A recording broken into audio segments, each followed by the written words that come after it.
Down the corner, Kaylee King wide open, takes a three, and she hits it! Tie ball game in Piedmont! Driving, kicking, back to McKinney, three-pointer, nothing but net! It's time to tip off high school basketball on Regional Radio. Stolen away by Gerstner. Gerstner on the run, right side layup, count it! Gets past Horton to the hoop, and a bounce pass between his own legs to Prater for the lay-in. Sick move by Brock Wakefield, sicker pass. Your home for high school basketball in the Parkland area and throughout southeast Missouri is J98 The Boot, AM 800 KREI, AM 1400 KJEF, and online at MYMOINFO.com. Head fake far side in the corner, Pennock. Kick out, catch and shoot, three. Are you kidding me? Naomi Perkins knocks it down to tie the game. Fans with the ovation. South Iron with a convincing championship win in the Central Christmas Tournament over the Rebels. Welcome to the Fleegs Equipment pregame show, brought to you in part by Fleegs Equipment in St. Genevieve and Leadington. For all your lawn, farm, and garden equipment needs, let their family serve your family. On Highway 32 in St. Genevieve, on the outer service road at the Leadington exit, and online 24/7 at Fleegs.com. Well, let's do it to it, folks. I'm Brandon Pavlina. Welcome in here on the MyMo Info Sports Stream as we get set to bring you another exciting edition of some high school basketball here on Regional Radio. We've got the Class 4 District 2 basketball tournament kicking off here today. It's the quarterfinals and the first game of the afternoon, I guess you could call it. It is still the morning. However, before you know it, we'll be looking at the back of the day, and so working our way towards the afternoon. The first game of the day, we'll call it that. Farmington taking on DeSoto on the boys' side of the bracket, and these two teams did square off already once this year. It was all the way back in January 14th to be exact, and in that game it was Farmington coming out on top 89-68. But of course, several weeks have gone by since then. Boatload of games have gone by since then. And so both teams looking very different here at this stage of the season. We'll see how this one plays out here today with your season on the line in a great atmosphere here from the campus of Central High School in Park Hills and the Terry Foulon Fieldhouse as we get set for another exciting day of hoops action. We're here on the Fleegs Equipment pregame show. Fleegs Equipment in St. Genevieve and Leadington. Fleegs Equipment for all your lawn, farm, and garden equipment needs. Let their family serve your family. Highway 32 in St. Genevieve and on the outer service road at the Leadington exit or online 24/7 at Fleegs.com. Here in the Mineral Area College broadcast booth, Mineral Area College is your next step. Brandon Pavlina here with you. I'll be joined on the broadcast alongside Stephen Kabler. But before we bring him in, we'll go ahead and bring in our head coaches as we'll take a timeout, and when we come back, we'll hear from the head coach of the Farmington Knights, Terry Noble, and then we'll hear from Zeb Hammond, the head coach of the DeSoto Dragons. So all that is coming up here on the Fleegs Equipment pregame show on the MyMo Info Sports Stream. Don't go anywhere. Class 4 District 2 quarterfinals on the boys' side getting started here in about 10 minutes as we'll be back in a moment here on Regional Radio. Are you looking to buy a new home but are running short on funds? Hi, Paul Hale here with New Era Bank. We offer many different loan programs to help accommodate you. Currently, VA, FHA, and USDA are just some of the loan programs that we offer. Our experienced loan staff is ready and waiting to help you find just the right loan to fit your needs, because no two loans are the same. We've also enhanced our website and added many frequently asked questions about home ownership to our website. Visit today at www.newerabank.com. New Era Bank, member FDIC. Equal housing lender. Hi, this is Brad Smith at Lucas Smith Chrysler Center. Your local, home of the no bull deal. The word local. You've heard the phrase shop local, buy local, but do you really think exactly what that means? When you shop here at Lucas Smith, you put your trust in the hands of all of my employees who also eat, play, work, live, and shop local. Jefferson County is their home too. Why drive for miles when you can buy what's right here in your backyard? All we ask at Lucas Smith Chrysler is to give us the chance to earn your business. Please shop local, and remember, Lucas Smith Chrysler Center in Festus.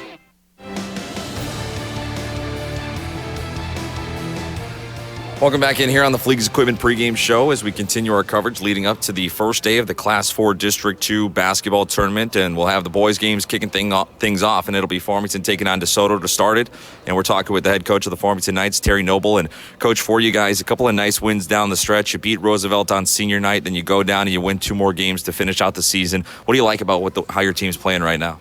Well, I really like the intensity we played with, especially in the Hillsborough game. We got off to a slow start, not so much us, but Hillsborough really got off to a hot start against us, but we didn't let up, and we came back and played real hard on both ends of the floor, rebounded well, took good shots, and just never gave up, and that's what we need to carry us through the rest of the season. And yeah, I want to talk a little bit about that Hillsborough win. I mean, that's a big win for you guys down the stretch. I got to imagine, would you say that you think that it kind of boosted your guys' confidence even more so here down the stretch heading into now the district tournament? I certainly hope so. We had our very best practice of the year this week. Practices this week. I think part of it was because we gained a lot of confidence from the Hillsborough game. So I'm hoping that, like I said, that carries us through, and that we don't revert back to some of our habits where we played down to our competition, but yet we just go out and play hard and get our very best game off, no matter who our opponent is. When you guys did play DeSoto here earlier this year, a while ago now, right? I mean, a couple of months back, and a lot has changed since then. But have you had a chance to go back and watch that film? And if you have, what do you think you'll be able to use from that first game that you can use here today? Well, for one thing, they actually scored a lot on us. They're pretty good offensively, and we'll have to do a better job of containing them offensively. And then we had a really good offensive game against them, so we got to repeat that. But I would say my biggest concern is their post play with Mertens inside. We can't let him get loose on us, and Crowdinger on the perimeter. We got to make sure that we contain those two as much as possible. So containing those two is certainly a part of getting the job done today. As far as other keys to victory, what do you guys need to do well out here today to come out on top? Handle the ball well, take good shots, share the ball with each other, concentrate, focus on defense, give us good weak side help in the paint, pressure on the ball, all those things. All right, well, we're excited to get this one going. We appreciate your time, Coach. Thank you, Brandon. Thanks for being here and for covering us. Absolutely. That's Terry Noble, the head coach of the Farmington Knights boys basketball team here on the pregame show. We'll be back on the MyMO Info Sports Stream. Hi, welcome to the UPS store. Yeah, I'd like to ship this package. Great, I can help you with that and every other ing. Did you just say every other ing? Printing, packing, copying, faxing, freighting, any ing your small business needs. Shredding. Yep. Mailboxing. Uh-huh. Notarizing? That too. Wow, that's really some ing. Now you're getting it. The UPS store. Every ing for small business. And of course, shipping. Hi, this is Jim, owner of the UPS store in Festus. See us now at our new location at 650 North Creek Drive next to Tiger Express Car Wash. In 1973, Comtree was established to meet a great need through opening a halfway house. The spark of meeting residents' needs continues to reignite in 2019. We've expanded our services to become the mental health safety net of Jefferson County while offering nationally recognized dental care and primary care. We invite you to join the Comtree family tree. Call 877-COMTREE or visit us online at comtree.org to schedule an appointment. Welcome to our family tree.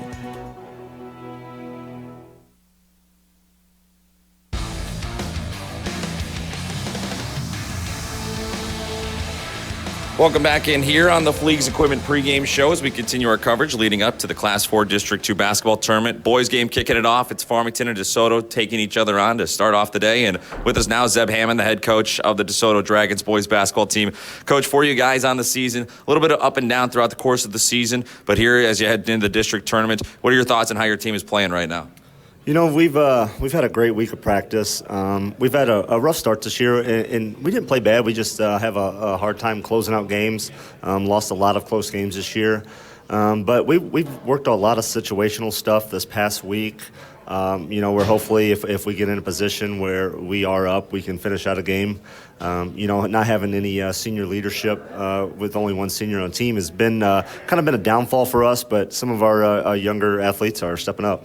Well, that's the thing is that at this point of the season, your underclassmen have pretty much another full season under their belts and almost like the next year up. So, hey, a lot of guys getting ready to go here for the district tournament. What do you see? What is your sense around this team? You said a great week of practice, but excitement, a little nerves as you guys get ready for districts. What's the sense of how this team is feeling? I'm sure there's going to be a little nerves starting off the game, but, they are ready. I think we have a great game plan coming into this game. We played them once already this year. I've watched them play numerous times. We didn't play them terrible last time. We just kind of got out of our game plan. They hit shots. But, second half we played with them, and we just got to be able to contain them, keep their scores from, getting off early, and it should be a close game. Well, as you touched on it, obviously, you guys matched up once this year. What do you know about the Knights? What are you expecting to see from them here today? You know, I know they're going to come at us from all different directions. You know, they play a lot of guys. You know, there's always 5 guys on the floor that can score the ball any times. You know, we're going to have to play a great defensive game. You know, a lot of help defense. Make sure we're rotating over, not guarding air. Make sure we have a body on them at all times. And you know, I think keeping Gray and Robinson contained as well as Blanton is going to be the key. And hopefully we keep them limit their second chance opportunities and get out and run on them a little bit. And then we'll just wrap it up with this. You kind of touched on it there, but keys to victory. What do you guys need to do well to come out on top? You know, we're going to have to limit their second chance opportunities. We're going to have to take care of the ball and then just execute. You know, we can't go out there and be timid at all. As long as we execute, I think we'll be okay. Confidence this time of year is a big part of it, right? Oh, yeah. All right, well, we appreciate your time, Coach. All right, thank you. All right, that's Zeb Hammond, the head coach of the DeSoto Dragons boys basketball team. We'll be back on the pregame show. This is Dr. Karen Melton at Hearing Care Partners. We hope you don't miss a single thing this sports season. Stop by for a free hearing screening so you'll hear every play and the person sitting right next to you. One of the best parts of the game is chatting with old friends and making new ones. We wish all our local players a safe and healthy sports season. It's Hearing Care Partners. Find us online at hearingcarepartners.com. Whatever your educational goals are, you can achieve them at Jefferson College. With caring faculty, convenient locations, and award-winning academic programs, your future is Jefferson College's focus. To learn more, call 636-797-3000 or visit jeffco.edu for a complete list of degrees and programs. Enroll now. For higher education, for higher expectations, Jefferson College, Jefferson College.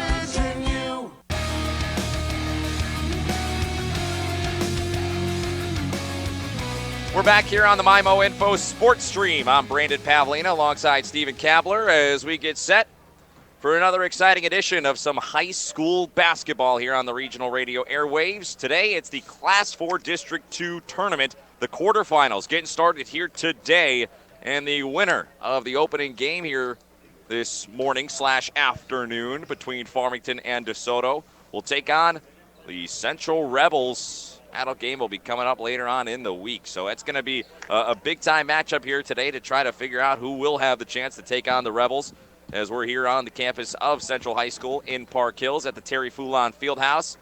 And we're here on the Fleegs Equipment pregame show. Let's go ahead and thank a couple of sponsors for making today's broadcast possible while we have a moment as we await the national anthem here starting off the day. And Alpha Media in Farmington encourages you to always stop by these fine businesses, and while you're there, go ahead and thank them for making these broadcasts possible. We want to thank Applebee's in Farmington, Kohl's Tractor and Equipment, Comtree, the Doe Run Company, Fleegs Equipment, Gateway Motors, the Gateway Region YMCA, Gilster Mary Lee, Hearing Care Partners, the Hillsborough R3 School District, Home Pools and Spas, Jefferson College, Lucas Smith Chrysler, and Midwest Sports Center in Farmington. Both teams are on the court. Farmington Knights and the DeSoto Dragons. It's the boys teams kicking off the day here today. And they're lining up, and that means we're a few moments away from the national anthem. So we will have to take a timeout for that. But when we come back here on the pregame show, we will bring you our starting lineups, and we'll set the stage as we get set to kick off our full day of coverage here from the quarterfinals of the Class 4 District 2 tournament on the MyMo Info Sports Stream. Glad to have you here. We'll take a timeout. When we come back, lineups and a little stage setting. That's what's on the way here on the MyMo Info Sports Stream. Hi, this is Amy, YMCA. Did you know that we offer swim lessons for children as young as 6 months and sports that begin at the age of 2? Registration is now open for our spring session. Your child will develop confidence and skills that will carry them well into the future. Visit gwrymca.org/Jefferson County to learn more about our spring soccer and volleyball leagues, as well as our swim levels. Contact us at 636-931-9622 for more details or to register. Well, let's check in with Josh Harris now at Midwest Sports Center in Farmington, Poplar Bluff, and Festus. And Josh, I understand the selection of off-road, on-the-road, or on-the-water vehicles is really great right now. Yeah, you know what? This time of year we try and stock up, Mark, and get ready for the riding season. But right now they've got huge rebates out, rebates up to $3,000 on select products. Stop in and see us. We have 3 great locations to serve you. If you're up north, we've got it at Festus and Farmington, now in Poplar Bluff. You can enjoy a hot tub year-round, but nothing beats slipping into a hot tub when it's chilly out. Hi, I'm Megan Osbar, manager of Home Pools and Spas in Leadington. When you invest in a hot tub, you're investing in relaxation and therapy for your family. We can get you and your family into a new hot tub, and we can service your existing hot tub. Any brand, model, or year. Find us online at homepoolsandspas.net and on the outer road just south of the Leadington exit. Looking for Mineral Area College spirit wear, trendy college wear, school supplies, art supplies? In the market for a new laptop computer or other electronics? Check out our expanded bookstore on Mineral Area College's Park Hills campus. Not sure what to buy? A gift card might be just the thing for the Mac student in your life. Visit Mineral Area College's bookstore today on the Park Hills campus near the Leadington Park Hills exit. It starts here. Mineral Area College.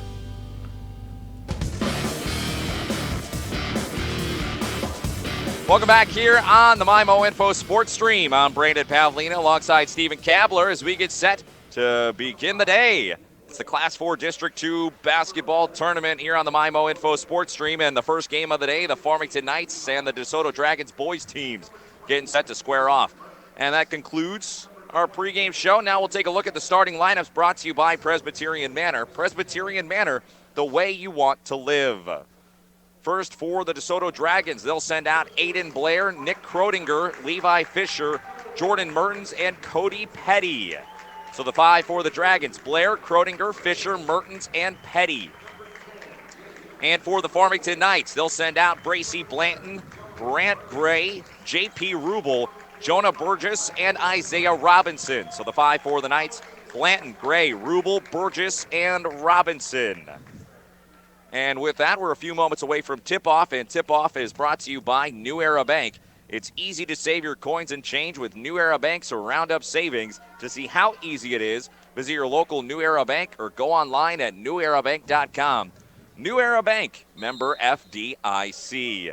It's Robinson and Mertens in the opening tip-off circle. Robinson wins the jump, and with that, we are underway from the Class 4 District 2 basketball tournament on the campus of Central High School in Park Hills and the TJ Foulon Fieldhouse. Brandon Pavlina here with you on the MyMO Info Sports Stream. Glad to be here. And the opening possession is a steal as it's taken away. Nick Krodinger found the ball right in his breadbasket, took it up the court, went up for the shot and got hit hard. And with that, that's going to send him to the free throw line right out of the gate. Steven, a quick start to the game, quick turnover, and Krodinger, he's certainly a talented ball player. You saw him put on the Jets and blow right past the defender. Oh, yeah, it's all about getting off to a hot start. You get a steal there, go down the court. Can't quite get the layup to go, but knock down your first free throw, second one on the way, knocks that down just like that. You're up 2 and ready to play some defense. Always important to get off to a good start, especially in a district tournament when your season is on the line. You want to start feeling good early and often. And DeSoto with a quick steal and 2 points on the board. Now back come the Knights as driving in is Rubel, and he'll kick to the baseline, and the jump shot from Burgess is no good. Rebound pulled down by Levi Fisher. Levi Fisher, a very lanky player out there, and he pulls down the board, and so back come the Dragons. 45 seconds gone here in the first. 2-0 is the score. To the baseline now. It's Mertens with the jump shot off the back of the rim, and no good. And it's pulled in by Bracy Blanton. Blanton across the timeline. He'll go to Rubel on the wing near side. Rubel drives in through traffic. Layup, no good. A lot of contact, no foul call. And back come the Dragons. To the corner now, Krodinger with the jab step as he'll look for some help. And he'll go back up top to Cody Petty, who will swing it around to Fisher. Now Fisher will go back up top on the wing to Jordan Mertens, cross court to Krodinger. And Krodinger finding no real estate to work with. Farmington running a man look here out of the gate. Man look and looking for a screen there, and getting one is Aiden Blair as he drives in and has his shot rejected. As that time Burgess got a piece of it. 6:20 to go here in the first. 2-0 DeSoto. Hesitation drive by Blanton. He'll hand off to Burgess to the baseline. Robinson hopping in, and he gets pummeled, and he's going to head to the free throw line. Isaiah Robinson, the lanky young man, he'll head to the stripe for 2. He took on about the entire Dragons team there down low, was just trying to get up underneath the basket, goes up. He had about 4 of the 5 boys in green hanging all over him, gets 2 free throws out of it. First free throw is up, and it's no good as it rattles in and out. As Farmington's still looking for their first points of the contest. Checking out is J.P. Rubel, checking in. And finally, getting a senior out on the court for either side, Owen Tripp into the ballgame for the first time. How about that, though? No seniors for either team in the starting lineup. All sophomores and juniors. No freshmen, no seniors. Just right in the middle of the pack there as Robinson misses the second free throw, but then DeSoto on the rebound, they send it out of bounds. And so the turnover will send it back to Farmington, still searching for their first point of the contest. 2 minutes gone here in the first. Blanton, little hesitation, bouncer to the baseline. Robinson goes up, the layup no good. Burgess gets the offensive rebound, but he can't convert. There's a lid on the basket right now for the Knights. They cannot buy a bucket. And back the other way, the drive, and Cody Petty is going to be fouled. And he is going to head to the free throw line for a chance at a couple of free throws. And tell you what, Steven, like I said, a lid on the backboard over here, and DeSoto, they're attacking the rim with some authority. Well, yeah, and that's always going to get you to the free throw line, get you a chance at some easy points. But I really like Blanton's courage there. Tried to step in and take the charge. Was just moving just a little bit by the time that Petty went up. But, he's not the biggest guy out there, but he's courageous. I'll tell you what, I've seen this team an awful lot this year, this Farmington boys team, and two of my favorite players to watch on the season as Petty goes 2 for 2, knocks down the second free throw. Bracy Blanton and J.P. Rubel, both sophomores, both undersized, 5'8" or shorter, and they are fearless attacking the basket. Speaking of, Blanton drives in, layup no good. Rebound pulled down by Mertens. Still searching for their first point. Farmington trails 4-0 here, 5.5 minutes to go in the first quarter. DeSoto back with possession near the half-court line. It's Blair as he'll pound the rock and drive toward the baseline. Now he'll stop and pop and can't get the shot to go, and a battle for the rebound will result in a foul, and that one will go on Fisher. Only points we've seen so far in this game has been from the free throw line. No field goals yet. Maybe getting the Saturday morning jitters out of the way here early. But once one shot falls, you never know. It could open up the floodgates. I think that's certainly part of it. A little jitters here in the first couple of minutes of action as we work our way towards 5 minutes remaining in the first. 4-0 Farmington on top. To the corner, Tripp. Down low, Robinson out up top. Back to Blanton. Now Gray, deep three is off. And the rebound battled for. Who's going to get it? Bodies hit the deck. Eventually, DeSoto comes away with the ball. Blair will bring it up. And he'll drive in. Fisher, that was his second foul, so he is checked out. Cody Gibbs, another senior, has checked in for DeSoto. And a great play there. Robinson with the rejection. They got it down low to Mertens, and he was met at the rim by Isaiah Robinson, who swatted that one back up into the stands. 4:40 to go here in the first as Tripp and Burgess will check out for the Knights. Jarvis checks in for the first time along with J.P. Rubel, who's back in. So Gray, Robinson, Rubel, Blanton, and Jarvis, the five for the Knights. Driving in is Petty. His layup, no good. And the rebound pulled in by Farmington. Head of steam, J.P. Rubel looking for some help, gets a screen. Now he'll pull it back out. Farmington going from left to right on your electronic devices and laptops. DeSoto going from right to left here in the first half. Down low, good feed. Jarvis gets the layup to go. And finally, our first basket from the field. And it's Jacob Jarvis who converts after a beautiful pass down low. Yeah, I mean, it was a nice little slip screen there. Comes up underneath, little backdoor cut. Pass was on the money, and easy up and in there for the first bucket for the Knights. 4-2 the score. DeSoto on top by 2 here in the first quarter, halfway through. 3 ball is up, and Bracy Blanton rattles it home. 3-pointer out of the gate. There he is, man, right in his grill, and he knocks it down. 1 point lead for Farmington, 5-4, with 3:45 to go in the first. Now the Dragons trying to get it down low to Mertens. They finally get it to him, and he'll pass to the middle. Cody Petty is going to turn it over, however. Takeaway by Blanton. And the other way, the pass looking for Rubel, sails out of bounds, and a turnover will send it back to DeSoto. These two teams getting up and down the floor. A lot of action, not a lot of scoring so far. But we'll see how this continues. 3.5 to go here in the first, as DeSoto will bring it across with Petty. Blair now on the wing near side, guarded by Gray. Farmington still running more of a man look here. Jarvis gets a hand on the orange and punches it out of bounds, so it'll stay with DeSoto.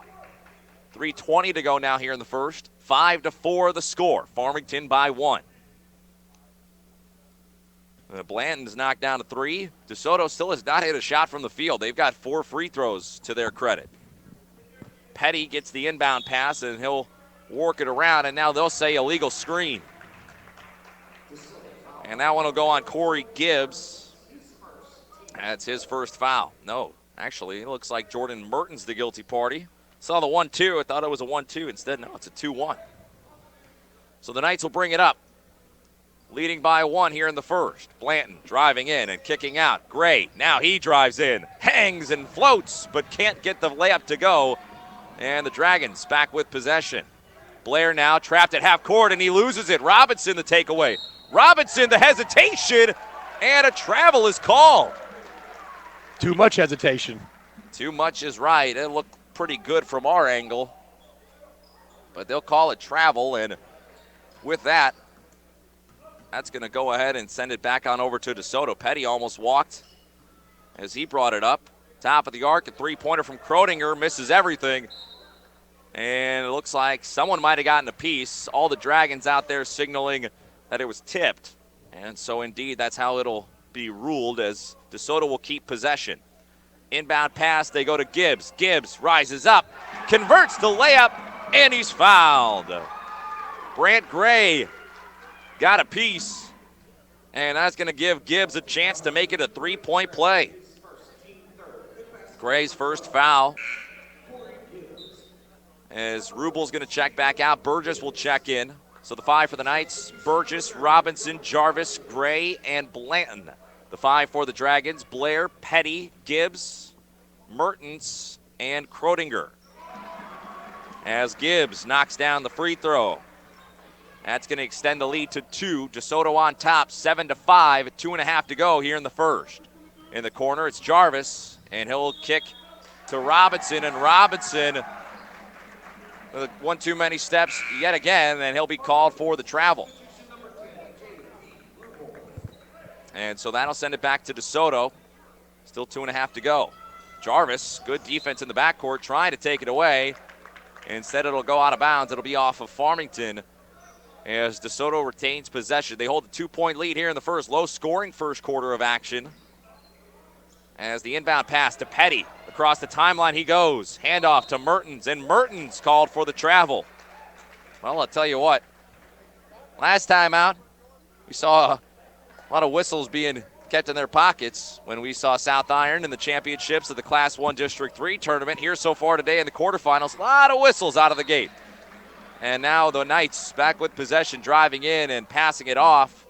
And it's tipped out of bounds as it's off of the Dragons, so the Knights will keep possession. Robinson caught a quick breather. Now he'll check back in. Looks like they're going to send out Jacob Jarvis. Blanton, Rubel, Robinson, Burgess, and Gray, the 5 for the Knights. Gray, the inbounder from the baseline. To the corner, to Blanton. He's got Burgess on the wing. That's where he goes. Up top, Robinson. Ooh, he was going to fire that one off. And now they'll swing to Blanton on the wing near side. And Blanton knocks down his second three-pointer of the quarter. He's got 6, and it's back to a 1-point lead for Farmington. 8-7, 2 minutes to go in the first. Mertens now catches it on the block. He'll drive down. Petty, the handoff pass. Now up top it goes to Fisher.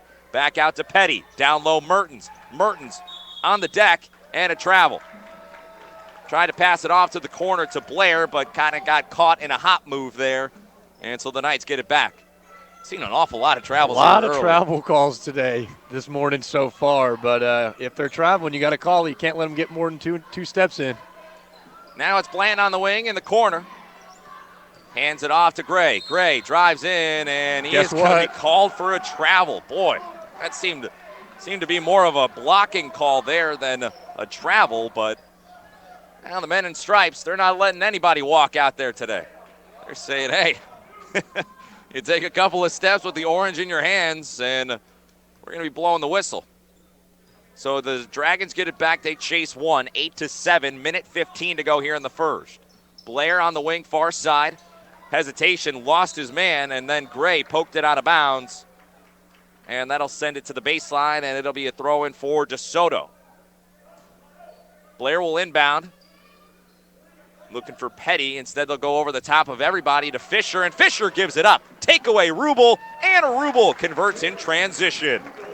Nice move there. Rubel gets the layup to go, and it's a 3-point lead for the Knights, 10-7 here in the first. On the wing, Blair on the far side. Dribbled it right into Burgess and lost it. He recovers, and now he drives in with a head of steam, and he should have been called for a travel, but instead he'll pass it off, and then Gibbs couldn't convert the layup. Now on the wing, it's Blanton. He'll drive and kick. Robinson, near side wing, 3-ball, it's good!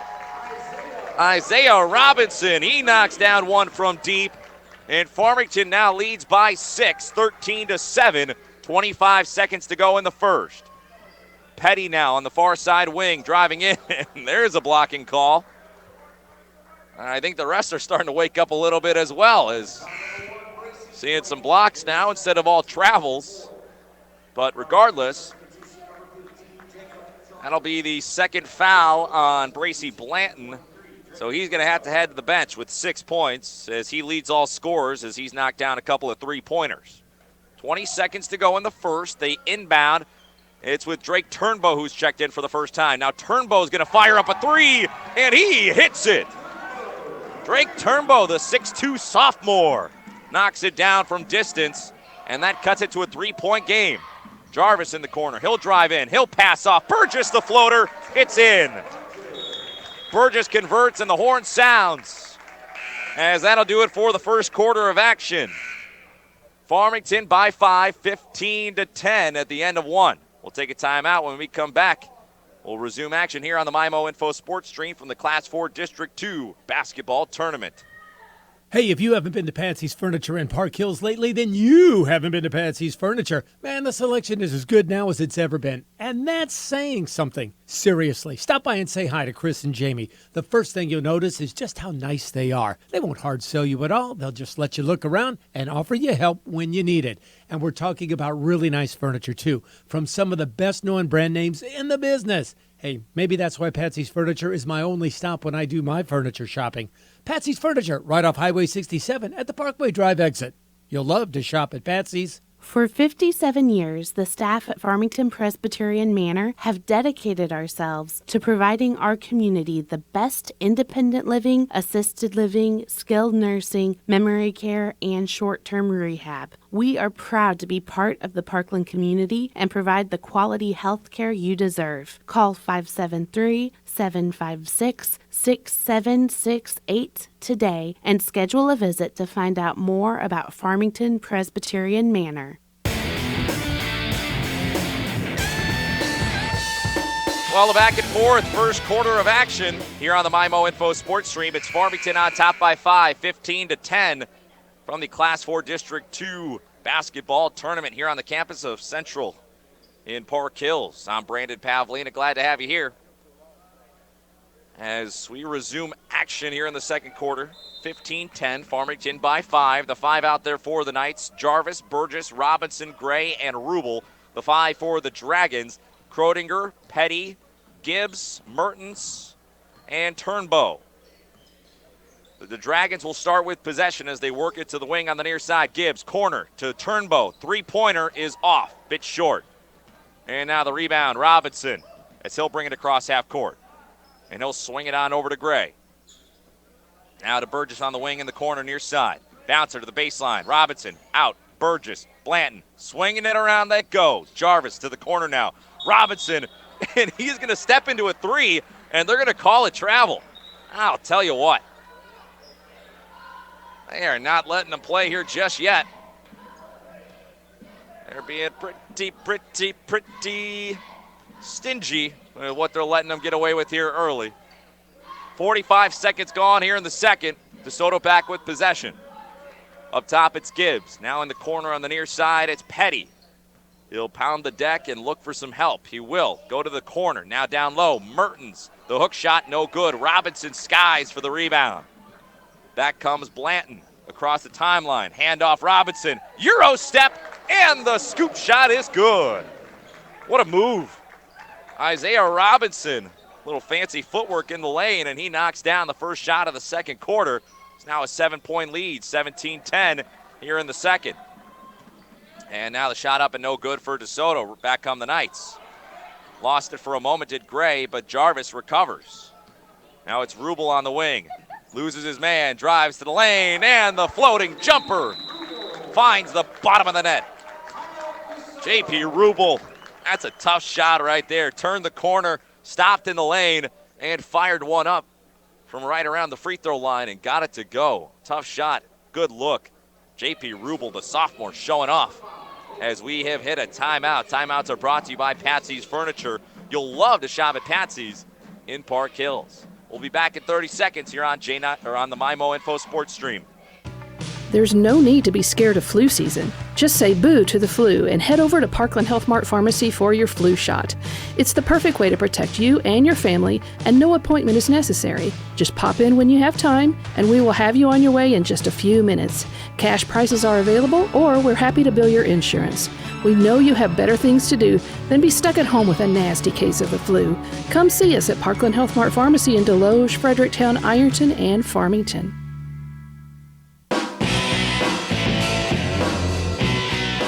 Welcome back here on the MyMO Info Sports Stream. I'm Brandon Pavlina. Glad to have you here. Full day of coverage today from the Class 4 District 2 basketball tournament, and the first game is underway. It's Farmington and DeSoto on the boys' side of the bracket. Farmington with a 9-point lead here in the second quarter, and DeSoto with possession as they fire up a three from the corner. Aiden Blair can't get it to go, and then the rebound is punched out of bounds by the Dragons, and Farmington takes over. The Knights will bring it up. It's Rubel, Gray, Burgess, Robinson, and Jarvis, the five for the Knights. Coming out of that Patsy's Furniture timeout. To the baseline, Jarvis, bouncer, Gray, corner, three is off. And Petty skies for the rebound. Petty, head of steam, gets it up to Blair. Blair now driving in, off glass, can't convert. And the rebound taken down by Jarvis. He hands off to Rubel, bouncer to Robinson. Robinson now hangs and has his shot taken away. The big man, Jordan Mertens, got a big paw to the sky and sent that one back. Now Turnbow in the corner. His three is good. Boy, there is not a lot of arc on the shot of Drake Turnbow, but he is able to knock it down. That's his second three of the ball game, and it's back to a 6-point game, 19-13, 5:05 to go here in the second. Rubel now the hesitation and the drive, and the shot is no good. A lot of contact. Thought he might get it to go, but not quite enough English on that ball. And now the other way, Blair slides in, spins in, and gets it to go. Nice move there. Blair with his first points of the contest, and it's now a 4-point game, 19-15, with 4:35 to go in the first. Robinson, Gray, down low, and a beautiful knifing layup. He gets it to fall. How about that? Nice play there as Gray gets his first points of the contest. 4:20 remaining here in the first half. 6-point game, 21-15. Mertens down low, back up top. Fisher, three ball, no good. Rebound punched out, and it's pulled in by Burgess. Gray will pull it down. Or rather get the pass off, as Gray will go to the corner to Jarvis. Bouncer up top to Rubel. Now Robinson gets it on the far side, and he drives in, and he gets pummeled, and he'll head to the line for a chance at a couple of free throws. That'll give us a chance to thank a couple of sponsors here. Want to thank Mineral Area College in Park Hills. Mineral Area College is your next step. Also a big thanks to New Era Bank, Parkland Health Mart Pharmacy, Patsy's Furniture in Park Hills, Potosi R3 School District, Prairie Farms, Presbyterian Manor, Serenity Hospice Care, Twin City Toyota, and the UPS store in Festus. Robinson knocks down the front end. One more coming. It's up and in. 2 for 2, and he's got 7. And it's out to an 8-point lead, 23-15, halfway through the second quarter. Blair will bring it up, and he'll swing it to the wing as it goes to Krodinger. Krodinger, jab step and a drive. He's met by Burgess. And now he'll pull up. Jumper, no good as Robinson rips down the rebound. Little authority there. Down low, Jarvis Pass out. Burgess, three-pointer is in. The big man, Jonah Burgess, knocking it down from distance. He's got 5, and it's back to an 11-point lead, 26-15, 3:20 to go in the first half. Mertens now down low. He lost it. Takeaway. Robinson pulls it in. In transition, Blanton, the handoff. Robinson, Burgess, corner, 3, no good. Rebound, Turnbow. Back come the Dragons. Up top, they go to Mertens. Mertens down low, and he converts the reverse layup. That is not an easy shot right there, but Mertens got it to fall, and he's got his first points of the contest. Back to a 9-point game. Now Gray, a deep 3. It's no good. Robinson, the rebound, and he steps out of bounds as he pulls it in. That'll send it to the baseline as the Dragons will send it in. Checking out as Fisher. Gibbs checks back in. Blanton checks out. Rubel's back in. The 5 for the Knights, Robinson, Rubel, Burgess, Jarvis, and Gray. The 5 for the Dragons, Blair, Krodinger, Gibbs, Mertens, and Turnbow. 2:35 to go in the first half. 26-17, Farmington by 9. Mertens down low. The hook shot is in. And that's what they want to see from the big man. They want him to carve out some real estate down low and go to work, and he's done that on back-to-back possessions. As now Jarvis will try to bounce it on the baseline, looking for Burgess, and it's out of bounds off the foot of a teammate, and that'll keep it with the Knights. Jarvis checks out. Blanton comes back in. Mertens checks out. And that brings Fisher back onto Petty back onto the court for the Dragons. Gray to Robinson near the free throw line. Back down low to Gray. The give and go. No good. And now it's back with Petty as the Dragons come away with possession. And a foul is going to be called as Petty got drove toward the sidelines, and they're going to say too much contact there to let that slide. And so that'll send it to the baseline and a throw-in for DeSoto with 2:11 to go here in the first half. Blanton back out. Jarvis back in. It'll be Blair who will throw it in. He gets it to Turnbow near the top of the arc. Now Turnbow picks up his dribble at the free throw line. Blair now in the corner, gets it back. Jab step, and he'll swing it up top to Krodinger. Now Turnbow at the top of the arc. To Petty on the wing near side. And he'll pull it back up top. Under 2 to go here in the first half. Petty, crossover, drives in, floats, and he is hit, and he is fouled. Beautiful take there, though. How about that crossover dribble move? Yeah, nice little hesitation crossover. Couldn't quite get the bucket to fall, but he's made a living at the charity stripe so far in this first half. Minute 50 to go here in the first half as Petty will clang the front end of the free throws. One more to come here. 7-point game, 26-17. Owen Tripp has checked back in. Burgess has checked out for the Knights. Second free throw, no good as well. Petty is 1 for 2 that time. 6-point game. I thought he missed both, but they put it up on the scoreboard. 26-19. As the football coach, Coach Scherfus over there, big smile on his face. I think he's running the board. And he's having a good time over there. Robinson drives in, and he'll be fouled. That's going to send him to the free throw line. First half of action, low scoring. But Farmington has been in control for a majority of the first half. Not quite a big enough margin to be comfortable just yet, though, because this could change in the blink of an eye. 7-point game, 26-19. They go inbound. Tripp to the middle. Jarvis. He carves out some space and gets the layup to go. Jarvis. The big man down low. He's got 4 now. And it's back to a 9-point game. 1:20 to go here in the first half as the Dragons will work it around. It's with Blair near the half-court circle as he'll pound the orange and drive in. Hop step. A lot of contact, no call. And Robinson pulls down the rebound. Tripp down low looking for Jarvis. It's punched away and out of bounds. And it'll stay with the Dragons, or now rather with the Knights, as the Knights will keep possession on the baseline. Even we got to shake off a little bit of dust here in the after we got our championship action here, back to the quarterfinals round. And it's a little early for us here on a Saturday. I'll tell you what. I know these guys are ready to go, but we're just getting ourselves started here. We got a full day of action coming your way. You're going to want to stick around here on the MyMo Info Sports Stream all day long, as well as all the games here today and for the rest of the tournament. It's a 9-point game with 40 seconds to go here in the first half, and the Knights are just going to bleed out the clock and look for the final shot. Rubel near the half-court circle. He's going to just take some time and get the play call from Terry Noble. Rubel looking for a screen. He gets it from Jarvis. He'll swing it over to Tripp. Back to Rubel. Now Rubel crossing over. Petty guarding him. DeSoto running a man look here.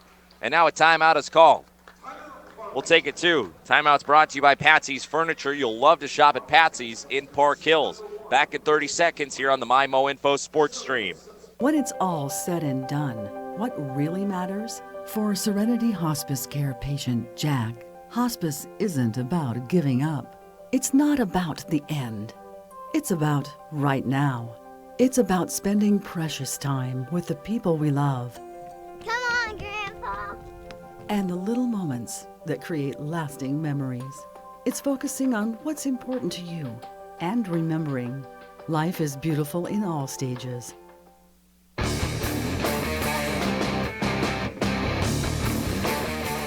Welcome back here on the MyMo Info Sports Stream. I'm Brandon Pavlina. Glad to be here with you. First game of the day. We got 3 more coming your way after this. And the first one is the Knights and the Dragons squaring off on the boys' side of the bracket. 10 seconds to go in the first half. Farmington by 9. They have possession. Driving in. Blanton off glass. It's in. Oh, my goodness. What a shot. High off the glass. He got it to go. That was not an easy look there. But the sophomore, Bracy Blanton, he converts. And with that, he's got 8. And it's an 11-point lead, 30-19, as we've hit the end of the first half. We'll take a timeout. When we come back, we'll bring you some first half highlights as well as our first half statistics. And then we'll set the stage for half number 2. So all that coming up on the Midwest Sports Center halftime show here on the MyMo Info Sports Stream. Keep it tuned right there. Eating good in the neighborhood at Applebee's sounds so good, doesn't it? Hi, I'm Amy Cousins, General Manager of Applebee's in Farmington. You and a friend can start with 2 side salads or an appetizer to share, then choose any 2 full-size entree from the 2 for $20 dinner lunch menu. Or pick 2 items to create your own combo meal from the classic or signature lunch combo menu. Soups, salads, chicken feet, a roll-up, clubhouse grill, or chicken tenders. There's so much to choose from, and it's all under $10. Dine in or call it in. Applebee's on Cars Boulevard in Farmington. Dear Wallet, Toyota President's Day is on. Load up on style and heat up the streets in the oh-so-sleek Camry and prepare to indulge your sporty side. Load up on comfort and quality family time in the roomy Highlander with tons of tech and seating for up to 8. Load up on fun and adventure in the versatile RAV4 with plenty of room for all your gear. And load up on confidence. All these Toyota models come with our active safety system, Standard. Load up on style. Load up on comfort, load up on adventure, and load up on savings. Hurry in during Toyota President's Day and get a historic deal before it's history. See you soon, your new Toyota. Find yours at buyatoyota.com. Toyota, let's go places. See Twin City Toyota, I-55 at the Herculaneum Auto Mall exit, or visit them online at twincitytoyota.com.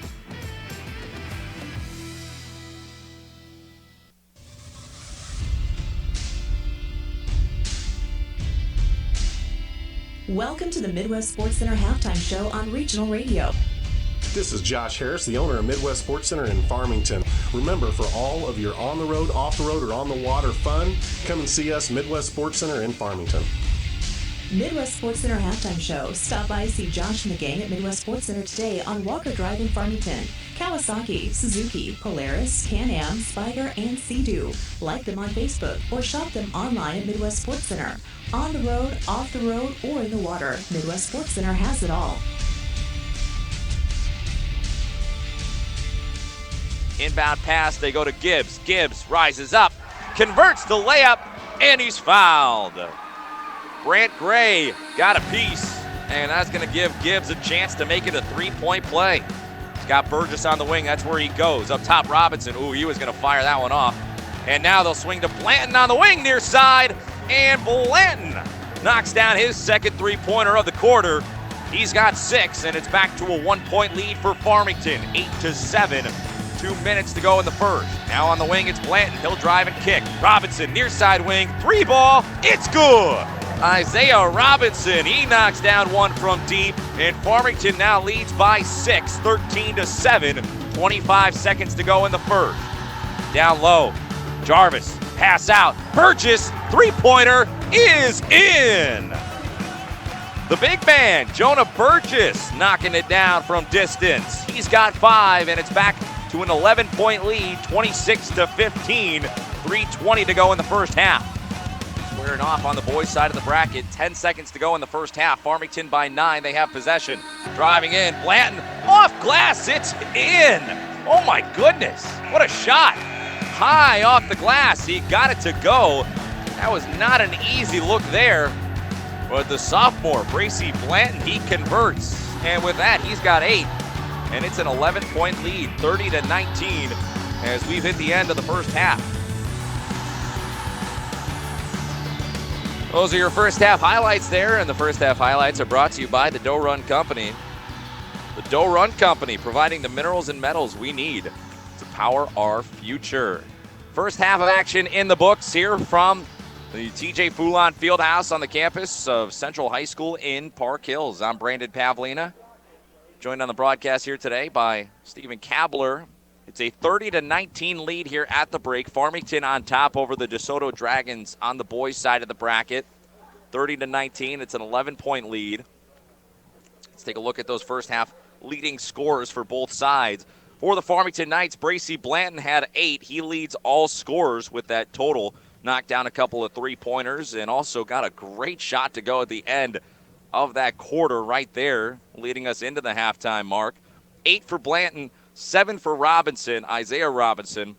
And then it's Jonah Burgess with 5, J.P. Rubel with 4, Jacob Jarvis with 4, and Brant Gray with 2. Those are your scores for the Farmington Knights and for the DeSoto Dragons. They are led in scoring by none other than Drake Turnbow. The sophomore's knocked down a couple of balls from deep. And aside from that, you got Mertens with 4. Gibbs has 3, and 3 players with 2 points. Blair, Krodinger, and Petty all with 2. So these are your first half scores and your first half highlights here on the Midwest Sports Center halftime show, as we will have a couple of more games coming your way here today. As I told you, we got 4 games, this one included. We'll follow this one up with the next boys game. It'll be North County taking on Potosi. Stephen Kabler will have the call for you on that one. And then following that, we will have the girls matchups. First, it'll be Potosi taking on DeSoto, followed by North County taking on Hillsboro. And all that will be right here on the MYMOINFOSPORTSTREAM. We'll take a timeout, and when we come back, we'll set the stage for half number 2 between the Farmington Knights and the DeSoto Dragons here on the MYMOINFOSPORTSTREAM. Timeout, back in a moment here on Regional Radio. Fliggs Equipment was founded as a family-owned and operated business, where it remains to this day. Known best for selling exceptional equipment such as Case IH, Hustler, Vermeer, Cub Cadet, Massey Ferguson, and many more. Fliggs Equipment is a proven company with certified technicians and customer service where you're more than just a number. Our certified technicians can diagnose, troubleshoot, repair, and maintain your equipment. Not just one color, but every color. Even if you don't purchase your equipment here, we can provide you with the best service available and the largest selection of parts. As the months turn colder, it's time to service your equipment, get it ready for spring and summer. Winterize your equipment and tune up any equipment that you'll need over the winter. We do that here, and we do it well. If you're in the market for a new compact tractor, blades, whatever the need, see us here at Fliggs Equipment. Make us your first stop. Fliggs Equipment, Highway 32 in St. Genevieve, and on the Outer Service Road in Ludington. Online 24/7 at Fliggs.com. Fliggs Equipment. Let our family serve your family. Let's plan ahead. Hi, it's Hannah. We know you've got a lot of decisions to make with the warm spring season upon us, so let us help you make one.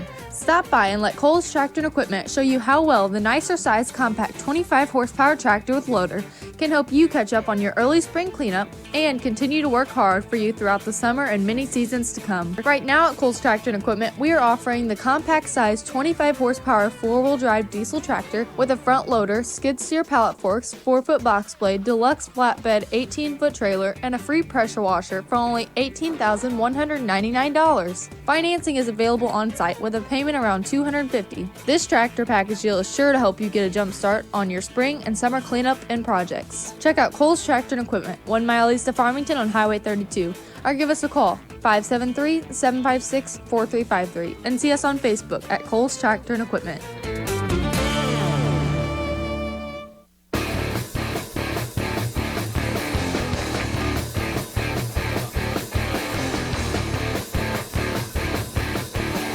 That'll do it here on the Midwest Sports Center halftime show as we get back to the action here on the MyMo Info Sports Stream. I'm Brandon Pavlina. Glad to have you here.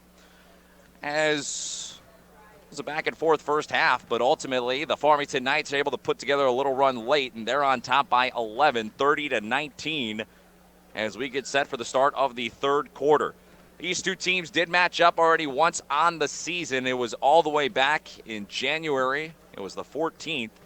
And in that game, Farmington won by 21, 89-68.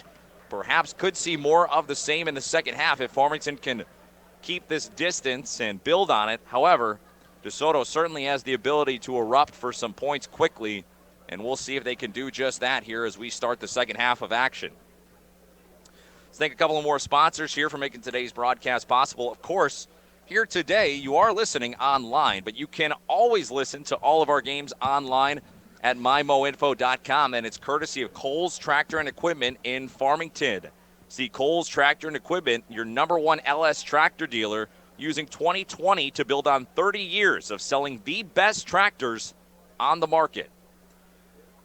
We also want to thank here Applebee's in Farmington, Cole's Tractor and Equipment in Farmington, Comtree, the Doe Run Company, Fleegs Equipment, Gateway Motors, Gateway Region YMCA, Gilster Mary Lee, Hearing Care Partners, the Hillsborough R3 School District, Home Pools and Spas, Jefferson College, Lucas Smith Chrysler, and Midwest Sports Center.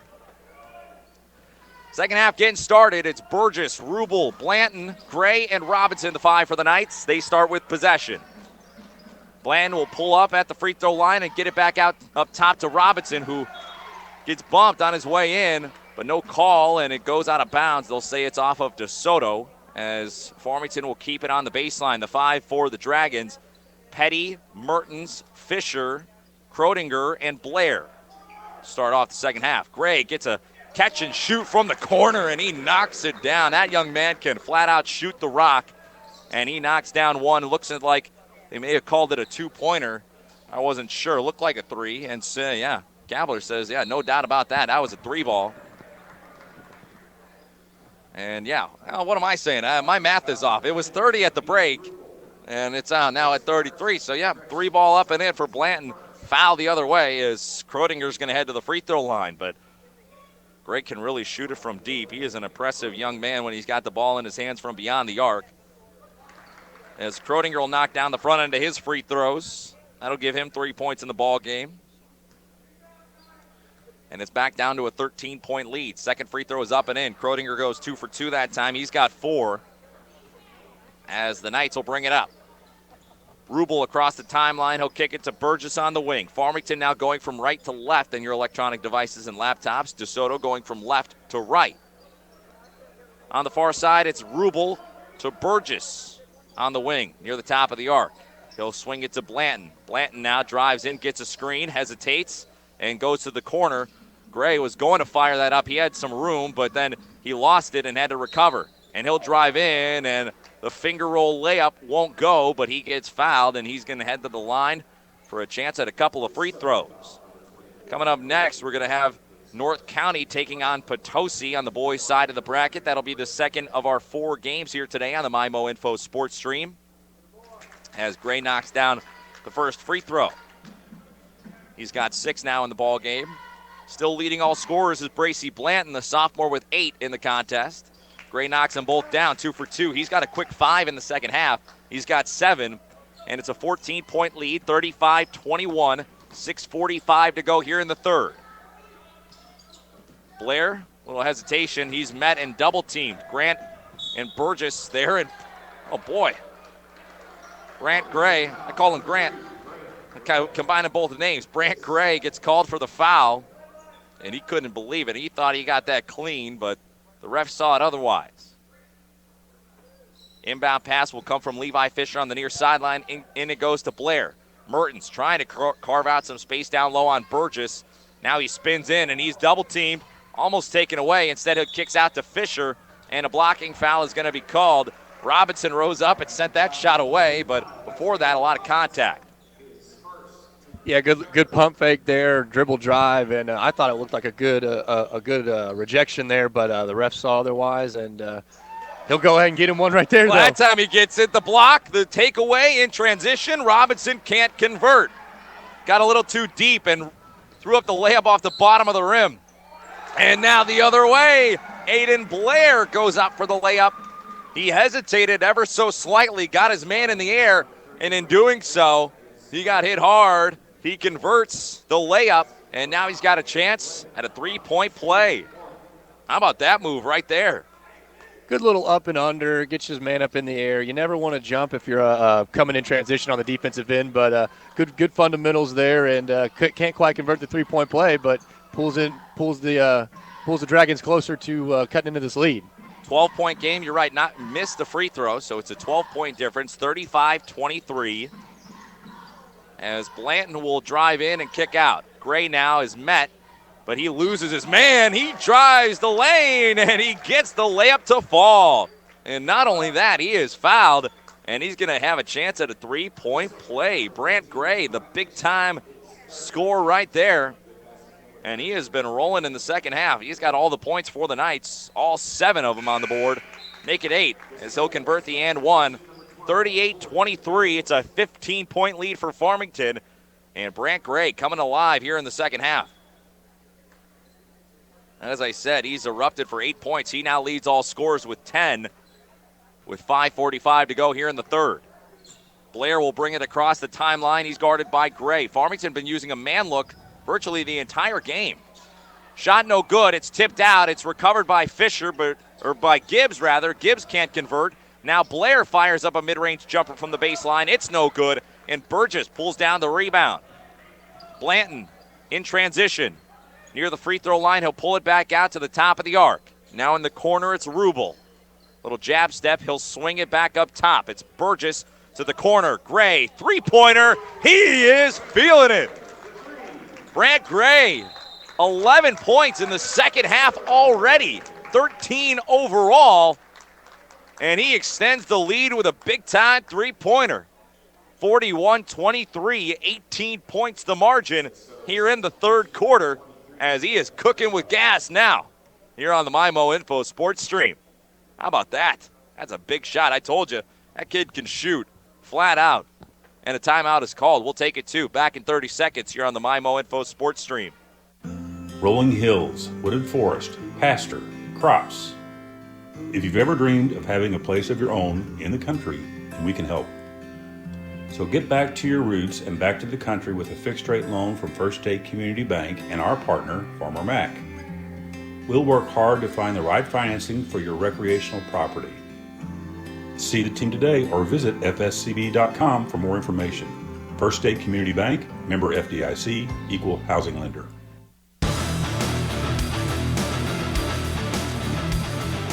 Welcome back here on the MyMo Info Sports Stream. During that timeout, if I can get the words going here. Me and Kabler were chatting. Kabler, tell me your thoughts on what you've seen from Brant Gray here as of late. Oh, I mean, just a pretty release on his shot. I mean, every time he puts it up, it just seems like it hits nothing but the nylon. So, really good shot. He looks like a prototypical basketball player that you'd see. You could see him, put him in a University of Missouri jersey, and you'd think, oh, well, that fits. Got good handles. He plays good defense, strong fundamentals. So, just really good overall basketball player from that kid. And the shooting is pretty spectacular. He has put on a show here in the second half. 11 points in the first 3 minutes of the third quarter. He's got 13 overall, and he has extended Farmington's lead to 18. 41-23 is where it's at. Knights on top over the Dragons. They're trying to get the sleigh here today as Owen Triple check in, and that'll send J.P. Rubel to the bench. So the 5 for Farmington: Burgess, Robinson, Tripp, Gray, and Blanton. The 5 for DeSoto: Krodinger, Turnbow, Blair, Mertens, and Petty. With 4:45 to go here in the third, DeSoto with possession. And Rubel had to check out because he just drew his third foul. Now Tripp gets turned around, but the jump shot from Krodinger is no good. Even the mullet couldn't help Krodinger on that one. As the rebound pulled in by Robinson, he'll get it up to Tripp. 4:30 to go here in the third quarter, and the bouncer down low, and guess who? Brant Gray. It's another layup to go. He's got 13 here in the third quarter, 15 overall. And it's a 20-point game, 43-23. Krodinger from way downtown. It's short. Rebound, Robinson, and he hits the deck along with Mertens and Turnbow, and a jump ball results. Grant Gray, oh my goodness, this kid is on a tear. 13 points, and we're not even halfway through the third quarter. 13 points in this quarter through 4 minutes. He has been electric. As Jarvis checks in, Burgess checks out. Little alley-oop on the inbound to Levi Fisher. It's good. That's a nice play right there. That's Fisher's first points of the night, or the afternoon, rather. Now Gray, heat check is good. Deep three ball, and Brant Gray, he is feeling it. Oh, my goodness gracious. 16 in the quarter, 18 overall, and he is lighting it up. Back the other way, Cody Petty knocks it down. He's got 4. That was a heat check, and Gray just rose up and drilled it. Kick out pass. Blanton, his three-pointer is no good. You got to get it to the hot hand. Punched out of bounds. It's off DeSoto. Farmington keeps it. 19-point difference, 46-27. 3:20 to go here in the third. Inbound. Gray, wide open three in the corner. Bang! It's good. He is on another level right now. He is on a mission. His third straight three-pointer. He's got 4 in the quarter. He's got 18 in the quarter. 20 overall. Brant Gray is firing on all cylinders right now. At this point, if you're the Knights and you go down on the offensive end of the floor, really anybody that puts the ball up, it needs to be number 3 at this point. You're absolutely right. Just until he cools off. You're absolutely right. He is feeling it, and that is putting it mildly. Now driving in, the jump shot from the mid-range is up and no good from Fisher. Rebound is pulled in by DeSoto. They get it down low to Mertens. Mertens spins in, and it's rejected by Burgess, and it results in a jump ball as Burgess got a big old hand up, and he sent it back. And you're absolutely right, Kabler. There's one man that should be shooting the rock right now, and he'll bring it up the court. Brant Gray, he's got 20 in the game, 18 in the quarter. He drives. He lost it. It goes out of bounds, and they'll say it's off of Gray. Boy, he was going to do it all himself. He had a lane. He just kind of lost the ball. A good defensive effort. Someone from the Dragons tipped that one away. Fisher into the front court to the corner. Turnbow, his three, no good. And Rubel tries to get the board, but he has it stolen away. Krodinger to the top of the arc. Turnbow. Turnbow's three, nothing but net. Drake Turnbow, he's having himself a nice little ball game. He's got 3 threes, 9 points for him, and it's a 19-point game, 49-30. Farmington still on top. Tripp. Up top it goes to Rubel. Bouncer off to Tripp. Now Burgess will fire a 3, and it's off. Almost got it there. Down low, Gray. Gray's shot, no good, and they're going to call a foul. They'll call it on Farmington. Not sure who it's going to go against. And no, actually, it'll go on DeSoto. It'll be Drake Turnbow who the foul will be called against. And that'll send Gray to the free throw line for a chance to tack on a couple more to what has already been pretty unbelievable quarter. He'll knock down the front end. And I think everybody was a little confused there. I think Farmington thought the foul was on them at first until they saw that it was on Turnbow, and then they didn't know that Gray was shooting until the ref essentially just put him at the line as he misses his second one. But he's got 22 overall, 20 points in the quarter alone. And now a timeout is called. Terry Noble says, let's talk it over. Back in 30 seconds here on the MyMO Info Sports Stream.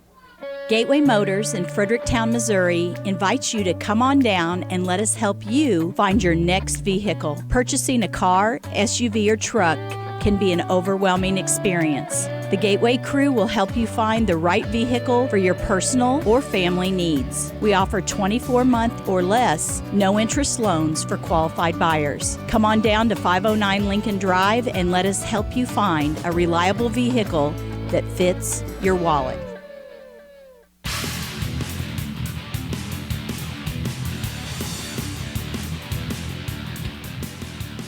Two minutes to go here in the third quarter. It's Farmington by 20 over DeSoto on the boys' side of the Class 4 District 2 basketball tournament. I'm Brandon Pavlina alongside Stephen Kabler.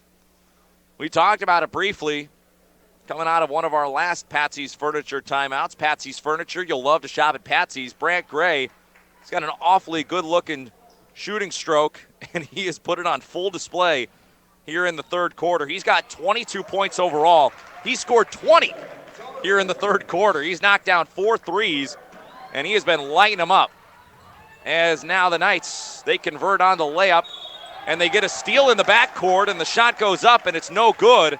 But Jarvis will head to the free throw line. Gray is on the bench now, but he has had himself a whale of a second half. I mean, I don't know. I mean, he scored all 20 points. I don't know why Coach Noble would put him would sit him down now. I mean, you call a timeout, let him catch a breather, and put him back out there and see how many he can put up in this quarter, and then, maybe give him a minute or two breather at the start of the fourth. But that's why Coach Noble is on the bench, and I'm up here in the broadcast booth. All right. As Jarvis goes 2 for 2 that time, he's got 6 in the ball game, and it's a 54-30 lead. With a minute and a half to go, Farmington on top here in the third quarter. Now Petty lost the handle, gets it back. He drives in and lays it up, and it won't go. Rebound battled for, and it hits the baseline out of bounds line, and we'll see where it'll go. It looks like they're going to say to the baseline it'll stay with the DeSoto Dragons. So Petty will send it in. Minute 20 to go in the third now.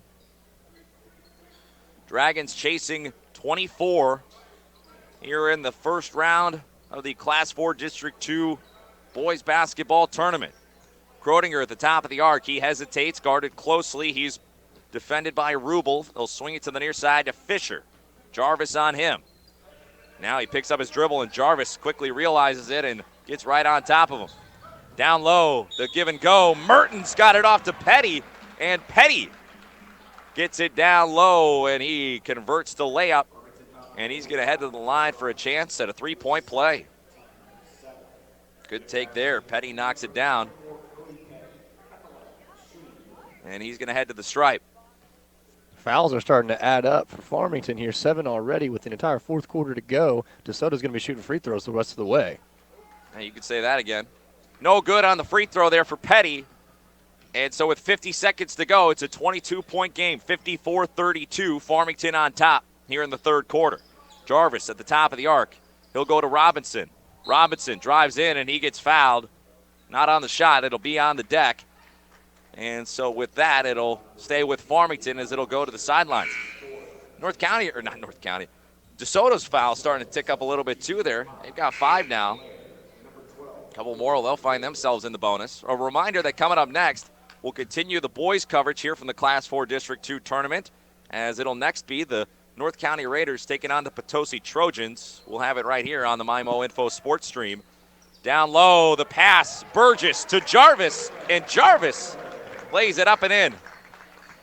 Jarvis doing a great job carving out some real estate. He's got 8, and it's a 24-point lead, 56-32. Now Turnbow tries to pass it down to Mertens, and Burgess gets a hand in the passing lane and sends it out of bounds. It'll go to the baseline and a throw-in, as it'll stay with DeSoto. Blair will send it in. 21 seconds on the clock. Inbound, Krodinger. Spot up three is short. Burgess the rebound, and he'll send it off of a DeSoto player. And I thought for a moment they were going to signal that it was staying with the Dragons, but a great effort by Burgess to save it as he'll send it in. And it'll be back with the Farmington Knights. Brant Gray still on the bench, but boy, what a quarter he had. He poured in 20 points here in the third quarter. Down low, Burgess, layup, good, and the foul. How about that take right there? That took a lot of power, a lot of oomph, and Burgess showed it off. Yeah, Burgess gives a power dribble there, puts a little bit of shoulder into it, gets hit on the arm, and has enough spin and a little bit of English on the ball to make sure that it drops in. Can't convert on the three-point play, however. Yeah, no good on the layup. Back come the Dragons. Clock winding, and it'll hit zeros, and they won't get a shot off, and that'll do it for the third quarter of action. Farmington on top, 58-32 at the end of the third quarter. We'll take a timeout. When we come back, we'll continue our coverage here for the fourth quarter on the MyMO Info Sports Stream. What you put on your family's table does make a difference, and Prairie Farms is proud to play a role in your family's growth and good health. Since 1938, Prairie Farms has been providing high-quality products and fresh, wholesome, and nutritious milk to you and your family. From yogurt, dips, and sour cream to cottage cheese, ice cream, and milk, the next time you're at the store, reach for the Prairie Farms label and know you're serving the best. Prairie Farms, dedicated farmers, happy cows, and real milk. Stop by Dairy Queen in Farmington and Potosi for the best cheeseburger in town. And don't forget their chicken strip basket or 6 pieces of golden fried chicken strips, hot fries, Texas toast, and creamy white gravy. And remember, you'll love their new snack menu pretzel stick and a soft pretzel. Don't forget your fantastic lunch, which includes entree, drink, and a sundae for $6. That's Dairy Queen. 2 great locations, Potosi and Farmington, where they treat you right. The Doe Run Company, providing the minerals and metals we need to power our future. Welcome back here on the MyMO Info Sports Stream. Brandon Pavlina alongside Stephen Kabler. Quick uniform check is brought to you by Serenity Hospice Care. Serenity Hospice Care, peace of mind when it matters most. SerenityHospiceCare.org. DeSoto in their road green uniforms, green tops, green bottoms. Dragons in an outline of white on the front of the chest. The numbers in gray on the front and back. Farmington in their white home uniforms. Knights and the numbers on the front and back in black. That's a uniform check brought to you by Serenity Hospice Care. 58-32, the lead for the Farmington Knights as we start the fourth quarter. DeSoto with possession, chasing 26. And now driving in and getting it poked out is Blair, and back comes Farmington as they've emptied out the bench a little bit. They've got some of their seniors out there. It's Tripp, Gage Johnson, Isaac Tinnen, Carson Sutton, and Kyle Franklin, the all-senior group. And the three ball is up and in. Isaac Tinnen knocks it down from the top of the arc, much to the pleasure of the Farmington bench. They all rose up. They all were celebrating as Isaac Tinnen knocks down the deep ball. How about that reaction? Yeah, everything just seemed to be falling for the Knights right now. Shots just going in. A lot of confidence in the shots that they're putting up. And when the senior Tinnen put that ball up and in, that bench exploded. Everyone's happy for the senior there to get some points and put the ball in the bucket. And it's now a 29-point lead, 61-32. Farmington on top. Franklin in the corner, back up top to Tinnen as he drives in and hands off. Tripp back to Franklin on the wing, far side. Now back to Tripp on the wing. He has it poked out of bounds. Turnbow got a hand on it. And this is the 5, essentially, that we saw run Roosevelt out of the gym back on senior night. This group had an unbelievable performance, and that was one of my favorite calls of the year for this Farmington senior group. Tripp, he'll swing it on over to Tinnen, and Tinnen will get it to Franklin. Back to Johnson on the near side wing. He'll hand it off back to Tinnen. 6:20 to go here in the ball game. Now Sutton in the corner. Little jab step. He's guarded closely by Blair, looking for Johnson, but the pass is taken away. Blair steals it, and then his pass up the court is not going to find a home as it sails out of bounds, and the turnover will go back to the Knights. And Coach Noble giving his seniors a chance to play here in the district tournament here in the quarterfinals. And he's talked about this group a lot with me. And he says, look, this is a great group of young men. It's tough that they haven't had a chance to play as much as they would have liked here this year. But they all know that they play their roles and they do it well. And it's all part of helping this team win basketball games. As a steal there by Blair, he takes it the length of the court and he converts on the other end. So DeSoto with a takeaway and a layup. And now back the other way, Isaac Tinnen fires up a three from the corner, but it's short. And the rebound is pulled down, and a foul is called. And it's going to go on Kyle Franklin. That'll be his first foul. A reminder that coming up next, we will have coverage of the Potosi Trojans and the North County Raiders boys basketball teams. That game will be right here on the MyMo Info Sports Stream as well. Levi Fisher at the free throw line for a 1-and-1. He'll miss the front end as Sutton gets the rebound. 18 fouls now for Farmington, so DeSoto shooting free throws the rest of the way. Gage Johnson gets the pass down low, and he is trapped. And now they get it back out. Sutton fires up a three, and Sutton! He knocks it down. The 5'10 senior Carson Sutton rattles one home from deep, and it's a 30-point lead, 64-34 here in the fourth quarter. Now Fisher drives in. He lost it. And the ball is picked up as Sutton gets the rebound. He spots up on a three, and bang! He knocks it down! Everything is falling for this Knights team. Anything they're putting up seems to find the bottom of the net. I'm telling you, they're on fire. They are on fire here in the second half. And that time, Carson Sutton, nothing but confidence in the pull-up three as he pulled in the rebound and brought it into the front court. He fired that one away as soon as he had an open look. Back-to-back threes for Sutton sends us into a timeout. We'll be back in 30 seconds here on the MyMo Info Sports Stream. The staff and students at Hillsboro R3 School District would like to take this time to recognize all of their diligent athletes. They are proud of each and every one of their athletes and understands what it takes to be part of a successful team. They are honored to stand by each and every one of their athletes. Hillsboro R3 understands their efforts to be a hardworking and dedicated team member. The countless hours you have put in do not go unnoticed. Keep up the good work, Hillsboro Hawks.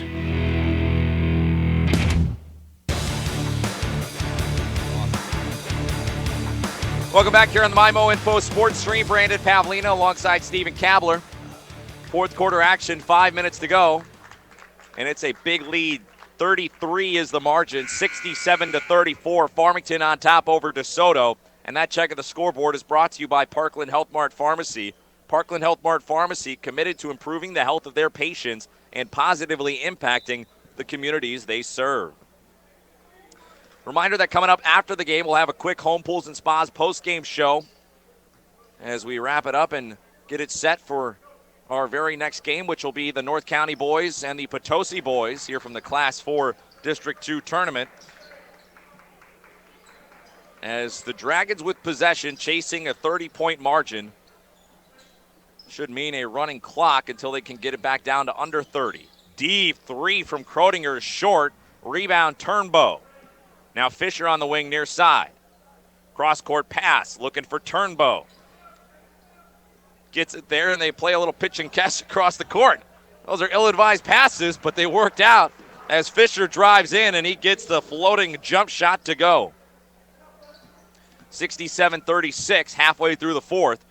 Sutton, the inbound pass, and down low, it's Gage Johnson. The big man, Gage Johnson, converts the one-handed layup, and it's back to a bigger margin, 69-36. A good, nice margin right now for the Knights. As Turnbow fires up a three, and he is fouled, and Owen Tripp is charged with the foul. Looked like he dropped his shoulders after that one. He couldn't believe it. Clock will continue to run with a 30-point margin as Turnbow will fire up a free throw and knock it down. Front end is good. One more foul will put DeSoto in the double bonus here late in the ball game. And actually, I would be incorrect. Forgot it was on a three ball there. So Turnbow goes 2 for 2 on the first two. One more coming. It's up and in. He doesn't have a lot of arc on those shots, but it works for him. Yeah, finds the bottom of the net, and really whenever you're playing basketball, that's all that matters. That's certainly the important part of it. As Tripp will get it up to Sutton. Sutton, another three is good. Oh, my goodness. Carson Sutton knocks down his third three-pointer here in the fourth quarter. He said, Brant Gray, who? I'll show you who can make the three ball, baby. He's knocking him down. How about that? And now he pulls in the rebound. Sutton into the front court. He wanted to do it again. I was going to say, he thought about another three. Instead, he'll drive in and get hacked, and he'll head to the free throw line. And he thought about it. But then he thought a little better of it, and he pulled it back out and drove to the rim, and he earned himself a couple of free throws in the process. Oh, man, I mean, the reactions from the bench over there, they are loving every minute of this fourth quarter. Sutton first free throw is good. That makes it 10 points in the quarter for the senior as he is checked in and been knocking them down. You can see the big smiles on the faces of the Farmington bench over there as they're just having a blast. 73-39, Farmington on top by 34. And the pass to the middle, Petty knocks down the turnaround jumper. He's got 8. And the Knights trying to get out of here with the win. Sutton will bring it up. He'll kick to the baseline. Johnson, the jump shot from the mid-range, no good. Tripp the rebound. Near side, Tinnin, the three is good! Isaac Tinnin, they can't miss. Splash Town over here in Park Hills, y'all. How about it? Isaac Tinnin and Carson Sutton putting on a show here in the fourth. And now the other way, a three-pointer is up and in. Levi Fisher, the junior, knocks it down. And with that, it's back down to a 32-point game, 76-44. What a fourth quarter. Fireworks all quarter. Everyone you thought we were winding winding down. Now Owen Tripp says, let me join the party. He can't. He's going to get stopped up by security. They say you can't get in just yet there, Owen. He'll have another chance at it, but he can't knock down that one from distance there. He had a great game on senior night trying to get it going there. And now how about that? Levi Fisher, he rises up, and he drains another one. Another deep ball right there. Levi Fisher coming alive here late. 39 seconds remaining here in the ball game. 76-47 as it's back to a 29-point lead for Farmington after back-to-back threes by DeSoto. Inbound will go to Kyle Franklin. Back on over to Tinnin. Tripp will bring it up into the front court. He gets it there. Hands off to Johnson. Back up top it goes to Tinnin. Cross court, Franklin. Franklin, the three is good. They're just letting everybody into the three-point party, aren't they? They absolutely are. Kyle Franklin knocks it down. Under 20 seconds to go. It's a 32-point lead. Farmington over DeSoto, trying to slay the Dragons. 10 seconds to go now. To the middle. The mid-range jumper rattles in. Corey Gibbs knocks it down. And that's going to do it as the horn will sound. And the Farmington Knights slay the DeSoto Dragons here in the first round of the Class 4 District 2 tournament. The Farmington boys advance to take on the Central Rebels coming up on Monday. We'll take a timeout. We'll come back and wrap this one up quickly and get you set for the second game here today. Back in 30 seconds here on the MyMO Info Sports Stream.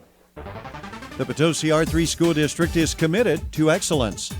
Now, they're proud of their students and their athletes because these young people work hard and show a ton of dedication.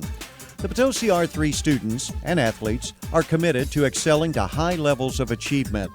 Attitude and perseverance play a big part in their success. The Potosi R3 School District sincerely hopes this school year is a wonderful and memorable stepping stone in their life's journey.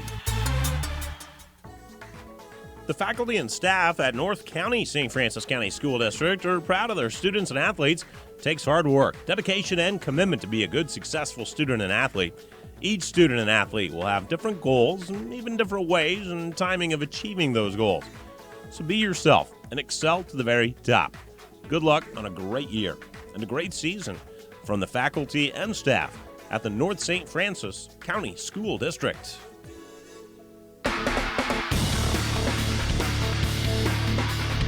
Inbound, Gray, wide open three in the corner. Bang! It's good! He is on another level right now. He is on a mission. His third straight three-pointer. He's got 4 in the quarter. He's got 18 in the quarter. 20 overall. Brant Gray is firing on all cylinders right now. Yeah, he certainly was. He had a huge third quarter. He finished with 20 points in the quarter, 22 overall. That is your Doe Run Company play of the game. The Doe Run Company providing the minerals and metals we need to power our future. And Brant Gray is also your Applebee's of Farmington player of the game. Applebee's of Farmington doing good in the neighborhood. As we'll wrap it up here quickly on the Home Pools and Spas post-game show. Home Pools and Spas, when it comes to family fun, there's no place like home in Leadington. The Knights get the win here. They advance to take on the Central Rebels. And let's go quickly through our leading scores. Brant Gray with 22 for the Knights. He led all scores. Sutton and Jarvis also had 10. Blanton had 8. 7 points for Burgess and Robinson. Those are your leading scores for the Knights. And for the DeSoto Dragons, they were led in scoring by Turnbow. He had 12, 10 for Fisher, 8 for Petty, and 6 for Blair.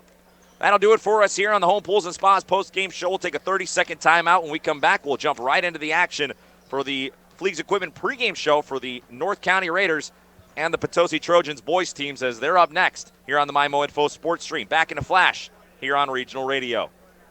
You're out there. You have the skills. You have the tools. Talent Force is just waiting for you to apply.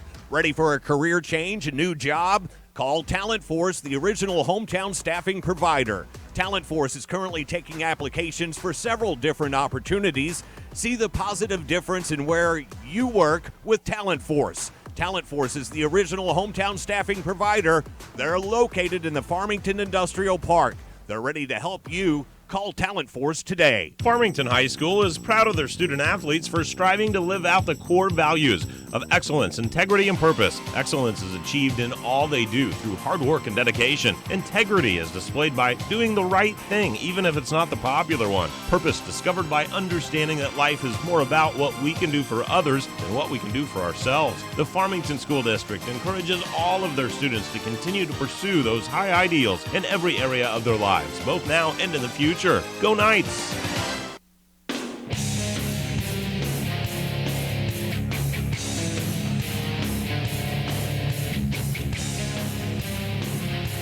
Welcome back in, folks. We are here in Park Hills on the campus of Central High School here for the Class 4 District 2 basketball tournament. We've got our second game coming up for you, and it will be the Potosi Trojans taking on the North County Raiders. Welcome into the Fleegs Equipment pregame show. Fleegs Equipment in St. Genevieve and Leadington. Fleegs Equipment for all of your lawn, farm, and garden equipment needs. Let their family serve your family. Highway 32 in St. Genevieve on the outer service road at the Leadington exit. And you can go online 24/7 to fleegs.com.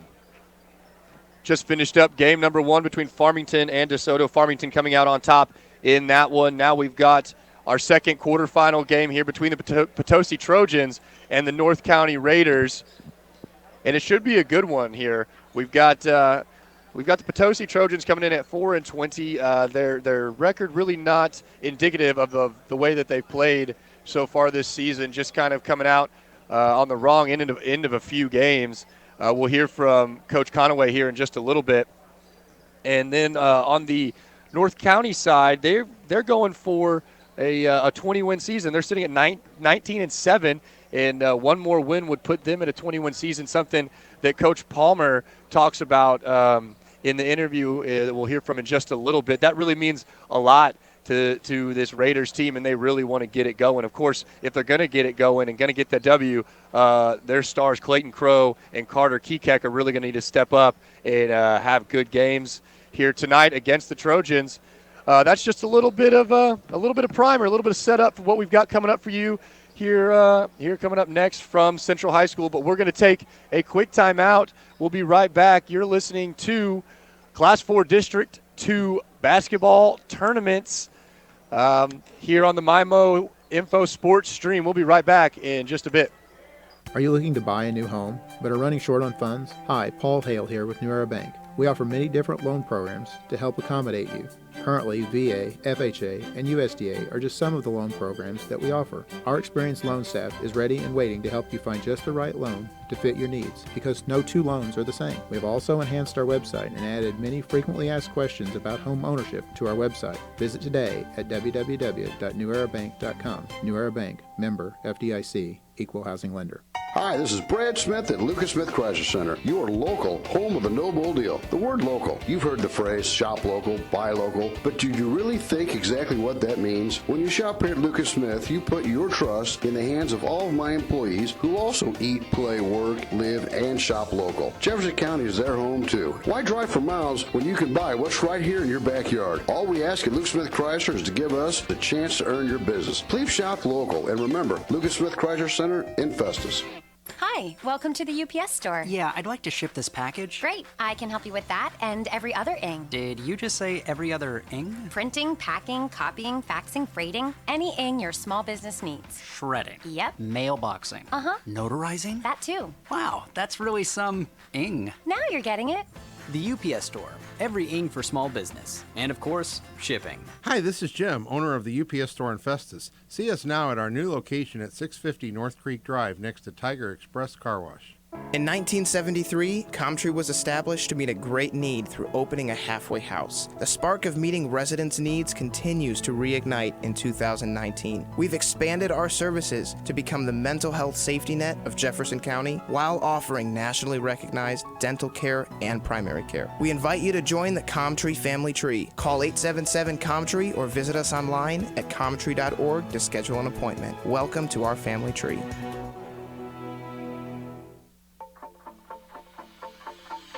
This is Dr. Karen Melton at Hearing Care Partners. We hope you don't miss a single thing this sports season. Stop by for a free hearing screening so you'll hear every play and the person sitting right next to you. One of the best parts of the game is chatting with old friends and making new ones. We wish all our local players a safe and healthy sports season. It's Hearing Care Partners. Find us online at hearingcarepartners.com. Whatever your educational goals are, you can achieve them at Jefferson College. With caring faculty, convenient locations, and award-winning academic programs, your future is Jefferson College's focus. To learn more, call 636-797-3000 or visit jeffco.edu for a complete list of degrees and programs. Enroll now. For higher education, for higher expectations, Jefferson College, Jefferson College, and you.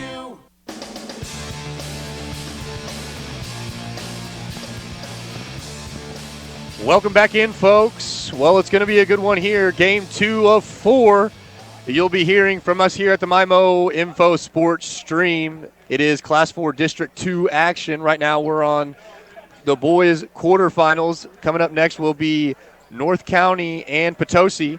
But while we have just a little bit of a break here, I'm going to thank some of our sponsors, because without them we wouldn't be able to bring all of this wonderful basketball and sports action to you. Remember that Alpha Media of Farmington encourages you to stop by these fine businesses and thank them for making these broadcasts possible. I want to thank Applebee's of Farmington, Cole's Tractor and Equipment, Comtree, the Doe Run Company, Fleegs Equipment, Gateway Motors, Gateway Region YMCA, Gilster Mary Lee, Hearing Care Partners, Hillsborough R3 School District, Home Pools and Spas, and Jefferson College. Thank you to all of those sponsors, and we're going to take a quick time out here. Back very shortly. You're listening to the MyMo Info Sports Stream. Hi, this is Amy, YMCA.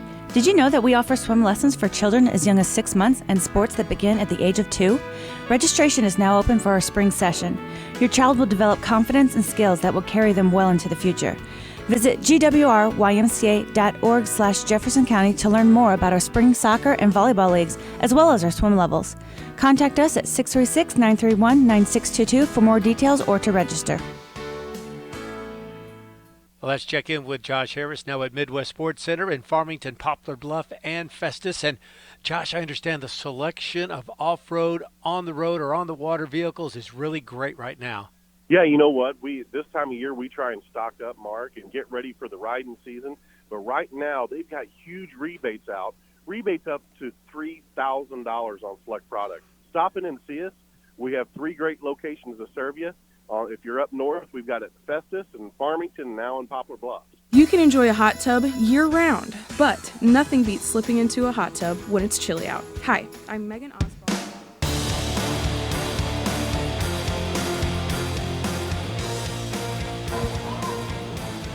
Welcome back into the Fleegs Equipment pregame show. I'm Stephen Kabler, joined here by Jimmy Palmer, North County Raiders head coach. Coach, how are you? I'm doing good. How about yourself? I'm doing well. Thanks for asking. We've got quarterfinals coming up today. You fought hard. Last 3 games you played have been pretty close. How do you like how your team's playing right now? I feel like we got a lot of good things clicking. A few minor things away from really flowing on both ends of the floor, but I like where our offense is headed. I like our effort on the defensive end right now. And, like you said, we've played some close games down the stretch here leading into this tournament and somehow found a way to win all of them. So we're playing really well right now. Hopefully we can carry it over into this tournament and continue moving forward and have a postseason run. Yeah, it is essentially playoff time, win or go home. How focused is this group? Do you like where their head's at heading into the rest of the way? Absolutely. Not much was said on the bus ride over. Everybody was looking and reading their scouting report, talking about the game plan, getting focused. And I think this group of kids really wants this one really bad. We're 19-7 right now. It's been a while since North County has had a 20-win season. We had one 2 years ago with our heavy senior class 2 years ago. But if we get one this year, this will be the second time in 17 years. So it's a big game for us. Hopefully we come out and play like it. You got a couple of really good players on this squad, especially Carter Kekek. Who else needs to step up in order to give you guys a good chance of getting to that 20 wins and then making a deeper run? Well, our post player's playing really well right now. Clayton Crow, in this last 3-game stretch, he's averaged 20 plus for us. Rebounding extremely well, but his footwork has gotten a lot better since Christmas break. We've really put a point of emphasis on that, teaching them the proper footwork, how to get open in the post when teams are fronting them and throwing defensive schemes at them down low. So this is going to be another test for him because that's what Potosi thrives off of, is their post presence on the offensive end as well as the defensive end. So we're going to need a strong effort from him today. You mentioned a little bit about Potosi. What do you like about this matchup with Potosi, your guys going against their guys? Well, we match up well with them. They start 2 posts and 3 guards just like us.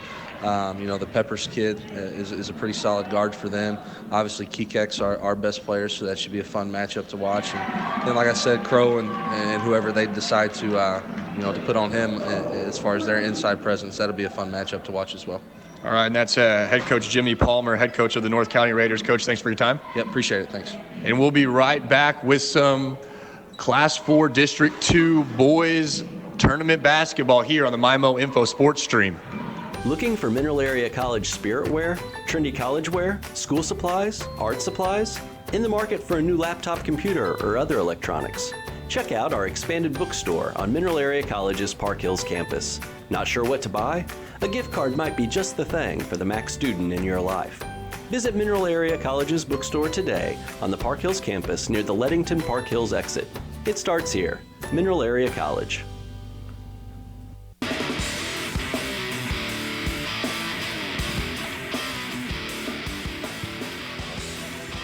It's almost time for tip-off, folks. Welcome back here to Central High School in Park Hills. We've got game number 2 about to get underway between the Potosi Trojans and the North County Raiders. So in that case, why don't we go ahead and jump into our starting lineups. Of course, starting lineups brought to you by Presbyterian Manor, the way you want to live. For the Potosi Trojans, it is Landon Bone, the 5'6 junior, Riker Walton, the 6'2 junior, Ty Mills, the freshman, Caleb Kaufman, the senior, and Bryce Reed, the 6'2 junior, rounding out the 5 for the Trojans. Again, that's Bone, Walton, Mills, Kaufman, and Reed. For the Raiders, we have Will Claywell, the 5'7 junior, Job Smith, the 5'9 freshman, Clayton Crow, the 6'6 junior, of course, the big man down low. Then you've got Nolan Reed, the 6'3 sophomore, and Carter Kekek, the 6' junior guard. Once again, for the Raiders, that's Claywell, Smith, Crow, Reed, and Kekek rounding out your starting lineups once again. Starting lineups always brought to you by Presbyterian Manor, the way you want to live. It's going to be a good one here, folks, between the Potosi Trojans and the North County Raiders as the PA announcer introduces the starting five for each team. And I tell you what, Clayton Crow, big number 21, 6'6" down there, looks like a man amongst boys as he looks big even to the officials as he goes and gives them their knucks. But yeah, he's gonna be a problem for the Trojans, and he's going to be a big part of the Raiders' game plan. We'll get a uniform check brought to you by Serenity Hospice Care. Peace of mind when it matters most. SerenityHospiceCare.org. For the Potosi Trojans, ooh, I love the all-purple look. Purple trousers, purple tops with a yellow line going down the side of those. Trojans in purple, outlined in yellow across the front. Numbers the same in purple, outlined in yellow on the front and back. For the North County Raiders, it is the white shorts, white shirts with the blue shoulders on the shirts, yellow numbers on the front and back outlined in blue with Raiders across the chest in blue outlined in yellow. We'll get it started with a quick three from the Trojans, and they'll take a 3-0 lead as the Raiders will bring it up. Nolan Reed has the ball, top key, swings it right wing, corner three ball up for Will Claywell, and it goes for Claywell. He answers the Potosi three with one of his own. Tie ball game, 3-3. Just a minute gone by here in the first quarter. Potosi brings the ball up. It will be Riker Walton on the left wing, swings it right wing up top to Landon Bone, back to Walton. He swings it around to Mills, who brings it out to the logo here. Goes down corner to Kaufman. Kaufman drives, kicks it out top of the key to Walton, who fires up a three. No good. Rebound out to Claywell, and here come the Raiders. Claywell dishes it off to to Kekek. He goes back up to Claywell, who dishes it right wing to Smith. Smith down to Reed. Reed into the post to Crow. Good post move there. Up. Shot won't fall, but he is fouled, and that'll send Clayton Crow to the line. Foul is on Bryce Reed, number 55, for the Trojans. That's his team's first 2 free throws coming up here for Crow. Crow eyes the front of the rim, bends his knees, lets it fly, and it rattles out, no good. Will remain deadlocked at 3 with 6.5 to play here in the first quarter. Crow's got one more free throw coming. Dribbles the ball a few times, takes a peek, shoots, swishes it, and that's good for Crow as he puts North County in front 4-3. It will be Potosi bringing the ball up. Landon Bone has the ball, dishes it down to Walton, goes out to the corner to Kaufman, back up right wing is Reed. Reed takes a dribble and dishes it off to Walton. Walton directing traffic, goes back up top to Mills, who goes to the corner down to Kaufman. He'll dribble out, kick out to Reed, who drives it into the lane. Good take all the way, but can't quite get the layup to go as the rebound is fumbled around, and it will be out of bounds. Last touch by North County, so we'll stay down there for the Potosi Trojans. The Trojans are moving from right to left across your electronic devices. North County Raiders will go from left to right. Inbound here for the Trojans. Get it down to the corner. And Mills will step on the baseline. That's a turnover, and the ball's going back to the Raiders. Kind of a slow start here, still trying to figure out the jitters. Are both teams 4-3, just under 6 to play here in the first quarter. The North County Raiders with the lead. Bringing the ball up is Kekek. He goes right wing, back up top to Reed.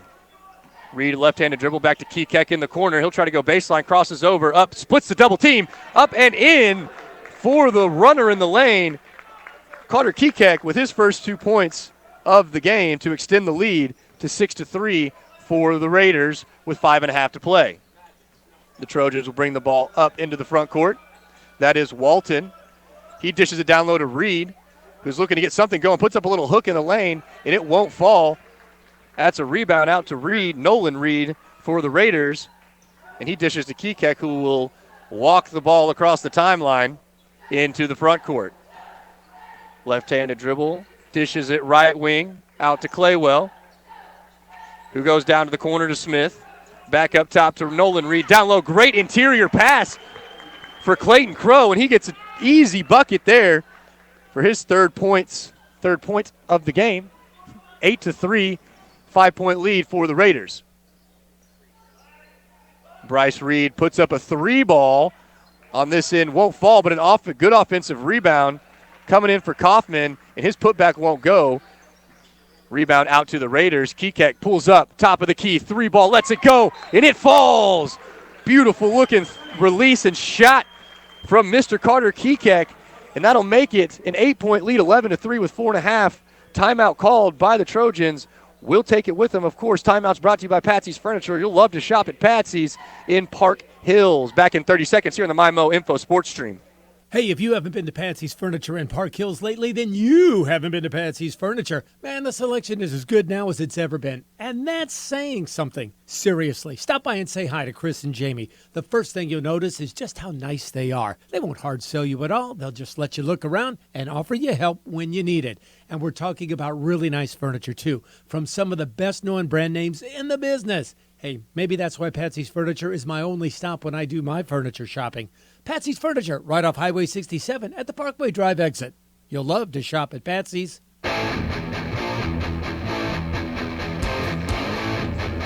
Welcome back in to TJ Full-On Fieldhouse here on the campus of the Central High Rebels for some Class 4 District 2 quarterfinal basketball action. It is the North County Raiders versus the Potosi Trojans, and as we get back to the action, the Raiders will turn the ball over. An errant pass there from Kekek, intended for Claywell, goes right through Claywell's hands into the backcourt, and that'll be an over and back ball out to the Trojans. The 5 out there for the Trojans. Mills, Peppers, Reed, Walton, and Kaufman. Those are your 5 for the Potosi Trojans as they have the ball. Reed has it on the left wing. He dishes up top to Walton, who drives in the lane. A lot of contact, no foul call, and he misses everything as Kekek rebounds the ball and brings it up in the front court. Dishes corner, 3-ball up. Ooh, air ball, misses everything there was Smith, but offensive rebound out to Claywell. He'll fire up his own 3, and that one won't go. Rebound to the Trojans. Coming down, Walton has it. He'll fire up a 3-ball, and it rattles home. And that'll cut the deficit to 5, 11-6 with 3.5 to play. Good looking shot there from Walton. And now it will be Kekek doing most of the ball handling here for the Raiders. He'll bring it up, dish it up top to Reed. Nolan Reed, that is. Kekek looking for a backdoor cut, gets the ball, and it'll be swatted out of his hand by Walton. And will remain down here. Inbound on the baseline here for the Raiders is Smith. He'll go quick pass into Crow, who misses the runner in the lane, and the rebound will careen out of bounds, and the referees signal the other direction for the Trojans. It will be Potosi ball, looking to inbound. Malachi Peppers bringing the ball up into the front court for the Trojans. Dish it around out to Walton. He'll let another 3 go, and it finds the bottom of the net. Walton single-handedly keeping the Trojans in this game right now. It is 11-9. Raiders lead with 2.5 to play here in the first period. And so far, it's just been the Riker-Walton show. As the Raiders look to answer. Good piece of defense there from the Trojans, and they'll get a turnover and get the ball back. Only chasing 2 here. Braden Swift and Eric Roos will come in for the Raiders. Inbound here for the Trojans. They'll get it off to Peppers. He dishes around out to Mills. Mills gets it to Reed, top of the key. Mills looking, takes his dribble, drives into the lane, lowers his shoulder, puts it up, won't fall. He tried to get it over the top of big 6'6" Clayton Crow and just couldn't quite get it there. As the Raiders come down with the rebound, here comes Kekek down the lane. It splits for him, and he gets fouled, putting the layup up. It won't go, so he has 2 free throws here coming up for Carter Kekek. While he shoots those free throws, we're going to thank a few more of our sponsors here. I'd like to thank Jefferson College, Lucas Smith, Midwest Sports Center, Mineral Area College, New Era Bank, as the first free throw is up and in for Kekek, giving him his 6th point on the evening. Parkland Health, Mart Pharmacy, Patsy's in Park Hills, Potosi R3 School Districts, Prairie Farms, Presbyterian Manor, Serenity Hospice Care, Twin City Toyota, and UPS Store Festus as the second free throw is up and in for Kekek, pushing that lead back to 4, 13-9 with 2 minutes remaining here in the first period. The Trojans will bring the ball up, and it is Peppers. He dishes out to Mills. Back up top to Kaufman, who gets it back to Peppers. He'll drive, looking for a shot, nothing there, kicks it back out to Josh Bradbrook, who has entered the game for the first time, and he can't quite handle the pass. It bounces off of his leg into the backcourt. That'll be a turnover, ball back to the Raiders. A lot of mistakes kind of on both ends so far here in this first quarter, getting it going, shaking off the dust.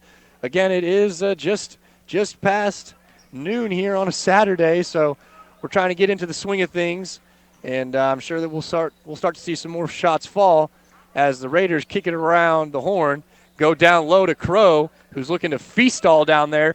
He gets his first shot blocked, but grabs his own rebound, puts it up and in for 2 points there. And now it is 15-9 with a minute to play here in the first quarter. And a Potosi turnover will lead to the North County Raiders inbounding on their own end of the floor, looking to extend this lead. They've got a 6-point lead, 15-9. Been a pretty clean game so far. Only 2 fouls been called. Quick inbound out to Claywell. He'll rip it around to Roos. Back to Claywell. Out to Kekek. Claywell left wing. 55 seconds to go here in the first quarter. Here's Claywell. He'll let a 3-ball fly, and it finds the net. Beautiful looking shot there from Will Claywell for his second 3-ball of the game, extending this lead to 9. It is 18-9 with 40 seconds remaining. The Trojans have the ball. Mills gets it out to Kaufman. Kaufman back to Walton. Top of the key, left-handed dribble. Goes all the way down to the corner, back to Kaufman, who'll drive into the lane, put it up, and it falls with a blocking foul called on Claywell. And Kaufman has a chance at a 3-point play here. Good take to the rack and great focus on being able to finish that. Free throw is up. Off the front of the rim, no good. Big rebound there from Walton on the offensive board. He puts it back up, and he's fouled. And he'll get 2 free throws of his own coming up. And that's 2 quick fouls for Claywell, as he was the one who committed both of those shooting fouls. Walton's first free throw is up off the back iron, no good. The score is 11-18. North County with the lead, 24 seconds exactly remaining here in the first period. Walton's got the second end coming up, bends the legs, lets it fire, and it's up and good for Walton, who's got 7 in the game. Once again, 24 seconds remaining. Kekek grabs the inbound pass, and he'll slowly bring it up as they look content to dribble this out and take a final shot. Dishes it around to Smith, into the corner was Swift. Back to Kekek up top of the key. He gets it around to Smith, back to Kekek. Drive, 3 seconds remaining. He'll put the ball up, no good, as the horn will sound, and that'll take us to the end of the first period. The score, 18-12. North County holds on to a 6-point lead, and we'll take a break. We'll be right back from Park Hills. You're listening to Class 4 District 2 boys basketball quarterfinals on the MyMO Info Sports Stream. Toyota President's Day is on. Load up on style and heat up the streets in the oh-so-sleek Camry and prepare to indulge your sporty side. Load up on comfort and quality family time in the roomy Highlander with tons of tech and seating for up to 8. Load up on fun and adventure in the versatile RAV4 with plenty of room for all your gear. And load up on confidence. All these Toyota models come with our active safety system, Standard. Load up on style, load up on comfort, load up on adventure, and load up on savings. Hurry in during Toyota President's Day and get a historic deal before it's history. See you soon, your new Toyota. Find yours at buyatoyota.com. Toyota, let's go places. See Twin City Toyota, I-55 at the Herculaneum Auto Mall exit, or visit them online at twincitytoyota.com.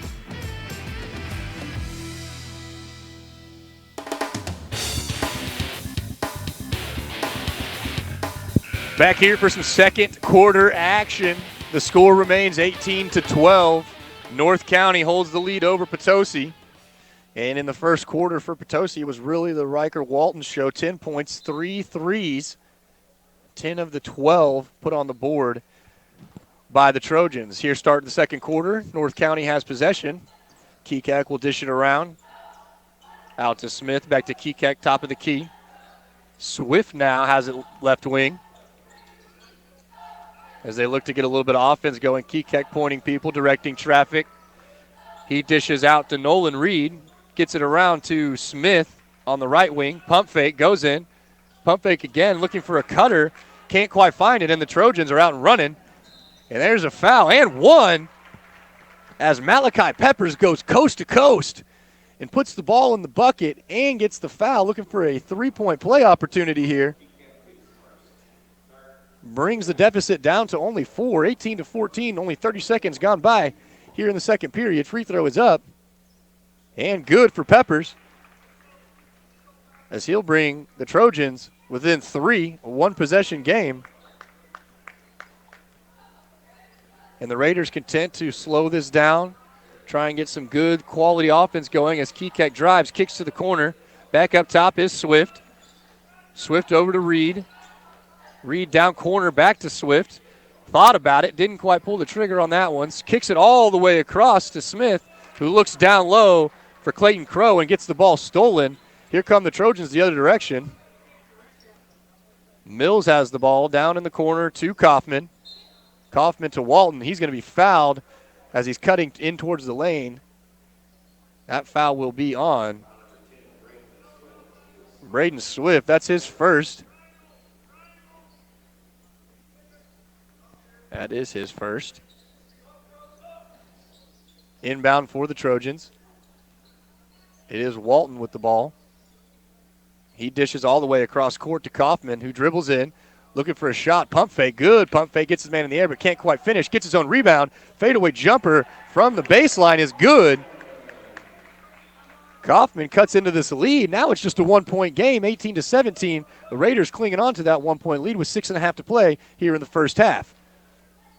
Carter Keekak brings the ball up. Good pump fake and a pass there down to Crow, but Crow's getting clobbered down there. Can't get a call or the shot to fall as the Trojans bring it up. Malachi Peppers has the ball on the right wing. He dishes out to Bradbrook. Back to Peppers. Good drive in there from Peppers, but he gets the ball stolen. Here come the Raiders out and running. Easy layup. Good finish there from Job Smith, as he gets his first 2 points of the game.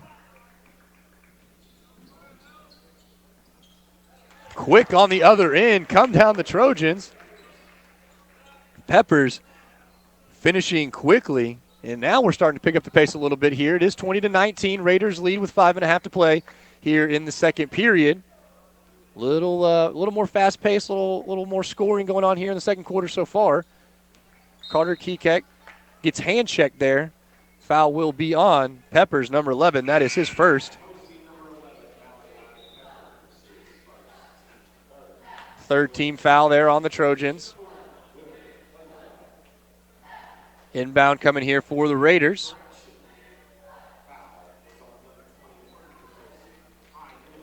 Correction, foul on number 21, Ty Mills.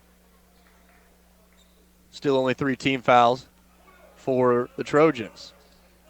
Claywell Dishes down to the corner to Reed. Cross court over to Smith. Smith to Kekek, top of the key. He goes over to Claywell. Down to the corner is Reed. And he'll step on the base on the sideline. And that's a turnover out of bounds to the Trojans. Looking to inbound the ball. Gets it inside to Bradbrook. The big, tall, 6'9" junior. He looks to advance the ball up the floor to Malachi Peppers, who is fouled. That foul is on Carter Kekek, his second of the game. Big dunk coming up here from Josh Bradbrook again. The 6'9" junior gets up and puts the ball in the hoop there. Doesn't have to do much as he goes over the top, and it looks like he's brought in to deal with Crow. He'll draw travel on Crow. We've got the 6'6" junior, Clayton Crow, and the 6'9" junior, Josh Bradbrook, for the Potosi Trojans are going to be going head-to-head down there in the paint on both ends of the floor. And so far, it looks like Bradbrook is winning that battle as the Potosi Trojans have taken a lead 21-20 as Bradbrook hits a little jumper on the baseline to extend the lead for the Trojans, 23-20. Raiders looking for something to answer this little run that we've seen from Potosi so far here. And a big steal there from Malachi Peppers, who will go coast to coast. Easy layup, 25-20. Potosi coming out swinging here in the second quarter. 4 minutes to go in the half. Trojans have a 5-point lead. Raiders have the ball. Looking to slow things down, get their offense going. Kekek has it right wing. Drives into the lane. Kicks it back out. Loses it. And that's a turnover. Ty Mills has the ball. He'll bring it up. Good looking outlet pass down. There's Kaufman in the lane, and he gets his shot swatted away by Clayton Crow. Here come the Raiders quickly as Claywell gets a little runner, and that one will fall. 22-25. Potosi leads. Timeout taken by North County, and we'll take one with them back in 30 seconds from TJ Full-On Fieldhouse here on the campus of the Central Rebels. You're listening to the MyMo Info Sports Stream. For 57 years, the staff at Farmington Presbyterian Manor have dedicated ourselves to providing our community the best independent living, assisted living, skilled nursing, memory care, and short-term rehab. We are proud to be part of the Parkland community and provide the quality health care you deserve. Call 573-756-6768 today and schedule a visit to find out more about Farmington Presbyterian Manor.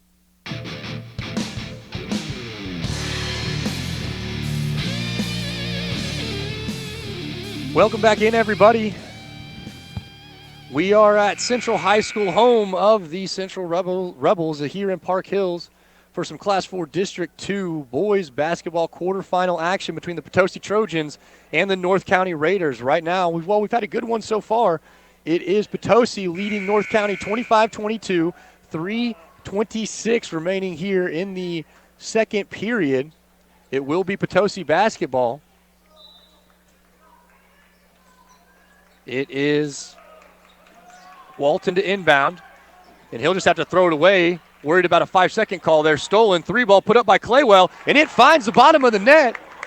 Will Claywell with 5 quick points to tie this ball game up, but here come the Trojans as they go a little bit too quickly and turn the ball over. Here comes Kekek. Tie ball game, 25-all. Kekek into the lane, up and in.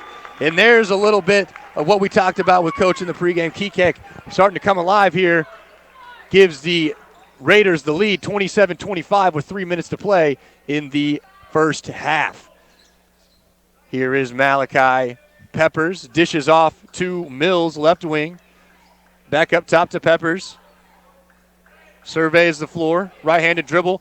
Hammers right side. Gets it up and in. No basket, though. Foul on the floor prior to gathering was Malachi Peppers, and that'll be Kekek with the foul. That is his third. Team's sixth. And Carter Kekek will have to head to the bench as Braden Swift, comes in for him with those 3 fouls. It will be Potosi ball with Walton taking it up top. Swings it out to Mills, left side. Mills looking. Good crossover. He's defended there by Claywell. Swings all the way to the corner for Bradbrook, who puts up a corner 3, and that one won't fall. Now we've got a scrum as the ball goes flying out of bounds, and bodies are hitting the floor. And the refs are going to say it's going to stay right here. Potosi basketball, last touched by Braden Swift is what the referees will say. Inbound out to Walton. He goes down low to Kaufman. Kicks it out. Bradbrook for 3, and it finds the net. Big 6'9" Josh Bradbrook pours one in from beyond the arc to give the Trojans the lead back 28-27 with 2 minutes to play here in the first half. Here is Crow down low. Good move, but can't quite find it.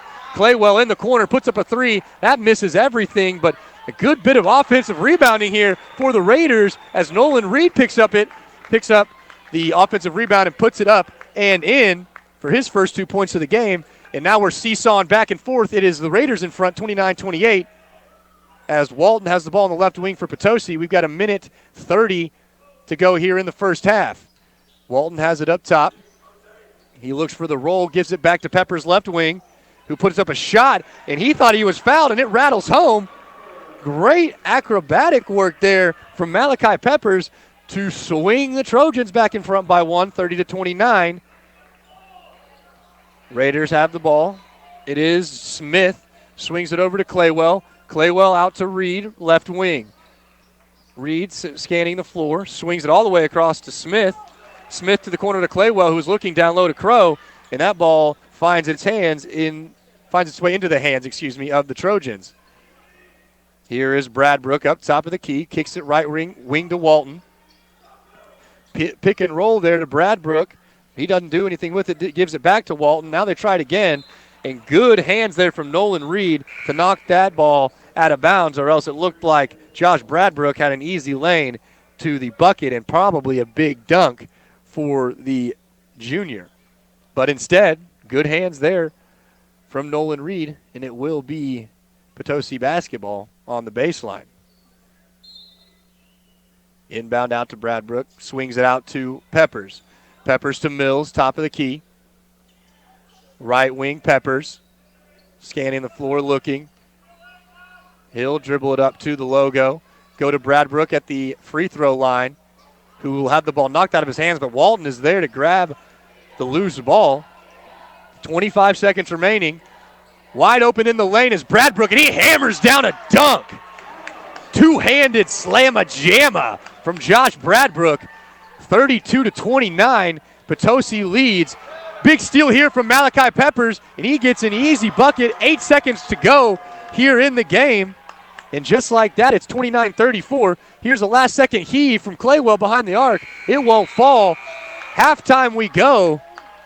The Potosi Trojans lead 29-34 over the North County Raiders. And it's really been all about Malachi Peppers and Josh Bradbrook in the second quarter. Riker Walton got it started there for the Trojans. But in the second quarter, it was all about Peppers and Bradbrook running that 1-2 game. Good and entertaining first half. We'll take a short break, and then we'll get back here to the Midwest Sports Center halftime show. I'm Stephen Kabler, and you're listening to Class 4 District 2 basketball quarterfinals on the MyMo Info Sports Stream. There's no need to be scared of flu season. Just say boo to the flu and head over to Parkland Health Mart Pharmacy for your flu shot. It's the perfect way to protect you and your family, and no appointment is necessary. Just pop in when you have time, and we will have you on your way in just a few minutes. Cash prices are available, or we're happy to bill your insurance. We know you have better things to do than be stuck at home with a nasty case of the flu. Come see us at Parkland Health Mart Pharmacy in Deloge, Fredericktown, Ironton, and Farmington. When it's all said and done, what really matters? For Serenity Hospice Care patient Jack, hospice isn't about giving up. It's not about the end. It's about right now. It's about spending precious time with the people we love Come on, Grandpa. and the little moments that create lasting memories. It's focusing on what's important to you and remembering life is beautiful in all stages. Eating good in the neighborhood at Applebee's sounds so good, doesn't it? Hi, I'm Amy Cousins, General Manager of Applebee's in Farmington. You and a friend can start with 2 side salads or an appetizer to share, then choose any 2 full-size entree from the 2 for $20 dinner lunch menu. Or pick 2 items to create your own combo meal from the classic or signature lunch combo menu. Soups, salads, chicken feet, a roll-up, clubhouse grill, or chicken tenders. There's so much to choose from, and it's all under $10. Dine in or call it in. Applebee's on Cars Boulevard in Farmington.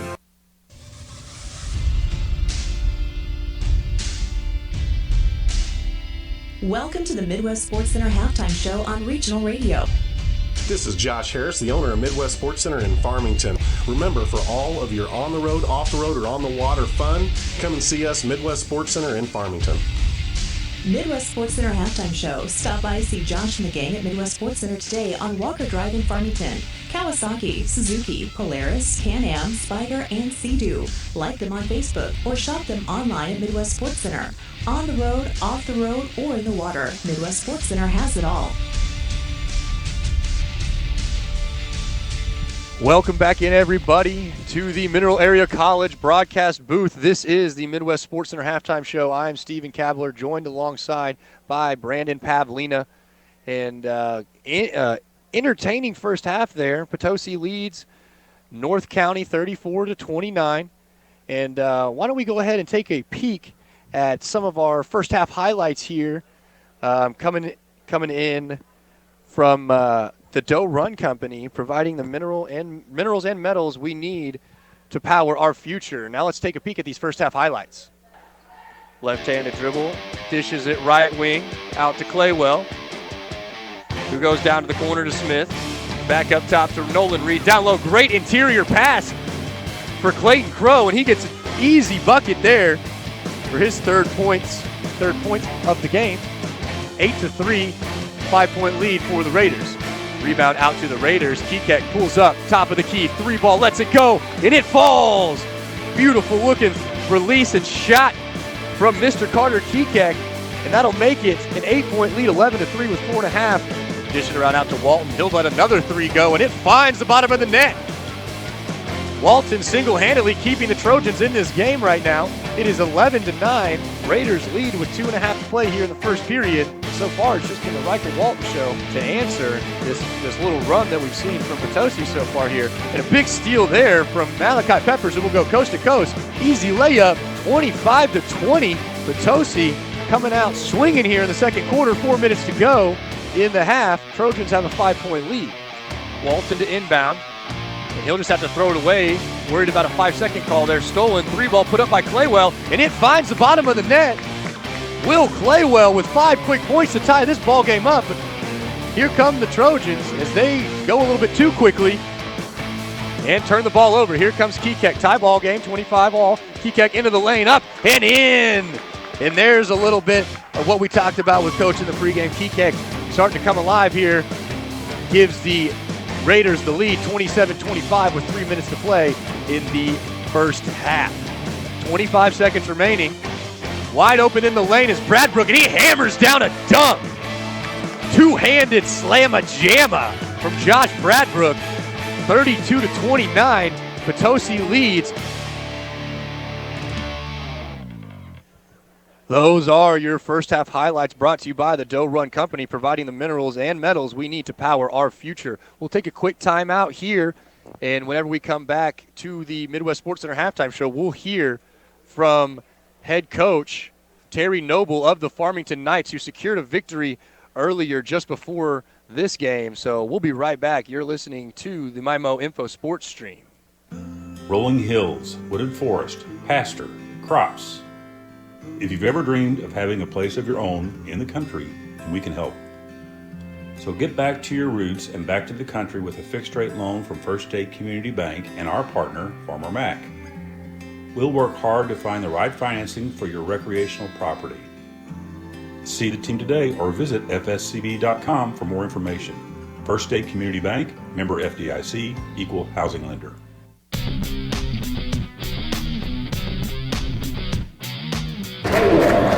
Welcome in here on the Midwest Sports Center halftime show as we're talking now with the head coach of the Farmington Knights boys basketball team, Terry Noble, as they got a win in the first round here, the first game of the day. Really impressive performance over the DeSoto Dragons. And Coach, for you guys, really an impressive third quarter from Brant Gray and really just an impressive performance by the whole team overall. Before we get to all that, though, your thoughts on how your team played here today? I thought it was a great team win, even though Brant got hot there in the third quarter, and he is really the one that stretched the lead for us. But overall, everybody really played well. They shared the ball well. I thought we took really good shots, and for the most part, put the ball in the basket. And defensively, we held them down. 19 points in the first half was really a good defensive showing for us. Jonah did a great job in the paint. Jacob Jarvis came in and got some big buckets and rebounds for us. Of course, Isaiah was his usual self, and then Bracey and JP and Owen especially did a great job out front with the ball. And how about those seniors in that fourth quarter, man? You put those guys back there out there on the court and it looked like senior night all over again. They couldn't miss. They were knocking down shots. How much fun was that for you to get to see those guys go to work again? Yeah, that's great. I mean, and they're capable of doing that. They just and they play loose and free. I think that's the key to them playing so well. When they play loose and free, they can do a lot of things well, and they did it tonight. And not just one of them, but all of them. Yeah, and it was a lot of fun for us, too, seeing the reactions from the bench and just everything going on. And you kind of touched on it. Brant Gray, he's our Applebee's of Farmington player of the game. I mean, he was just lighting it up in the third quarter. I think he finished with 30 or 20 points in that quarter alone, 22 overall. What were your thoughts on how he played here tonight? Well, Brant, the biggest thing, because we've always known Brant can shoot. Brant's capable of getting hot like that anytime, but he was moving so well without the ball today, and that's the key for him. And when he does that, and he's really active, and plus he put the ball on the floor and went to the basket a few times. So when they come out and get him and try to take the three away from him, if he'll do that more, then they have to back off a little bit. Be careful how they close out on him. So, Brant had a tremendous outing, especially in the third quarter. And we'll wrap it up with this. As well, you want to check out this one with the North County Raiders playing here right now against Potosi. But for you guys now, second round is set. It's going to be the Central Rebels. And you guys have had a couple of great matchups with them so far this year. Haven't quite gotten the best of them just yet. You guys have been close, but now the one that really counts. Season on the line. What are you expecting to see from the Rebels out there coming up on Monday? Well, they're not going to back off, and they're going to be playing in their gym. I think they're going to play well. I think they're going to play well, which means we got to really play well. But we are playing well right now, so that's the best you can hope for. We want to go out and play our very best game and then take our chances. And I think if we do that, anything can happen. I think we're starting to believe in ourselves that we're definitely deserving to be in the conversation with a team that can win this tournament. But we have to go out and prove it on the floor. Well, we're excited for that one, Coach. We appreciate your time. Thank you, Brandon. Thanks for your coverage. Absolutely. That's Terry Noble, the head coach of the Farmington Knights boys basketball team. We'll be back on the Midwest Sports Center halftime show.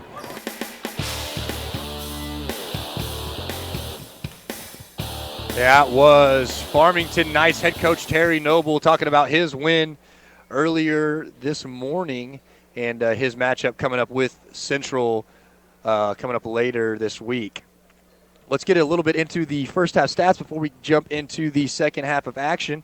Will Claywell had 11 points, your high score for North County, followed by Carter Kekek, who had 9, and Clayton Crow, the big man down low, putting up a 5 spot.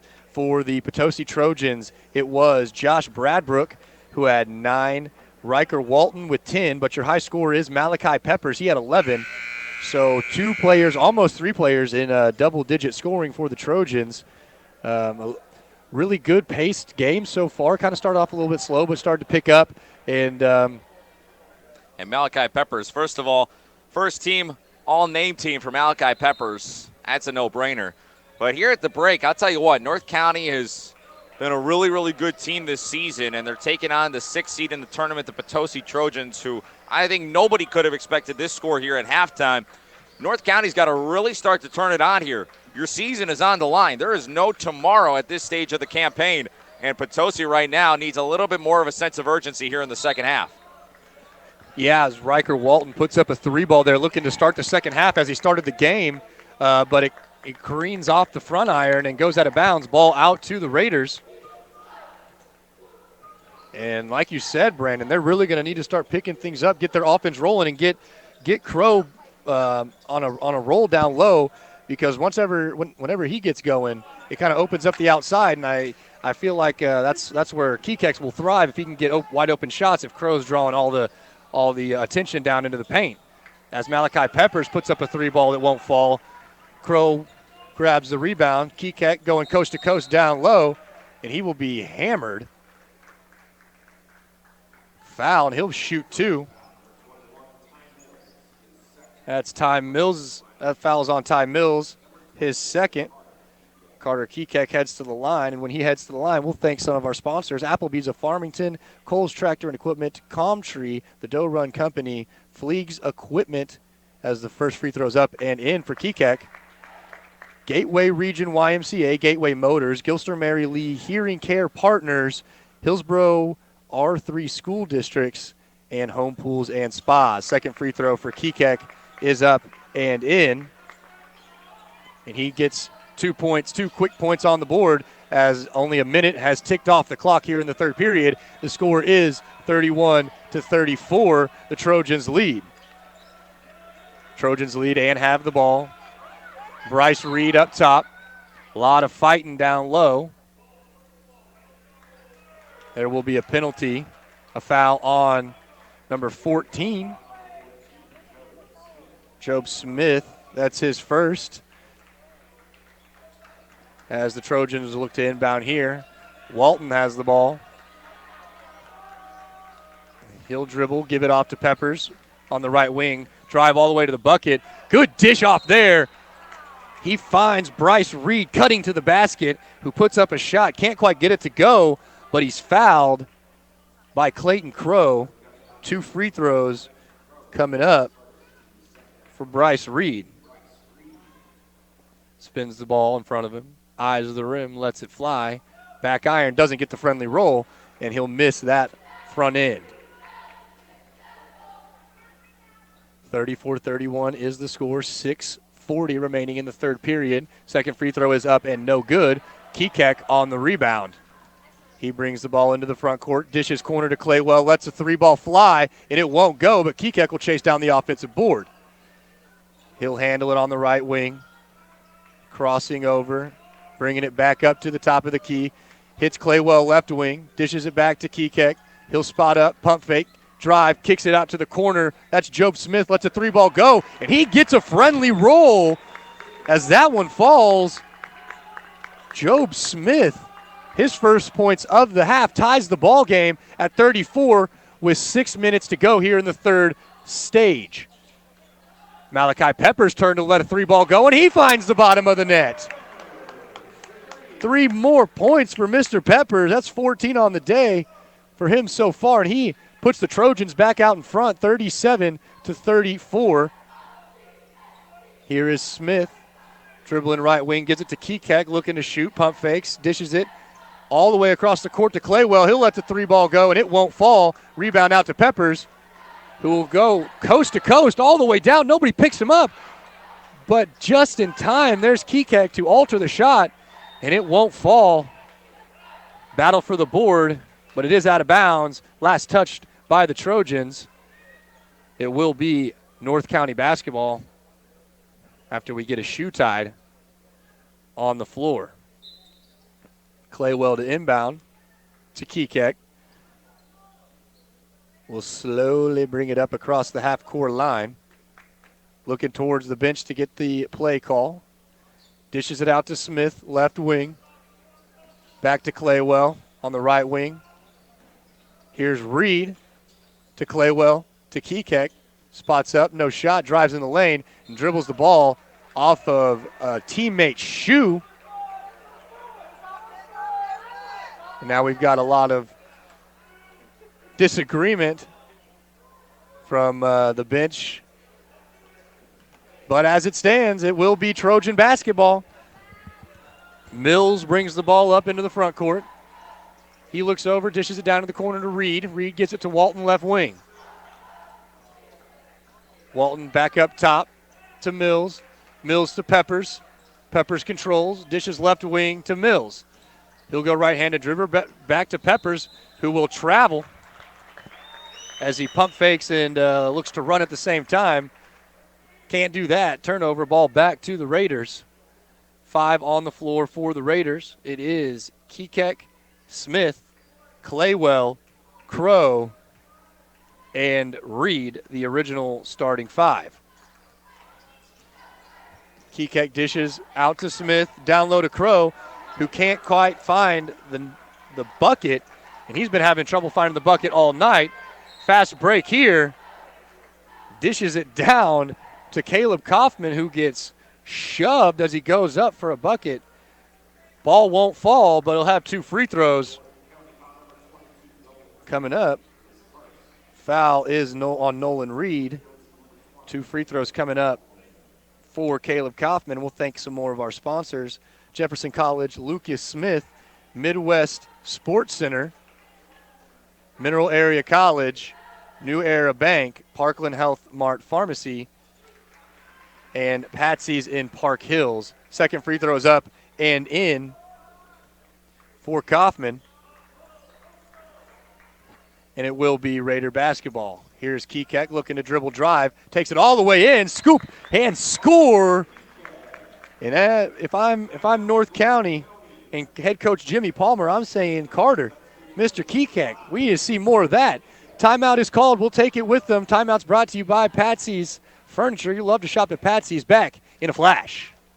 Gateway Motors in Fredericktown, Missouri invites you to come on down and let us help you find your next vehicle. Purchasing a car, SUV, or truck can be an overwhelming experience. The Gateway crew will help you find the right vehicle for your personal or family needs. We offer 24-month or less, no-interest loans for qualified buyers. Come on down to 509 Lincoln Drive and let us help you find a reliable vehicle that fits your wallet.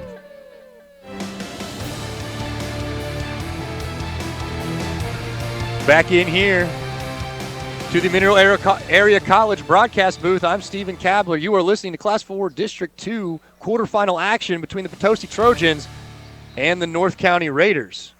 It is the Trojans who lead 38-36, 4 minutes remaining in the third period. And it will be Trojan basketball. Peppers will bring the ball up. He is guarded by Claywell. Peppers stops, dishes off, and there's a big shot. Big shot from Caleb Kaufman there.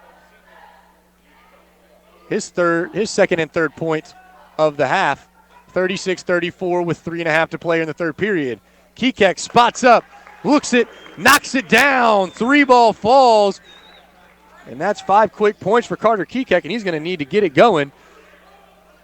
As Cooper Kekek, his younger brother, has entered the game for the first time. And it looks like the Raiders will switch to they'll stick to a man-to-man. It looked like they may have been in the zone there for a second, but it is a man-to-man. Mills handles the ball, dishes left wing out to Walton. Walton looking for some help, trapped, double-teamed, but he finds Mills, who goes in the lane, gets the ball stripped, and it will be corralled by Nolan Reed, who dishes off to Carter Kekek, who's looking to just attack, as he gets an easy floater, rises up over the competition and drops it home. And just like that, we're starting to see Big 24 Carter Kekek come alive. He's got 7 points here in the third period, all within the last 45 seconds to a minute. And now the Raiders have the lead 41-40 with 2.5 to play in the third period. Walton has the ball left wing. He's looking for Peppers down low, who gets the ball. Short little jumper there on the baseline will fall for Malachi Peppers. And he'll put the Trojans back in front, 42-41. Timeout is called, and we'll take it with them. Timeout's brought to you by Patsy's Furniture. You'll love to shop at Patsy's in Park Hills. Back in a flash on the MyMO Sports Stream. What you put on your family's table does make a difference, and Prairie Farms is proud to play a role in your family's growth and good health. Since 1938, Prairie Farms has been providing high-quality products and fresh, wholesome, and nutritious milk to you and your family. From yogurt, dips, and sour cream to cottage cheese, ice cream, and milk, the next time you're at the store, reach for the Prairie Farms label and know you're serving the best. Prairie Farms, dedicated farmers, happy cows, and real milk. And we're back here in Park Hills for some high school basketball, Class 4 District 2 quarterfinal action between the Potosi Trojans and the North County Raiders. It's been a back-and-forth affair so far, with the Potosi Trojans holding on to a slim 1-point lead, 42-41, with 2:15 remaining to play in the third period. Raiders have the ball, dish down low to Crow, and he just can't seem to find the net here. Nothing seems to be falling. Good dish there from Kekek down to Crow, who goes up and under and just doesn't get it and find the bottom of the net, but the ball remains at this end to the Raiders. Inbound to Crow. He'll find it for Kekek, trapped in the corner. He'll dribble out of it. Dishes around to his brother, Cooper. Back to Carter. He'll pump fake drive in the lane. Good dish to Crow down low, who goes up with it and just gets absolutely mauled. And he'll have 2 free throws coming up. Foul on Walton. That's his first. 2 free throws upcoming for Clayton Crow. Lets the first one fly, and it goes. And maybe that's what he needs to see. He needs to see the ball hitting the bottom of the net there. It's just his first point of the second half here. 1 more free throw upcoming. He's got 6 total on the afternoon. Ties the ball game at 42. Second one is up, and it is off the side iron of the rim. So we're all knotted up at 42 with 1:45 to play in the third period as Peppers goes coast to coast, and he tries to get it up over Crow, and it gets knocked out of bounds. Ball will remain with the Trojans. Once again, the Trojans are going from left to right across your screens, and the Raiders are going right to left across your mobile devices. Inbound, Walton takes the ball, right wing, dishes it off to Peppers. Waiting for a play call. He'll bring it up to the top. Goes Walton left wing. Comes off a screen looking for the roll, not there. Now dishes to the corner to Kaufman, who goes up and over Crow. Ball is short, ball on the ground. Rebound by Crow, and here's Kekek bringing it down the other direction. He wants to go quickly. Spin move in the lane. Puts it up and in with the foul. Count the bucket. Carter Kekek taking it all on. He took on about 3 purple jerseys there and still was able to find the bottom of the net. Gives the Raiders a 44-42 lead with a free throw upcoming. Ball is up, and he converts the 3-point play there. 3-point lead for the Raiders as Kekek now has 10 points here in the third period. Peppers out, lets a 3-ball fly, and it rattles home. Malachi Peppers really pouring them in so far tonight, and he ties the ball game back at 45. 50 seconds to play here in the third period. Carter Kekek driving down the lane, and he'll be fouled as he goes hard down to the floor. It will be on Landon Bone. That's his first. Inbound upcoming for the Raiders. Up top of the key is Braden Swift. He'll dish it off to Kekek. He goes back to Roos. Roos back to Kekek, and that ball is knocked out of bounds and will remain with the Raiders. Back and forth ball game here.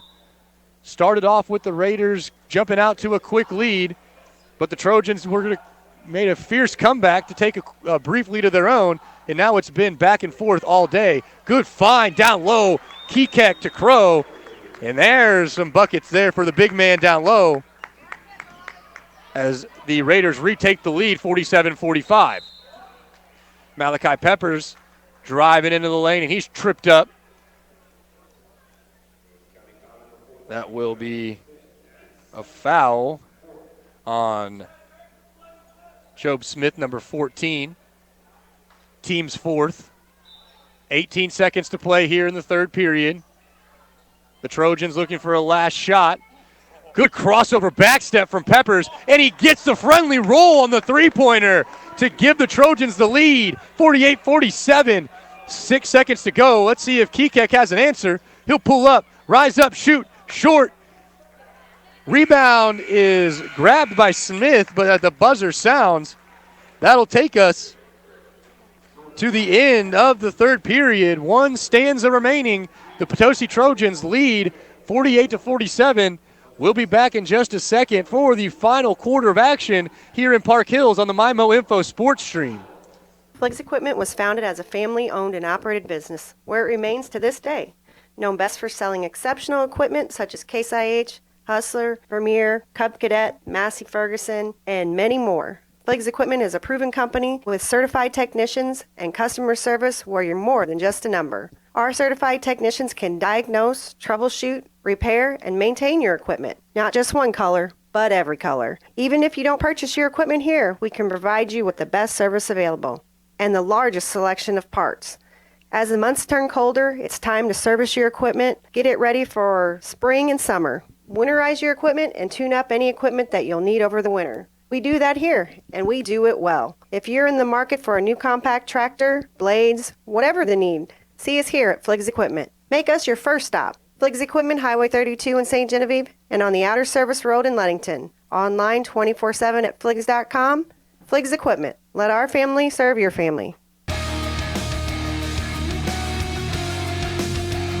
All right, and we're back here for the fourth quarter of action. It's a tight one, 48-47. The Potosi Trojans lead the North County Raiders. Raiders retain possession. Carter Kekak will bring the ball into the front court.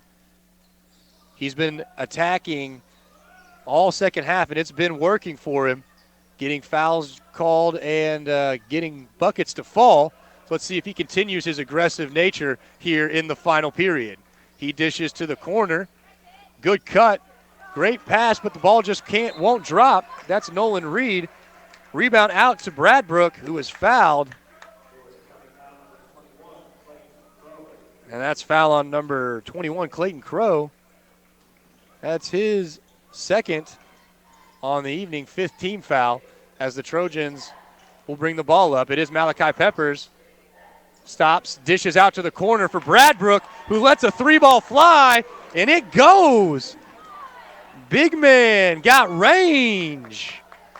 51-47, the Trojans extend their lead, 4-point margin. Just about a minute gone by here in the fourth. Claywell looking to answer with a three ball of his own, and it finds the bottom. Beautiful back and forth so far from the Trojans and the Raiders. 50-51, 7 minutes to go. Timeout called. We'll take it with them. Timeout's brought to you by Patsy's Furniture. You'll love to shop at Patsy's in Park Hills. Back in a jiffy. Stop by Dairy Queen in Farmington and Potosi for the best cheeseburger in town. And don't forget their chicken strip basket or 6 pieces of golden fried chicken strips, hot fries, Texas toast, and creamy white gravy. And remember, you'll love their new snack menu pretzel stick and a soft pretzel. Don't forget your fantastic lunch, which includes entree, drink, and a sundae for $6. That's Dairy Queen. 2 great locations, Potosi and Farmington, where they treat you right. The Doe Run Company, providing the minerals and metals we need to power our future.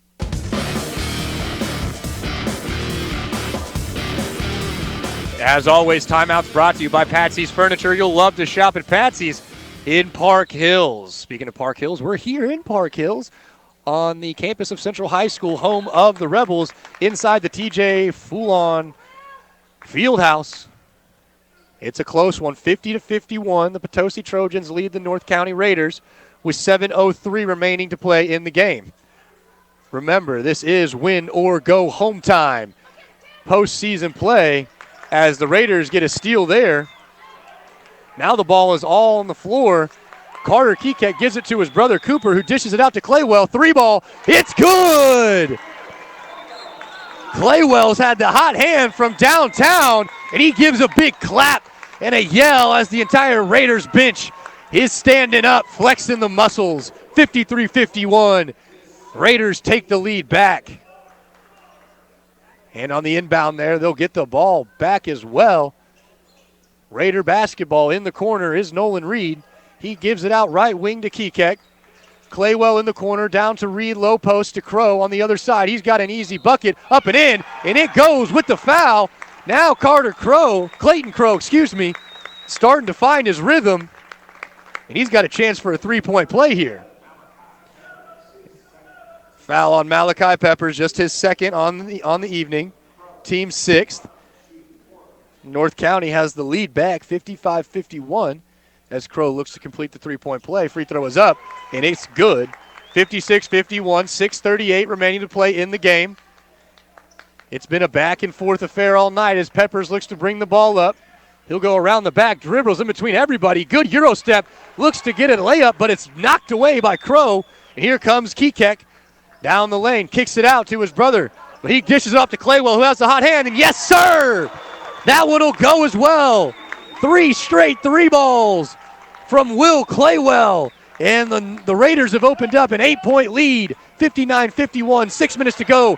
Big steal there from Cooper Kekek, and he'll get a timeout called. Heads up basketball IQ there from the young freshman to call that timeout to make sure his team retains possession. We'll take a timeout with them. Back in 30 seconds here in Park Hills. You're listening to the MyMo Info Sports Stream. The Potosi R3 School District is committed to excellence. Now, they're proud of their students and their athletes because these young people work hard and show a ton of dedication. The Potosi R3 students and athletes are committed to excelling to high levels of achievement. Attitude and perseverance play a big part in their success. The Potosi R3 School District sincerely hopes this school year is a wonderful and memorable stepping stone in their life's journey.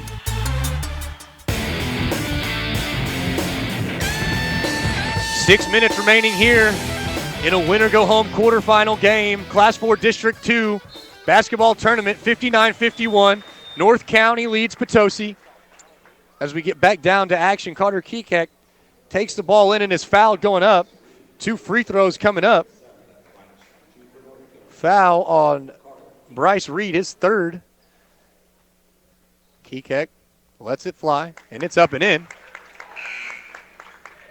His first point of the fourth quarter extends this lead to a 9-point margin in favor of the Raiders. Whistles blow, confusion.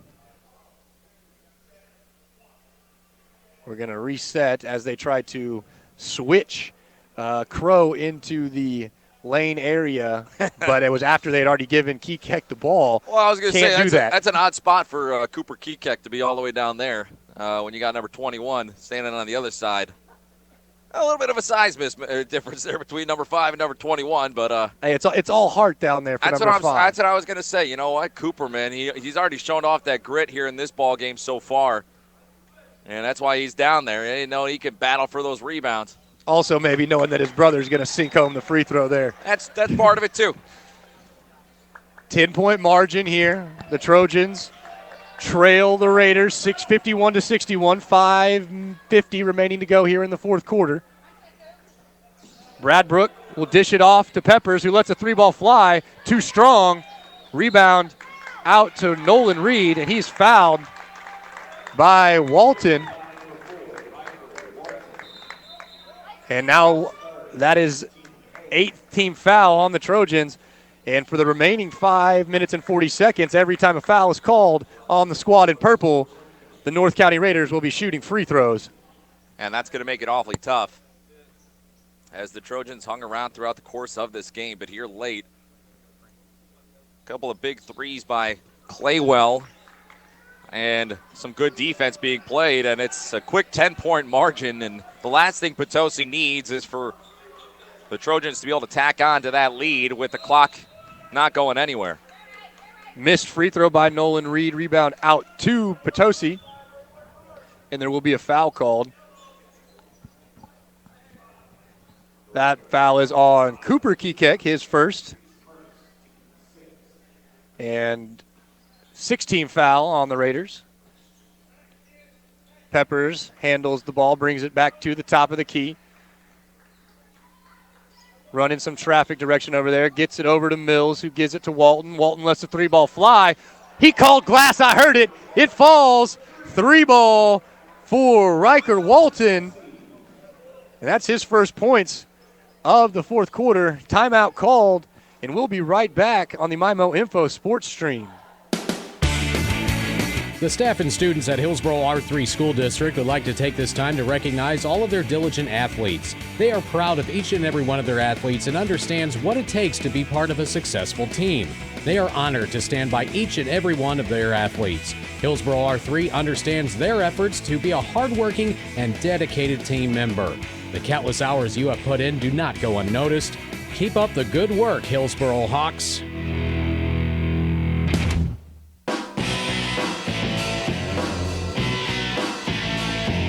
It's going to be an exciting 5 minutes and 12 seconds here in Park Hills on the campus of Central High School. 61-54, North County Raiders lead the Potosi Trojans. How's it going, everybody? My name is Stephen Kabler, joined alongside Brandon Pavlina here in the Mineral Area College broadcast booth. We've got you some Class 4 District 2 quarterfinal action between Potosi and North County. Earlier in our first game, DeSoto was defeated by Farmington. Farmington will play Central later on next week. The winner of this game, however, will take on Hillsboro as we get back down to action, 5 minutes and counting in the fourth period. 61-54, Raiders lead. Kekek looking to drive. Floater in the lane, won't go. Big rebound there from Reed. Cooper Kekek out to Claywell, swings it back to Carter. Carter looking to get a little more aggressive. Right-handed dribble, hammers down the lane, kicks it out to Reed. Wide open, short corner jumper off the front iron, but he finds his own rebound. Out to Claywell, wide open, 3 ball, no good. Rebound by Caleb Kaufman, who dishes it out to Peppers, who will bring it up the floor. Kind of loses the handle a little bit, but gets it back. Corner 3 from Walton, up and no good off the front iron. Rebound by Cooper Kekek, who gives it to Claywell, back to Carter. Say, there he is again. Cooper Kekek, man, he works hard for those rebounds. He's ball hawking today. Yeah, young man out there, his smallest guy out on the court, working probably harder than just about anybody. Carter Kekek pops in the lane, no good. Offensive rebound from Crow, and he'll get hammered on the backside. Little chirping going on there between those two. Yeah, those. As the big block from Bradbrook, and he and Crow mean mugging at each other, exchanging words on that one. But a big-time play there as possession goes back to Potosi halfway through the fourth. Here is Peppers out to Walton on the right wing, drives. Little floater over Crow, won't go. Strong board there from Kekek.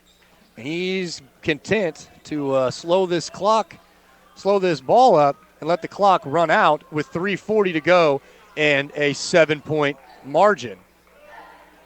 Kekek, hesitation, head fake. Into the lane, dishes out. Oh, tough spot in the corner. Steps on the baseline, tough spot like you said. Coach Palmer can't believe it. He thought Kekek tiptoed the sidelines, but not to be so, as they'll say out of bounds. Potosi gets it back. 3.5 minutes to go, 7-point game, 61-54. North County leading, Potosi trying to pull off a big-time upset here in the second game of the boys' side at the end of the District 4 or Class 4 District 2 boys basketball tournament. Oh my goodness. Here goes Peppers. He'll bring the ball up. Claywell with some good hands there. Took his cookies. And now Carter Kekek again slowly dribbles the ball across the timeline. 3:10 remaining in the game.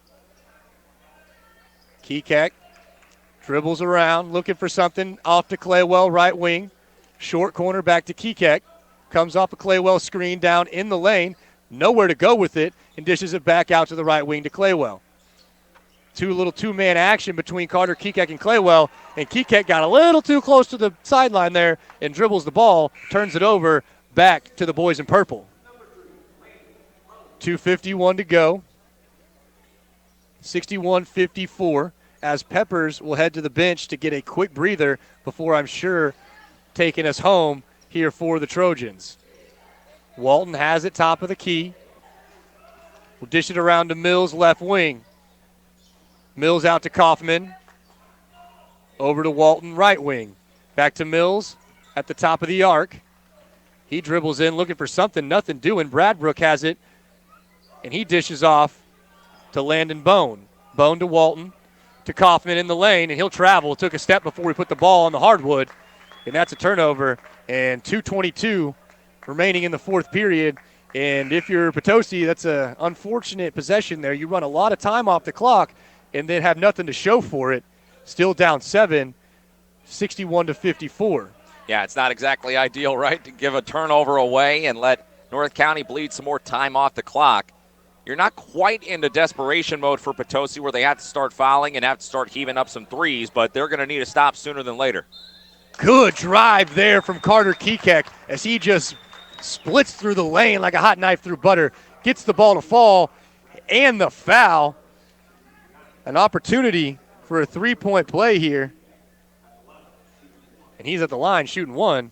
And we'll thank some sponsors: Midwest Sports Center, Mineral Area College, New Era Bank, Parkland Health Mart Pharmacy, Patsy's in Park Hills, Potosi R3 School District, Prairie Farms, Presbyterian Manor in Farmington, Serenity Hospice Care, Twin City Toyota, and UPS Store in Festus. Carter Kekek eyes the rim, lets it fly, and it goes, completing the three-point play, extending the lead back out to 10 with 2 minutes remaining here in the fourth quarter.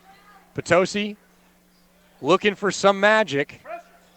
They got to start getting some shots to fall early on in possessions as they get the ball down to Walton down low, and he gets fouled. Block called on Cooper Kekek, but the ball does not drop.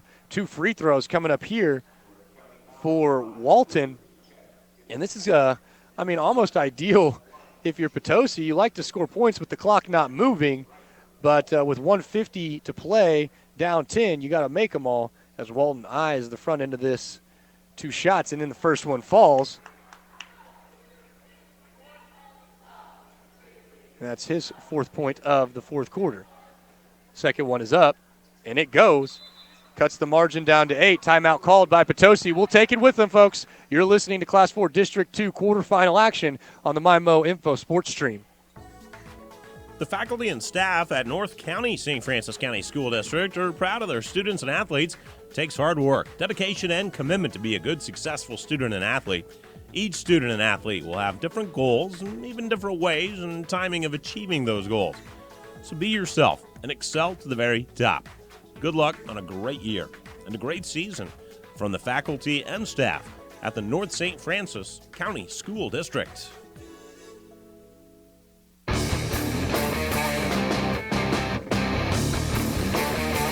Coming down the home stretch here now, 1:50 to go in the fourth quarter.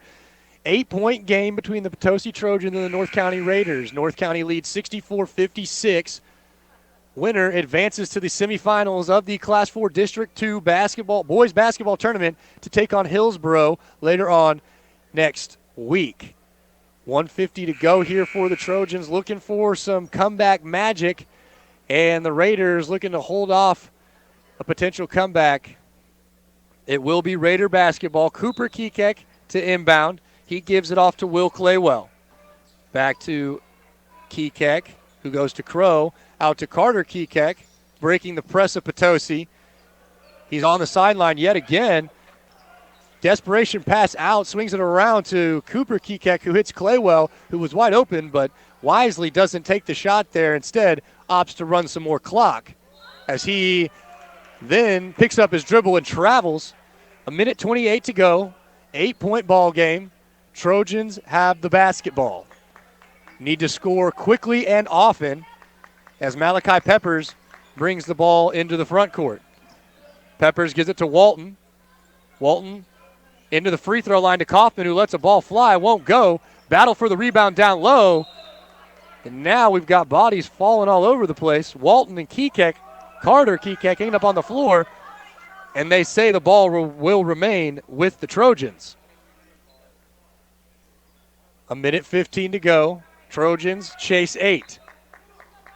Everyone shooting free throws the rest of the way. Down low to Peppers. He'll bring it out to the right wing. Good crossover there. Step back. And he'll get called for the travel as he tried to pull off the James Harden double step back shot. And you may be able to get away with that one in the NBA. But not here where the fundamentals matter. It will be Raider basketball with an 8-point lead, 1:08 remaining in the game. Cooper Kekek dishes off to Smith as they look to break this press of the Trojans, and they do. They get it across the timeline, but there's the turnover the Trojans needed, and Walton comes up with the ball. He'll bring it down, dishes to Peppers on the left wing, all the way across the court, intercepted almost by Bradbrook, his own teammate, who gives it to Walton. Good poke from behind there from Carter Kekek, and some good effort by Job Smith, who came flying, literally sliding across the court to try and save the ball. But it goes out of bounds. And it will be, his efforts were not in vain. He did manage to not touch the ball, so it was last touched by the Trojans. 41 seconds remaining, 8-point lead for the Raiders. Inbound to Crow, who will just pivot around and dish it out to Claywell. And here's where the fouling begins. Foul will be called on Ty Mills. That's his third. And that is the 10th foul of the evening on the Trojans. So 2 free throws upcoming for Claywell. 35 seconds remaining. First free throw is no good. 64-56. The score remains an 8-point margin with 35 seconds to play. It's been back and forth until about 2 minutes into the fourth quarter. We saw a barrage of three-pointers from Will Claywell and some aggressive play from Carter Kekek that really put this 10-point margin on, gave the Raiders a 10-point lead that the Trojans have not been able to come back from. Second free throw for Claywell is up and in. And on the other end, a missed layup from Mills will all but seal this game away with 20 seconds to go, 65-56. North County leads Potosi. Quick inbound. Here is Peppers, 16 seconds to go. Got to put up a quick one. Walton on the 3-ball. It rattles out. Rebound for Smith, and that'll do it. 9 seconds as the clock ticks down to 5. 65-56 will be your final score. North County will come out on top, and they will face the second-ranked Hillsborough squad later next week. Once again, final score 65-56. North County victorious over Potosi. We'll take a quick timeout here and be right back with the Home Pools and Spa postgame show from Park Hills and Central High School on the MyMO Info Sports Stream. Let's plan ahead. Hi, it's Hannah. We know you've got a lot of decisions to make with the warm spring season upon us, so let us help you make one. Stop by and let Cole's Tractor and Equipment show you how well the nicer sized compact 25 horsepower tractor with loader can help you catch up on your early spring cleanup and continue to work hard for you throughout the summer and many seasons to come. Right now at Cole's Tractor and Equipment, we are offering the compact sized 25 horsepower 4-wheel drive diesel tractor with a front loader, skid steer pallet forks, 4-foot box blade, deluxe flatbed 18-foot trailer, and a free pressure washer for only $18,199. Financing is available on site with a payment around $250. This tractor package deal is sure to help you get a jump start on your spring and summer cleanup and projects. Check out Cole's Tractor and Equipment, 1 mile east of Farmington on Highway 32, or give us a call, 573-756-4353, and see us on Facebook at Cole's Tractor and Equipment.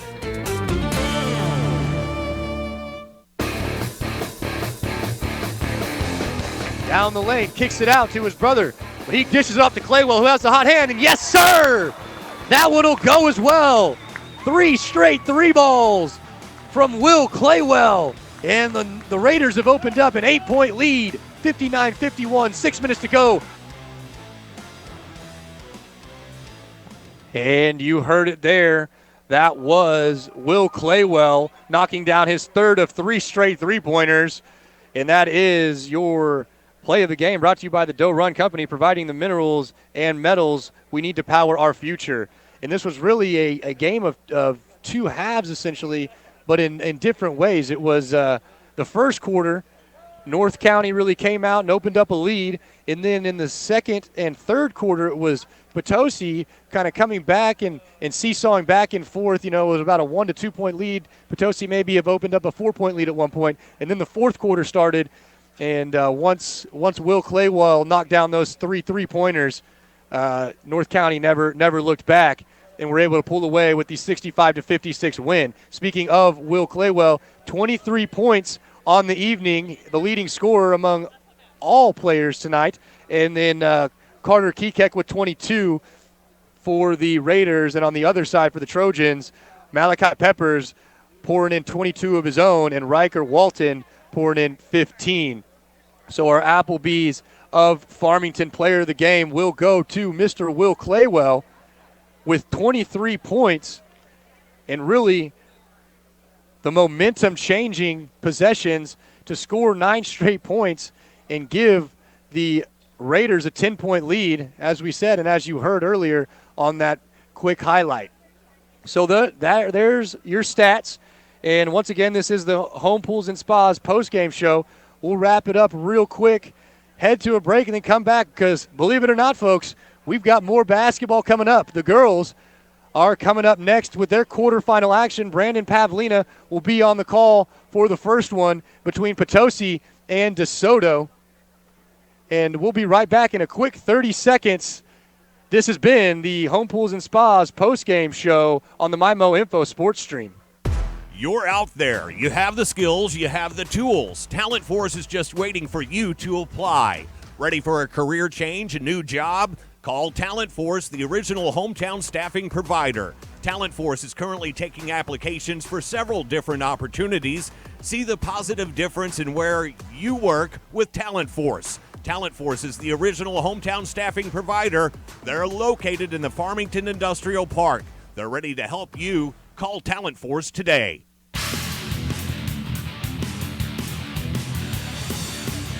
Welcome back in here on the MyMo Info Sports Stream as we get set for another exciting edition of some high school basketball on our regional radio airwaves as we continue on from the Class 4 District 2 basketball tournament. Now we switch on over to the girls' side, and the first game here of the girls in this tournament, it'll be the Potosi Trojans taking on the DeSoto Dragons. I'm Brandon Pavlina. Glad to have you here on the Fleegs Equipment pregame show. Fleegs Equipment in Leadington and St. Genevieve. Fleegs Equipment for all your lawn, farm, and garden equipment needs. Let their family serve your family. Highway 32 in St. Genevieve and on the Outer Service Road at the Leadington exit or online 24/7 at Fleegs.com. Here on the Fleegs Equipment pregame show, we will take a timeout, and when we come back, we will bring you our pregame interviews with both head coaches. We'll hear first from the head coach of the Potosi Trojans, Matt Bradley, and then following that, we'll hear from the head coach of the DeSoto Dragons, Sam Rawls. So all of that is coming up here on the pregame show as we get you set for the first girls game of the afternoon. Potosi taking on DeSoto here from the Class 4 District 2 tournament. We'll be back in a moment here on the Sports Stream. Farmington High School is proud of their student athletes for striving to live out the core values of excellence, integrity, and purpose. Excellence is achieved in all they do through hard work and dedication. Integrity is displayed by doing the right thing, even if it's not the popular one. Purpose discovered by understanding that life is more about what we can do for others than what we can do for ourselves. The Farmington School District encourages all of their students to continue to pursue those high ideals in every area of their lives, both now and in the future. Go Knights! Are you looking to buy a new home, but are running short on funds? Hi, Paul Hale here with New Era Bank. We offer many different loan programs to help accommodate you.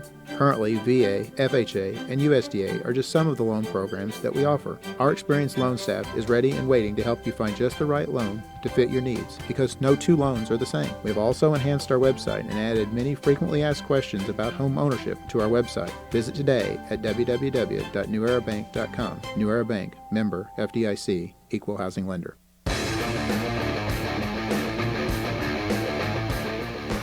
Welcome back in here on the Fleegs Equipment pregame show as we continue our coverage from the Class 4 District 2 tournament. And now we switch on over to the girls' side of the bracket. As the first game, it'll be the Potosi Trojans taking on the DeSoto Dragons. And joining us is Matt Bradley, the head coach of the Potosi Trojans. Coach, for you guys on the season, a young group. You guys have had a little bit of an up and down at times, but for the most part, you guys have been playing pretty good basketball. What are your thoughts on how your team is playing here down the stretch of the season? Well, we had a rough one Monday at Cape, but Capes were pretty good. I think a lot of people have had a rough time against Cape. Before that, we had a good week the week before where we got Pius and got AV at home, and my kids play really hard, and that's about all we can ask. Some nights we don't shoot it great, but we play really hard. So I've been proud of this group.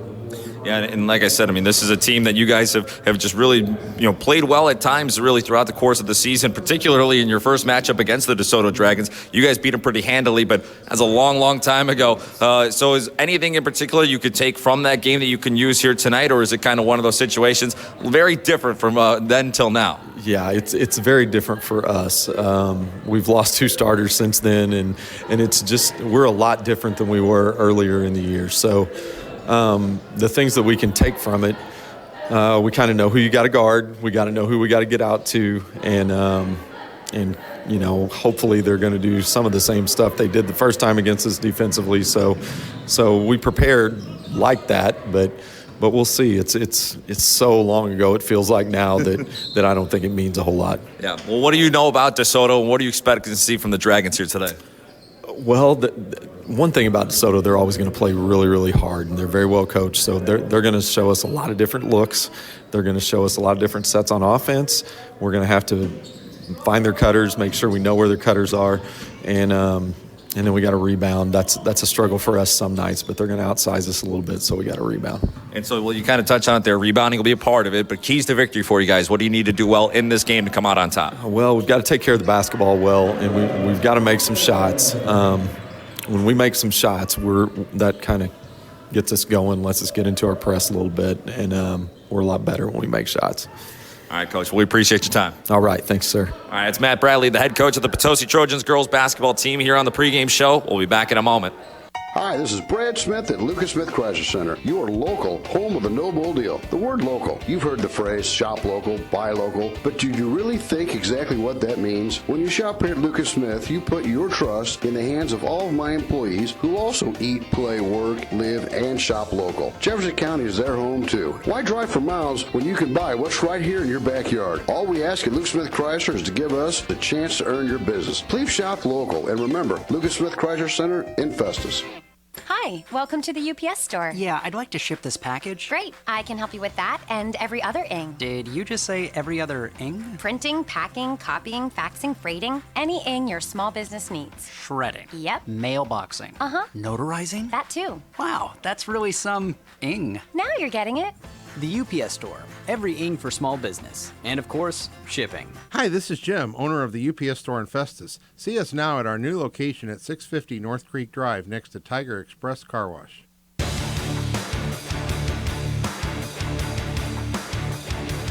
Welcome back in here on the Fleegs Equipment pregame show as we continue our coverage leading up to the girls basketball game here today between the DeSoto Dragons and the Potosi Trojans. And joining us now is the head coach of the DeSoto Dragons. It's Sam Rawls. And coach, for you guys on the season, 8-17, but you guys have played well at times. What are your thoughts on how your team is playing here down the stretch of the season?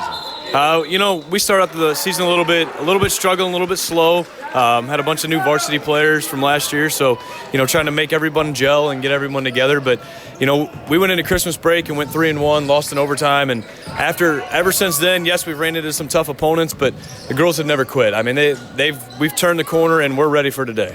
Well, and that's the thing is that's if anything, you can always ask for effort, right? And if you're seeing that out there, that goes a long way. Now, you guys did play Potosi earlier on in the season. Boy, it was a long, long time ago, right? And they put a good little thumping on you guys then, but things have changed since then. Is there anything that you guys were able to use from that game footage and from that film and from the knowledge of that game that you think you can use out here today?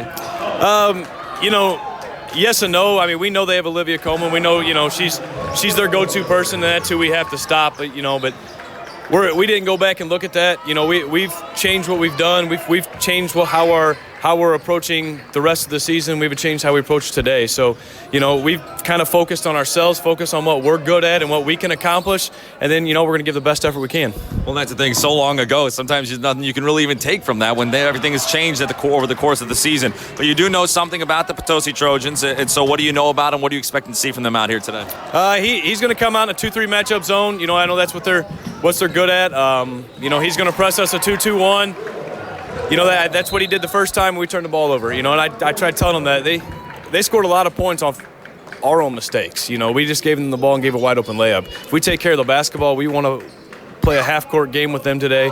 We have a great shot of taking over them. Well, that's the thing. Can't give them easy baskets. Regardless of who you're playing against, don't want to give them easy points. So keys to victory for you guys here today. We'll wrap it up with that. What do you need to do well in the game to come out on top? Play with confidence. Confidence is our number one key. Don't turn the basketball over and believe in what we do. All right, we appreciate your time, Coach. Thank you. All right, it's Coach Rawls, the head coach of the DeSoto Dragons girls basketball team here on the pregame show. We'll be back.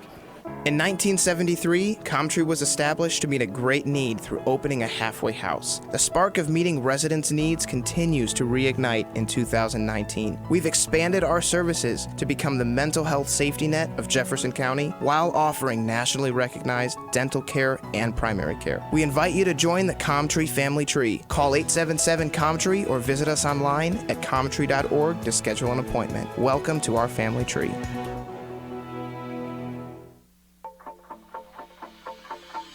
This is Dr. Karen Melton at Hearing Care Partners. We hope you don't miss a single thing this sports season.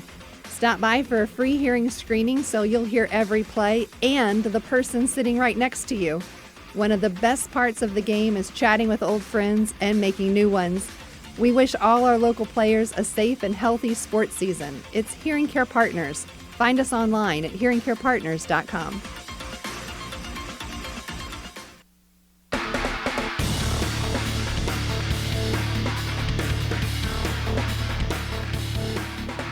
Welcome back here on the MyMO Info Sports Stream, Fleegs Equipment pregame show.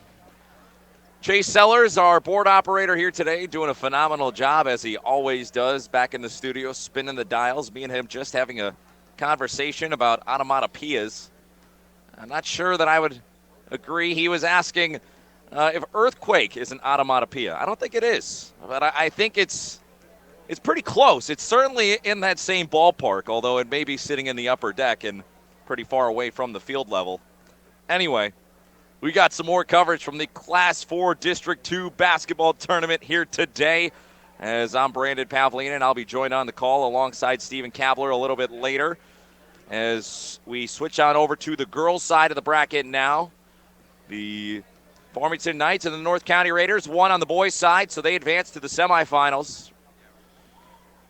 And for the girls here today, right now coming up, we got the Potosi Trojans taking on the DeSoto Dragons. Potosi enters this game 12-13 on the campaign, and DeSoto 8-17. These two teams did meet up, but all the way back in December. And in that game, Potosi won 69-35. But like I said, that is a long, long time ago that these two teams met up. A lot has changed. Both teams have changed. And we could have a very different outcome here today. Let's take a check of our starting lineups. Starting lineups are brought to you by the Presbyterian Manor. Presbyterian Manor, the way you want to live. First, for the Potosi Trojans, they'll send out 2 freshmen, 2 seniors, and a sophomore. The freshmen, the twin sisters, Cadence Gibson and Kaya Gibson. The sophomore, Annie McCall. And then 2 seniors, Olivia Coleman and Jordan Mercer. And for the DeSoto Dragons, they'll send out a pair of seniors, 2 juniors and a sophomore. The seniors, Madison Young, Kristen Keith. The juniors, Abby Pope and Cameron Paley. And the sophomore, Trista Grove. So the 5 for Potosi, the Gibson sisters, McCall, Coleman, and Mercer. And for the Dragons of DeSoto, the 5, Young, Keith, Pope, Grove, and Paley. Those are your starting lineups, brought to you by Presbyterian Manor, the way you want to live. A few moments away from tip-off, and tip-off, as always, is brought to you by New Era Bank. It's easy to save your coins and change with New Era Bank's Roundup Savings. To see how easy it is, visit your local New Era Bank or go online at newerabank.com. New Era Bank, member FDIC. Quick uniform check here before we get started. Uniform check is brought to you by Serenity Hospice Care. Serenity Hospice Care, peace of mind when it matters most. SerenityHospiceCare.org. The DeSoto Dragons in their road green uniforms, green tops, green bottoms. DeSoto across the front of the uniform, written in white. The numbers on the front and back in white as well. White trim on the sides. Those are the uniforms for the Dragons of DeSoto. And for the Potosi Trojans, they're white home uniforms, white tops, white bottoms. Potosi across the front in yellow. The numbers on the front and back in purple. Purple trim on the sides. And those uniform checks brought to you by Serenity Hospice Care. Peace of mind when it matters most. SerenityHospiceCare.org. The opening tip-off is won by the DeSoto Dragons, and with that, we are underway from the Class 4 District 2 basketball tournament as we switch on over to the girls' side. And the first game of the day for the girls, DeSoto taking on Potosi. It's the 4 seed against the 5 seed. Potosi the 4, DeSoto the 5. Opening possession went out of bounds, and Potosi takes it over. Top of the arc, a three-pointer is up, and it's off. Olivia Coleman can't get it to go. The kick to the corner on the near side, it's Cadence Gibson who drives baseline, and she'll kick out to her sister, Kaya, who then throws it right into the hands of Abby Pope, as Pope brings it up across half court. Pope drives in, bounces off. Madison Young tries to get to it, but she cannot as she hits the deck along with Kaya Gibson, and that results in a jump ball. And so 40 seconds gone here in the first, and we remain deadlocked at 0-0. Both teams trying to find their footing offensively here to start off the day. Coleman, little give and go. Now to the corner, it's Kaya Gibson.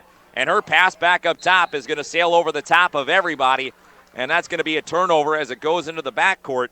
Coleman retrieves it, but that's an over and back. And so now 50 seconds gone. A couple of turnovers as both teams still trying to feel it out here early on. The Dragons get it inbounds. It's Pope handing it off to Keith. To the near side, it's with Grobe. Cross court now down low. Paley backing down. She gets doubled, and she'll pass out. And her pass is off the leg of her intended target, Abby Pope. And it sails out of bounds, and that's going to send possession back over to the Potosi Trojans. 60 seconds gone here in the first. Cadence Gibson will bring it up. She'll bounce it to the corner to McCall. Now back to Cadence. Top of the arc, she'll swing it over to Coleman. Potosi going from left to right here in the first half on your electronic devices and laptops. DeSoto going from right to left as the first basket of the game is up and in. It's Cadence Gibson knocking it down from deep. The three-pointer gives the Trojans a 3-0 lead here with a minute and a half gone here in the first. Quickly into the front court. Lining up a three is Keith, and Keith splashes it home from downtown. Back-to-back threes. First, Cadence Gibson. At time, Kristen Keith. And we're tied at 3-all here in the first. As Cadence Gibson drives baseline, pass down low. They get it to Annie McCall, and McCall converts the short-range layup. 2-point lead now for Potosi. Quickly to the front court, Abby Pope. And Abby Pope sails it over the backboard. Little too much mustard on that one there. And with 2 minutes gone here in the first, remains a 2-point lead for Potosi as the Trojans get possession back. 5-3 the score. As bringing it up, Olivia Coleman. The senior works her way across the timeline. She'll swing it over to the freshman, Cadence Gibson. Back to Coleman on the wing near side. Puts her head down and drives in, throws up a shot, and gets fouled. Shot won't go, but she'll head to the line for a couple of free throws. 2-point lead for Potosi here in the first quarter. As the Trojans looking to tack on to that lead. As Coleman will shoot it from the stripe. First one rattles out. It's no good, but still one more to come. And that'll give us a quick chance to thank a couple of sponsors for making today's broadcast possible. Want to thank Applebee's in Farmington, Coles Tractor and Equipment, Comtree, the Doe Run Company, and Fleegs Equipment in Leadington and St. Genevieve. 5.5 to go here in the first. It's a 2-point ball game, 5-3. Potosi on top. DeSoto got it back after a couple of misses from Coleman at the free throw line, but now DeSoto gives it up, and the Trojans get it back. Pass to the middle. Coleman looking for Mercer, and Mercer gets tied up with Madison Young. The two seniors deadlocked with the orange, and that's going to result in a jump ball as it'll go to the baseline and be a throw-in for the Dragons. Throw-in is tipped, but recovered as Kristen Keith gets there first. Now to the middle, Madison Young, turnaround jumper is off the back iron and no good. McCall pulls down the rebound. Up to Cadence Gibson as she gets it across half court. Gibson will bounce it off to Coleman.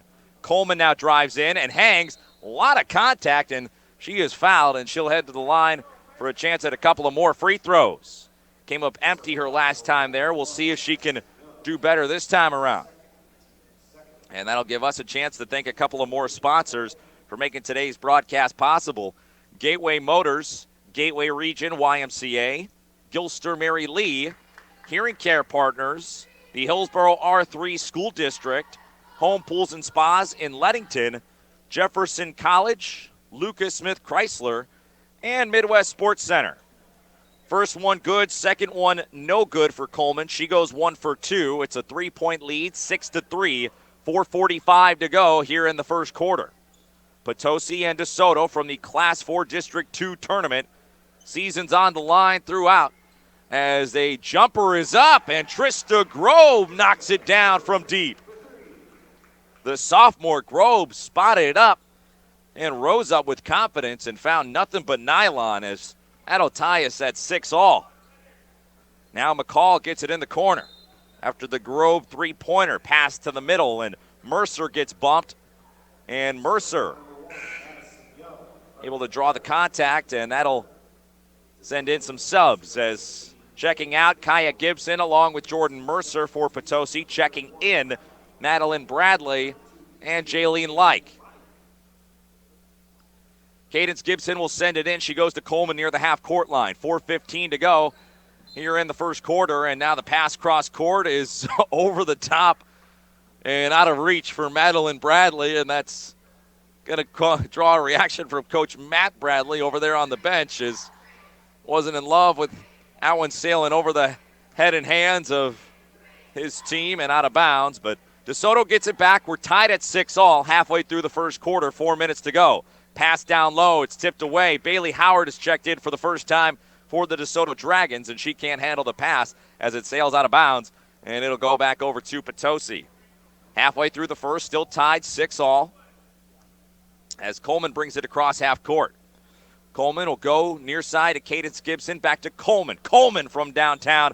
It's too strong off the back iron, and that'll rattle out and be a foul as Annie McCall will be the guilty party. That's her first foul as the Dragons bring it up. Keith into the front court to Paley. Paley, the mid-range jumper, no good. And the rebound is ripped down by Annie McCall. Hands off to Coleman. Coleman driving in, misses the contact, can't get the layup to go, but she gets her own rebound. How about that? What effort. And now Bradley over near side to Cadence Gibson to the corner. Coleman head fake on a three, bounces back to Bradley. Top of the arc, Cadence to the near side corner. Like, three ball is off. Just a bit short. Rebound pulled in by Bailey Howard. Bringing it up is Keith for the Dragons. Now the pass cross court is taken away as Grove was trying to get it to Abby Pope. And into the passing lane went a Potosi Trojan hand, and it's taken away as 3 minutes to go here in the first quarter. Still 6-all. And we'll get a substitution as Rain Baxter will get set to check in for the first time, as she'll come in for Olivia Coleman, as Coleman will catch a break. McCall, Bradley, Like, Baxter, and Cadence Gibson, the 5 for Potosi. And the 5 for DeSoto, Keith, Grobe, Paley, Howard, and Pope. That's the 5 for the Dragons as they Trojans get it into the front court. Bradley on the wing far side. She'll swing it cross court to Like. Like back to Bradley. Bradley, ball over her head, will go back to Like. On the near side, down low, they go to Baxter. Kick out pass to McCall. Mid-range jumper, splash. She finds nothing but net. Good looking shot there from Annie McCall as she's now got 4, and she leads all scorers. 8-6 here in the first quarter, 2:30 to go in the frame. Potosi on top by 2. Pass down low, and Cameron Paley, she converts to tie us back up at 8-all. Paley with her first points of the contest. And now Potosi back with it. In the corner, McCall trying to get it down low to Baxter. A little bit too tall, and it's punched away. Pass is stolen. DeSoto, head of steam, down low, kick out pass. Grove, mid-range jumper, no good. And the long rebound pulled in by Jaylene Like. She'll get it off to Madeline Bradley, who will get it into the front court to Cadence Gibson. Gibson back to Like. Like spots up a 3, and she hits it. Jaylene Like, the senior, finds the twine from downtown, and that'll give Potosi a 3-point lead here in the first with 1:30 to go. 11-8, Trojans on top over DeSoto. And now a foul in the front court as DeSoto brought it up.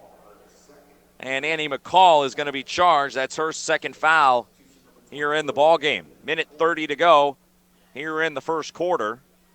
Potosi on top by 3. They'll go to the back court and now back to the front court. Little pitch and catch. Keith to Grove. Down low. They go to Paley, and Paley's layup is no good. And Bradley's going to hit the deck hard as she got bumped on the rebound. No foul call. Instead, it just goes out of bounds. They'll say it's off the Potosi Trojans, so DeSoto keeps possession.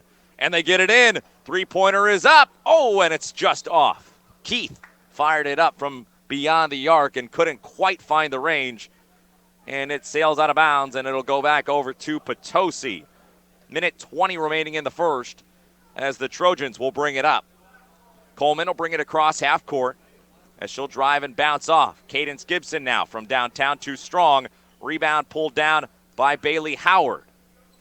And she'll hand it off to Keith. Keith across half court will go to the wing far side to Taylor Jones, who's checked in for the first time. And Jones, her pass is stolen. It's taken away. Bradley got to it first. Like brings it up. Kicks it to Coleman near the Rebel logo at half court. Corner, Like, head fake on a 3. Drives in. Jumper from the baseline is short. Long rebound. Like battles for it, and Coleman gets the offensive board. Coleman drives in, and she is hit hard. And she'll hit the deck, and a whistle will be blown. And it'll stay with Potosi as that foul on the floor. Foul there goes on Jones for DeSoto. That's her first. DeSoto with 14 fouls here in the first quarter. As both Gibsons back in there, Like has checked out. Corner 3, Kaya Gibson, it's good. Kaya Gibson from downtown converts. And it's a 6-point lead now for Potosi, 14-8 in the first. 20 seconds to go in the front court. Driving in, Baxter sends it away. Big time rejection. Bradley head of steam into the front court. She'll slow it down. To the corner, it's Cadence Gibson. Now back up top, Coleman. Coleman, head fake on a 3. Bouncer, it's tipped and taken away, but a jump ball will be the call. And it's going to stay with Potosi. So Cadence had a 3 early. Kaya gets one back for herself. And Potosi leads by 6. Down low, Baxter, inbound, shot up no good. And the horn sounds as we've hit the end of 1. It's a 6-point lead, 14-8. Potosi on top over DeSoto at the end of the first quarter. We'll take a timeout. When we come back, we'll get you set for the second quarter here on the MyMO Info Sports Stream. Whatever your educational goals are, you can achieve them at Jefferson College. With caring faculty, convenient locations, and award-winning academic programs, your future is Jefferson College's focus. To learn more, call 636-797-3000 or visit jeffco.edu for a complete list of degrees and programs. Enroll now. For higher education, for higher expectations, Jefferson College, Jefferson College. Hi, this is Amy from YMCA. Did you know that we offer swim lessons for children as young as 6 months and sports that begin at the age of 2? Registration is now open for our spring session. Your child will develop confidence and skills that will carry them well into the future. Visit gwrymca.org/Jefferson County to learn more about our spring soccer and volleyball leagues, as well as our swim levels. Contact us at 636-931-9622 for more details or to register.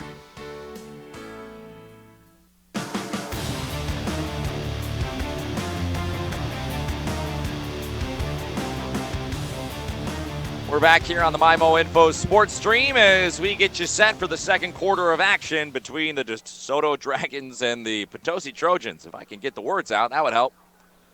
14-8 the score after one quarter. Potosi on top as DeSoto starts with possession, and they're able to put it in the hole, as that time it was Abby Pope from down low. She converts the layup off the glass. That's her first points of the contest, and back comes Potosi. Now Olivia Coleman from the corner. She knocks down a three. Coleman with 4, and it's back to a 7-point lead. 17-10 here in the second. And now bringing it up and sending it away is Kristen Keith, as her pass missed everything. She ran into some trouble there defensively, but even still unable to send it off. And so with that, Potosi gets it back, leading by 7. The two Gibson sisters, Bradley, Coleman, and Mercer, the 5 to start out the frame for the Trojans. As DeSoto into the front court, and a foul is called. That one will go on Coleman. That's her first foul. The 5 for DeSoto, Keith, Pope, Jones, Paley, and Grove. That's the 5 for the Dragons. Cross-court pass to Keith. Had it poked away, and they'll say it's off of Potosi. A good hustle there by Kaya Gibson. But it's out of bounds off of her, and so it'll go back to DeSoto. Minute gone here in the second quarter. Down low, on the block, jump shot, misses everything. Paley couldn't convert, but there for the offensive rebound is Keith, and Keith's putback is no good as she sends it out of bounds as it's blocked away. And the out of bounds will have it stay with DeSoto as they'll inbound to the top of the arc. A three-pointer up is no good from Keith. And the rebound battled for, and a jump ball will result. And that jump ball will send possession back over to the Potosi Trojans. 6:40 remaining here in the second quarter. 7-point ball game, 17-10. DeSoto trailing Potosi here in the quarterfinals of the Class 4 District 2 tournament. Now Bradley, corner 3, no good. Coleman gets to it. Her floater, too strong. Gets her own rebound, goes back up. And she gets the putback to go. And she's fouled, and she's got a chance at a 3-point play. Olivia Coleman extends the lead, knocked down a 3 in the quarter. She's now got 6 in the ball game. And it's a 9-point lead, 19-10, 6:20 remaining here in the second quarter. Free throw is no good. That's where it'll stay, 19-10. As it sails out of bounds. DeSoto touched it last, so it stays with Potosi. Tough break there. As that'll be a throw-in now for Kaya Gibson on the baseline. As she'll send it in. Over the top, she goes to Bradley. Swings to Coleman. Head fake. Coleman drives in, bounces off. Near side 3 ball is up, and Kaya Gibson can't convert. Rebound, Paley and DeSoto. She'll hand it off to Pope. Pope across the timeline. 6 minutes remaining here in the second. Pass down low is stolen. Coleman with the takeaway. Right into her breadbasket as she caught it. All she had to do was put 2 paws up, and she snagged it right down. 5:50 remaining here now. Coleman in the corner. Back up top, they'll go to Cadence Sadler, who's checked in for the first time. And Sadler has it go off her hands as it sails into the backcourt, and that'll result in an over and back. So Sadler came on, Cadence Gibson checked out. Mercer, Kaya Gibson, Bradley, Coleman is the 5 for the Trojans. I think I only got 4 in there. We'll try it again. Pass to the near side, knocked away and out of bounds. DeSoto keeps possession.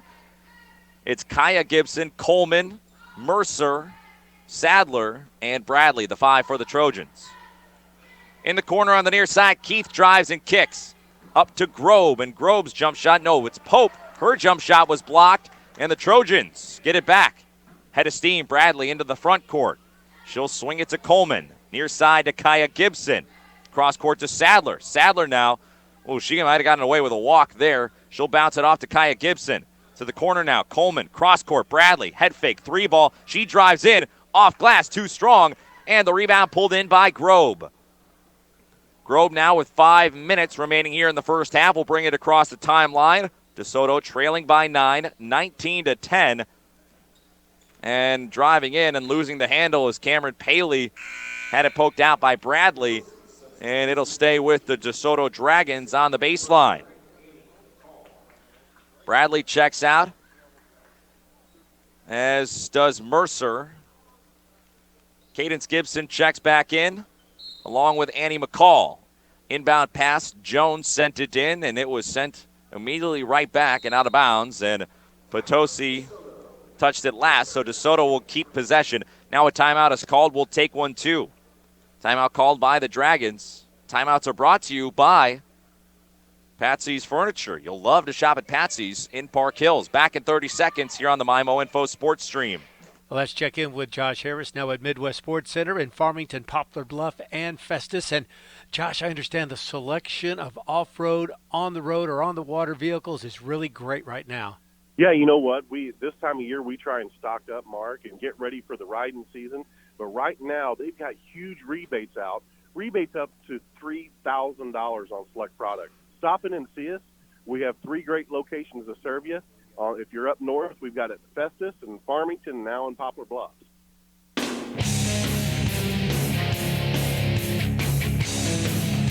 Welcome back here on the MyMo Info Sports Stream. I'm Brandon Pavlina. Glad to have you here. 19-10 the score. Potosi on top over DeSoto in the first girls game of the Class 4 District 2 tournament. Potosi 9-point lead. DeSoto with possession. 4:35 remaining here in the first half of action. Leading scorer is Olivia Coleman. She's got 6. Knocked down a 3 ball. Also converted a big-time layup. And now the inbound pass. Jones throws it right to Kaden Sadler. Sadler up court. Drives in, and the layup won't go. But she gets fouled, and so she's going to have a chance at free throws. Both Gibsons, Sadler, Bradley, and McCall, the 5 for Potosi. The 5 for the Dragons. Paley, Pope, Grobe, Jones, and Keith. And now a substitution for the Dragons as Sarah Bone, the senior, will check in. Kristen Keith will check out. Sadler missed the front end of the free throws, but she gets the second to go. 1 for 2 that time. And it's now a 10-point lead, 20-10, 4:25 to go here in the first half. Up to Sarah Bone. She'll bounce to the corner. Paley now has it and will bring it out to the wing. Gets double-teamed and bodies hit the deck, and coming away with it is Annie McCall. McCall somehow, through traffic, came out with possession. 4:05 to go in the first half. To the corner now. It's Kaya Gibson. DeSoto running that zone look. It's almost like a 2-3. 2 on top, 3 on bottom. And now in the corner on the near side, they're going to call a travel as Kaya Gibson caught the pass and had her feet going a little quick. And so it'll go back to DeSoto as they're looking for answers. Only 2 points on the board here in the second quarter after an 8-point first quarter. As DeSoto will throw it in from the near side. Pope will send it in to Sarah Bone as Bone will walk it up the court. Halfway through the second quarter, pass by Bone knocked away, and Bone recovers. And now she'll bounce it on off to Trista Grobe. Grobe to the corner to Jones. Jones catches the pass and dribbles it out to the middle. They get it to Pope, working it around the arc. Cross court, Jones, spot up, jump shot is good. 2-pointer, deep 2-pointer. Foot was on the line, and that cuts it to 8. 20-12, 3:30 remaining in the second quarter. Good-looking shot, just needed to take another step back, did Jones, to get herself the 3 points that she was hoping for. Now, Kaya Gibson, back to Cadence, to Bradley, to the corner. Sadler, she'll drive baseline and get bumped, and a blocking foul will be the call. Sadler doing a good job attacking the basket there.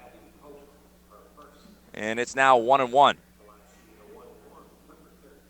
3:05 remaining here in the first half. Sadler, free throw is good. As the Trojans are now into the bonus. Makes it a 9-point lead. One more free throw coming. It's up and it's good. 2 for 2. Sadler knocks them both down. She's got 3, and it's back to a 10-point lead. 22-12. 3 minutes remaining in the first half. Jones and Bone will walk it up. Bones to Jones. John Bones Jones. How about that? And now Cadence Gibson with the takeaway. Cadence Gibson drives in. Too strong off the glass, and Jones with the steal. Jones will walk it up the court. Kicks to the near side to Bone.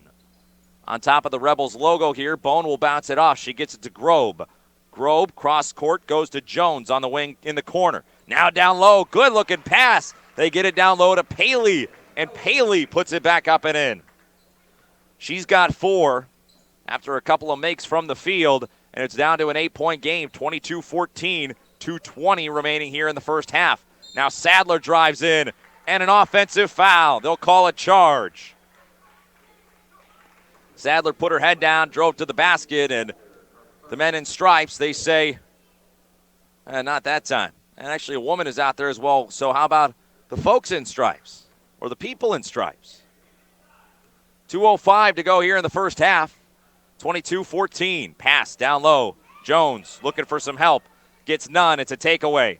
Cadence Gibson into the front court. Her shot no good. Sadler goes up strong, and she gets hit hard as Bone will be charged with the foul, and Sadler will have a chance to knock down a couple of more free throws. Sadler has knocked down 3 in the first half so far. Chance to tack on a couple of more free throws. We're under 2 minutes to go now here in the first half as she'll knock down another. 4 free throws here so far, and another one coming. Cadence Sadler, the freshman. Second free throw is up and in, 2 for 2. And she's got 5 here in the first half. All of them coming from the free throw line. How about that? Don't see that all that often, but she is making those free throws count. 10-point lead, 24-14. As Jones back in, and Bone checks out. Quickly into the front court, full court pass to Paley. Now Paley heard that pass down low is stolen. Kaya Gibson takes it away. Kyle hand off to Cadence. Minute 40 remaining in the first half. Bouncer to Bradley. Bradley will go back to Cadence. Back to Bradley. Now to the corner, Like, who's checked back in. Like came on. Sadler came off. Now it's Cadence to Kaya in the corner. Three-pointer. Bang! She knocks it down. Kaya Gibson, her second 3 of the afternoon. And it's now a 13-point lead, 27-14 here late in the first half. Pass to the middle. It's stolen. Like comes away with it. She gets it off to Cadence Gibson. Cadence Gibson drives in, and she gets hit hard.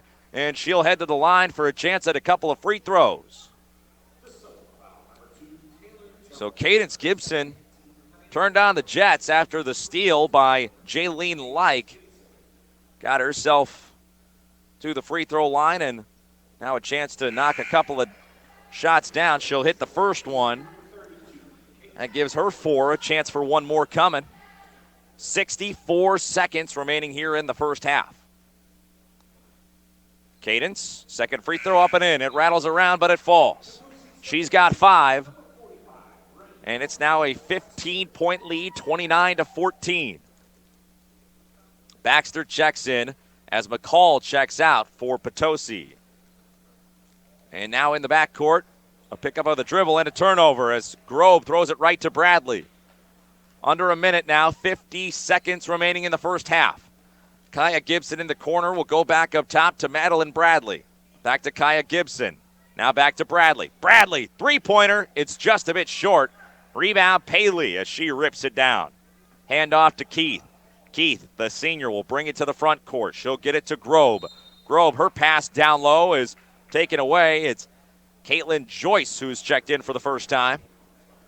32 seconds remaining in the first half. And a foul called, and so it'll go to the baseline and a throw-in. And they try to get it in to Paley, but Paley can't handle it, and now it's ripped away, and a travel is going to be called as Joyce and the Dragons did come up with it, but then eventually she had it too long and took too many steps. And so it'll go back on over to Potosi. 20 seconds remaining here in the first half. 15-point lead for Potosi. Cadence to Kaya, to the corner to Bradley. Bradley, three-pointer is off. Rebound pulled down by Jones as DeSoto brings it back. Quickly up the court. Grobe looking down low to Joyce. Joyce, kick-out pass. Three-pointer is up, and it's good. Taylor Jones at the buzzer knocks it down from deep for DeSoto. And with that, we head to the break with a 12-point margin, 29-17. Potosi on top. We'll take a timeout. When we come back, we'll set the stage here at halftime on the Midwest Sports Center halftime show. Don't go anywhere. Stay there on the MyMO Info Sports Stream. You can enjoy a hot tub year-round, but nothing beats slipping into a hot tub when it's chilly out. Hi, I'm Megan Osbar, manager of Home Pools and Spas in Leadington. When you invest in a hot tub, you're investing in relaxation and therapy for your family. We can get you and your family into a new hot tub, and we can service your existing hot tub. Any brand, model, or year. Find us online at homepoolsandspas.net and on the outer road just south of the Leadington exit. Looking for Mineral Area College spirit wear, trendy college wear, school supplies, art supplies? In the market for a new laptop computer or other electronics? Check out our expanded bookstore on Mineral Area College's Park Hills campus. Not sure what to buy? A gift card might be just the thing for the Mac student in your life. Visit Mineral Area College's bookstore today on the Park Hills campus near the Leadington Park Hills exit. It starts here. Mineral Area College. Hey, if you haven't been to Patsy's Furniture in Park Hills lately, then you haven't been to Patsy's Furniture. Man, the selection is as good now as it's ever been. And that's saying something. Seriously, stop by and say hi to Chris and Jamie. The first thing you'll notice is just how nice they are. They won't hard sell you at all. They'll just let you look around and offer you help when you need it. And we're talking about really nice furniture, too, from some of the best-known brand names in the business. Hey, maybe that's why Patsy's Furniture is my only stop when I do my furniture shopping. Patsy's Furniture, right off Highway 67 at the Parkway Drive exit. You'll love to shop at Patsy's. For 57 years, the staff at Farmington Presbyterian Manor have dedicated ourselves to providing our community the best independent living, assisted living, skilled nursing, memory care, and short-term rehab. We are proud to be part of the Parkland community and provide the quality health care you deserve. Call 573-756-6768 today and schedule a visit to find out more about Farmington Presbyterian Manor.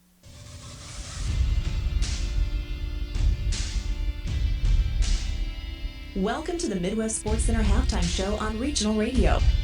This is Josh Harris, the owner of Midwest Sports Center in Farmington. Remember, for all of your on-the-road, off-the-road, or on-the-water fun, come and see us, Midwest Sports Center in Farmington. Midwest Sports Center halftime show. Stop by and see Josh and the gang at Midwest Sports Center today on Walker Drive in Farmington. Kawasaki, Suzuki, Polaris, Can-Am, Spiger, and Sea-Doo. Like them on Facebook or shop them online at Midwest Sports Center. On the road, off the road, or in the water, Midwest Sports Center has it all.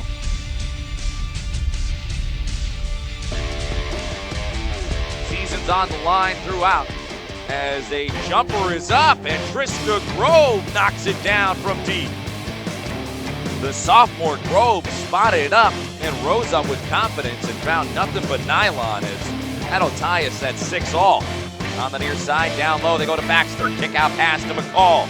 Mid-range jumper, splash. She finds nothing but net. Good looking shot there from Annie McCall as she's now got 4. She leads all scores. 8-6 here in the first quarter. 2:30 to go in the frame. Gibson back to Like. Like spots up a 3, and she hits it. Jaylene Like, the senior, finds the twine from downtown, and that'll give Potosi a 3-point lead here in the first with 1:30 to go. 11-8. Trojans on top over DeSoto. As Holt Gibson's back in there, Like has checked out. Corner 3, Kaya Gibson, it's good. Kaya Gibson from downtown converts, and it's a 6-point lead now for Potosi, 14-8 in the first. Now it's Cadence to Kaya in the corner, 3-pointer, bang, she knocks it down. Kaya Gibson, her second 3 of the afternoon, And it's now a 13-point lead, 27-14 here late in the first half.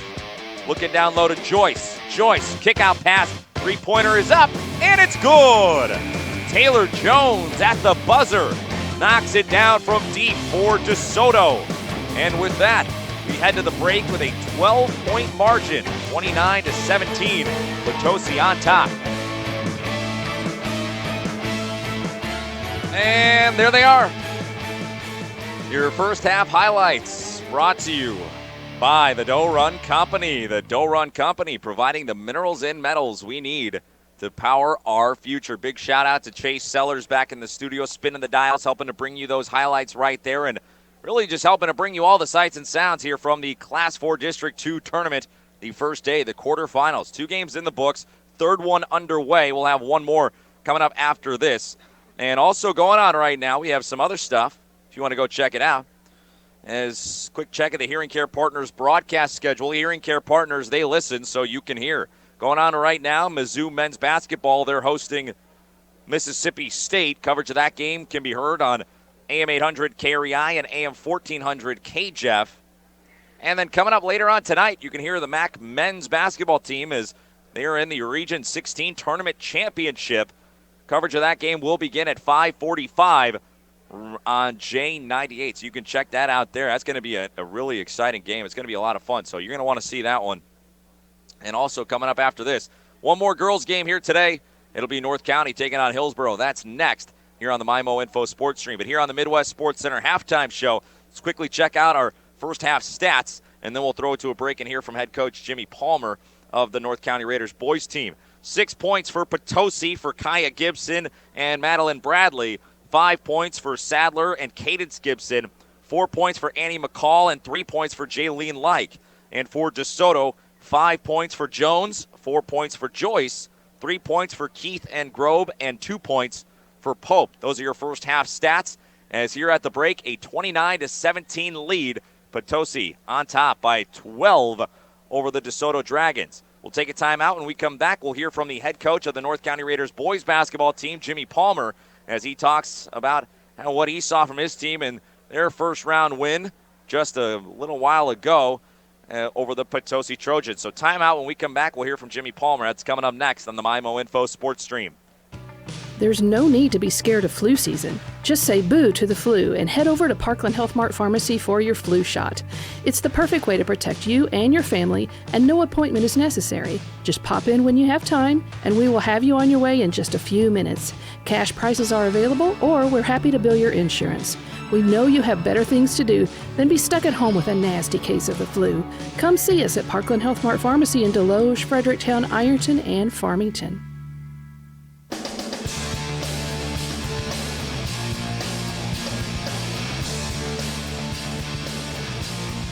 Show. I'm joined by Jimmy Palmer, head coach of the North County Raiders men's basketball team. Just got the W, moving on to the next round to play Hillsboro. Coach, what did you think about your performance from the boys? We won. That's about the extent of it. I thought our intensity and effort was not where it needed to be in the first half, but hence we were down 5. But it flipped. The switch, light bulb, whatever you want to say, flipped with us, and effort and intensity was a lot better in the second. So I feel like that's what got us the win. Yeah, what it looked like to me is it looked like Carter Kekek really started attacking more in the second half, and that opened up some of the outside shots that you got from Claywell. What can you say about Kekek as a leader, and then Claywell being able to knock down those big shots? And Carter's been our go-to guy all year. Lately, in a 5-6 game stretch, he's really been struggling from the free throw line, but continuing to attack, and he did that tonight. And the first thing he pointed out to me in the locker room afterwards that he was 8 for 8 from the free throw line. He didn't say 8 for 8. He didn't know how many he shot. He just knew that he didn't miss, which is huge for his confidence moving forward, because he is going to attack a lot for us. Decision making still a little iffy. He had a lot of turnovers late, but when he did find Claywell and the open guys, they were able to convert for us, which was huge down the stretch. Big matchup with Hillsboro coming up next week. What's your mindset looking forward to that game, and what do you think plays out well for you guys? They're a good basketball team. They're well coached, and they can really shoot it. The first time we played them, I thought our defense was solid, and they beat us by 30 just because they shot 60% from 3. Second time did a little bit better, but same conversation we had earlier in this interview, our effort and intensity was not where it needed to be in the first half. So to get down to a team like that for the first 16 minutes, it's even tougher to battle back in the second half. So we're going to have to put 32 minutes together. We're going to have to guard, and we're going to have to play with confidence on the offensive end. All right, well, that is Jimmy Palmer, head coach of the North County Raiders boys basketball team. Coach, thanks for your time. Yep, appreciate it. Thank you. Thanks, man. And we'll be right back on the MyMo Info Sports Stream with some more basketball. When it's all said and done, what really matters? For Serenity Hospice Care patient Jack, hospice isn't about giving up. It's not about the end. It's about right now. It's about spending precious time with the people we love. Come on, Grandpa. And the little moments that create lasting memories. It's focusing on what's important to you and remembering life is beautiful in all stages.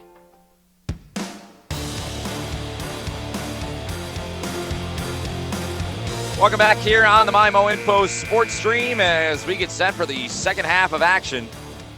Coming out of the Midwest Sports Center halftime show, I'm Brandon Pavlina. Glad to have you here. Big shout out to Chase Sellers for helping to put together all the coverage here today. Does a phenomenal job getting you those first half highlights and spinning the dials for us back in the studio. Opening possession for the DeSoto Dragons is a jumper and a miss from Cameron Paley. And it's a long rebound pulled down by DeSoto, and then a foul results. As we'll tell you about the second half starters, rather. Same five for both sides. For DeSoto, it's Young, Keith, Pope, Grobe, and Paley. And for Potosi, it's both Gibsons, McCall, Coleman, and Mercer. Those are the five starters for both sides to kick off the second half. Cadence Gibson, top of the arc. They'll go to the corner to McCall. Now the pass back out, looking for Kaya, almost taken away, and she'll swing it to Cadence. To the corner, Coleman, cross-court pass, and now down low to McCall on the baseline. She'll dribble it off the foot of a Dragon, and it'll go out of bounds, so Potosi will keep possession. It's a 12-point lead here coming out of the break, 29-17. Potosi on top. Pass to the middle, Coleman, and her layup won't go. A little too strong, but she gets fouled, and she'll head to the line for a couple of free throws. Almost a three-point opportunity, but she will have, at the very least, a chance to convert from the free throw line. And that'll give us a chance to thank a couple of more sponsors for making today's broadcast possible. We want to thank Mineral Area College in Park Hills, New Era Bank in Farmington, Park Hills, Deloge, and Bonne Terre, Parkland Health Mart Pharmacy, Patsy's Furniture, Potosi R3 School District, and Prairie Farms in Farmington as Coleman goes 2 for 2. That extends it out to a 14-point lead. Coleman now leading all scorers with 8 points in the contest. Quickly up the court, it's Trista Grobe spinning around and losing the handle as it goes out of bounds, and they'll say it's off of DeSoto, so Potosi gets it back. 45 seconds gone here in the third quarter. Potosi by 14. Bringing it up and into the corner goes to McCall. Down low, trying to get it to Coleman. A little bit too tall, and it sails over her head, and it's taken away by Abby Pope. As coming back into the game has been Bailey Howard, as Madison Young had to check out. Madison Young has 4 fouls in the game, so she is on the bench. Now to the middle, Bailey Howard. She'll rise up and knock down the short-range jumper. That's her first points of the contest. Cuts it down to 12, 31-19. 6:35 to go in the third. McCall in the corner will pull it back out, go to Kaya, cross-court to Cadence. Potosi going from right to left on your electronic devices and laptops here in the second half. DeSoto going from left to right. Ball sails out of bounds, and they'll say it'll stay with Potosi. Inbound will come from Jordan Mercer. Goes to Cadence Gibson. DeSoto operating out of the zone. And now Coleman in the corner, three-pointer. Oh, it's in and out. And the rebound is touched as it goes out of bounds. It'll be off of DeSoto. Bailey Howard, the last one to get a piece. 6:15 remaining here in the third. Bouncer looking for Coleman. She gets the inbound. Kick out to Kaya, and Kaya will travel. Just at her feet going a little quick there. But no worries as it'll go back over to DeSoto. 6:10 remaining now in the third.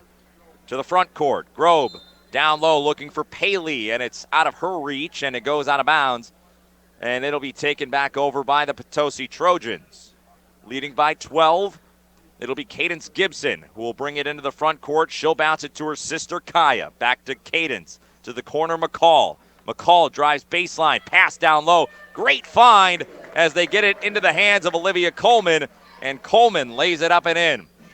Coleman with 4 now in the second half, 10 overall, and it's a 14-point lead as Potosi improves 33-19 on their margin. And now a foul down low is driving in and getting hit hard is Trista Grobe. And the foul there will go on Jordan Mercer. That's her first. So Grobe from the free throw line, she'll put them up, and the first one is up, and it's a bit too strong off the back of the iron and no good. We'll thank a couple of sponsors while we have a moment. Prairie Farms in Farmington, Presbyterian Manor, Serenity Hospice Care, Twin City Toyota, and the UPS store in Festus. 1 for 2 as Grove knocks down the second. She's got 4 now, and it's back to a 13-point game, 5:35 to go here in the third. Cadence and Kaya playing a little pitch and catch at the top of the arc, and now it's back to Kaya to the corner. Coleman, three-pointer, in and out, and the rebound pulled in by Pope as DeSoto comes back with possession. Near side, Paley catches it in the corner. She'll drive to the baseline, and now she gets trapped, and she'll lose it as she bounces it off, and Mercer steals it away. Kaya Gibson in transition. Her layup too strong. Pass out McCall. McCall, the mid-range jumper, no good. And the offensive rebound by Kaya Gibson, and Gibson with the putback. She gets it to fall. As Kaya Gibson that time getting her first points of the second half. She's now got 8, and it's back to 15, 35-20. Jumper from the middle is no good for Howard. Long rebound battled for, and eventually it's taken in by Potosi. Quickly to the front court, Coleman. And now Coleman hits the deck hard as she will be fouled. No, they'll say she just lost the handle. And it'll go out of bounds, and DeSoto will get it back. Trailing by 15, 35-20. 4:35 to go here in the third. Into the front court, it's a short jumper from Trista Grobe, and she'll knock it down. Grobe now with 6 in the contest, and it's a 13-point game. 4:20 remaining in the third. Potosi on top by 13, 35-22. Up top, they're looking for Kaya. They get it there, and she'll go to the corner to McCall. Cross to Cadence. Ooh, a little room. She thought about the 3. Instead, she'll drive in, spin around, go to her sister Kaya. Down low looking for McCall. Pass is tipped, and it goes out of bounds. It's off of DeSoto, and so Potosi will keep it. They'll send it in from the baseline. Halfway through the third, 4 minutes to go. 35-22 remaining here in the third quarter. Substitutions coming on as both Gibsons will check out. Baxter and Like will check in. So it's McCall, Bradley, Coleman, Baxter, and Like, the 5 for Potosi. All the way up top, they'll go to Madeline Bradley. She'll go to the corner to Coleman. Coleman now, her pass is tipped and taken away. Paley with the steal as she got a hand up and knocked it away. Into the front court, Keith. To the near side, Jones, who's back in for the Dragons. Bouncer to the middle. It's poked, but recovered. As it's up top with Keith, she'll drive in and hand off, and then a travel will be called as Trista Grove caught it on the sidelines and fell down, and that's going to result in a travel just about every time. The 5 out there for DeSoto. It's Jones, Grove, Keith, Howard, and Paley. That's the 5 for the Dragons. 3:25 to go here in the third. Bradley a little pitch and catch with Like. Bradley on the wing near side, back to Like on the other wing. Thought about the corner to McCall. Instead, they'll go down low to Baxter. Now the pass out. McCall, mid-range jumper, too strong, misses everything. Rebound, Paley. She'll get it over to Keith. Quickly up, it goes to Grove. To the middle, Howard. Jumper, no good. It's short, but the rebound is pulled in by Taylor Jones as the junior underneath the basket caught the air ball, went back up. and she got fouled, so Jones will head to the line for a couple of free throws. A reminder that, of course, you're listening to this game online, but you can listen to all of our games online, and it's courtesy of Coles Tractor and Equipment in Farmington. See Coles Tractor and Equipment, your #1 LS tractor dealer, using 2020 to build on 30 years of selling the best tractors on the market. Jones misses the front end. Second free throw is good, so 1 for 2 that time. And it's now 6 points for the junior Taylor Jones, and it's a 12-point game. 3 minutes remaining in the third. Potosi on top, 35-23. Corner three from Bradley is off the rim, no good. And a big collision on the rebound as McCall collides with Trista Grobe. Both girls get up, look to be all right. Physical play down low, and ultimately it's going to be a foul called on Trista Grobe, and it'll be a throw-in for Potosi as Like will send it in. She goes to Bradley at the top of the arc, back to Like, to the corner McCall. Now Bradley on the wing. To the middle, they go to McCall, and she'll try to bounce it back out, but it's stolen. Grobe the takeaway, and Grobe is going to be hit and taken down as she tried to get out in transition. And the foul will go on McCall. That's her 4th foul.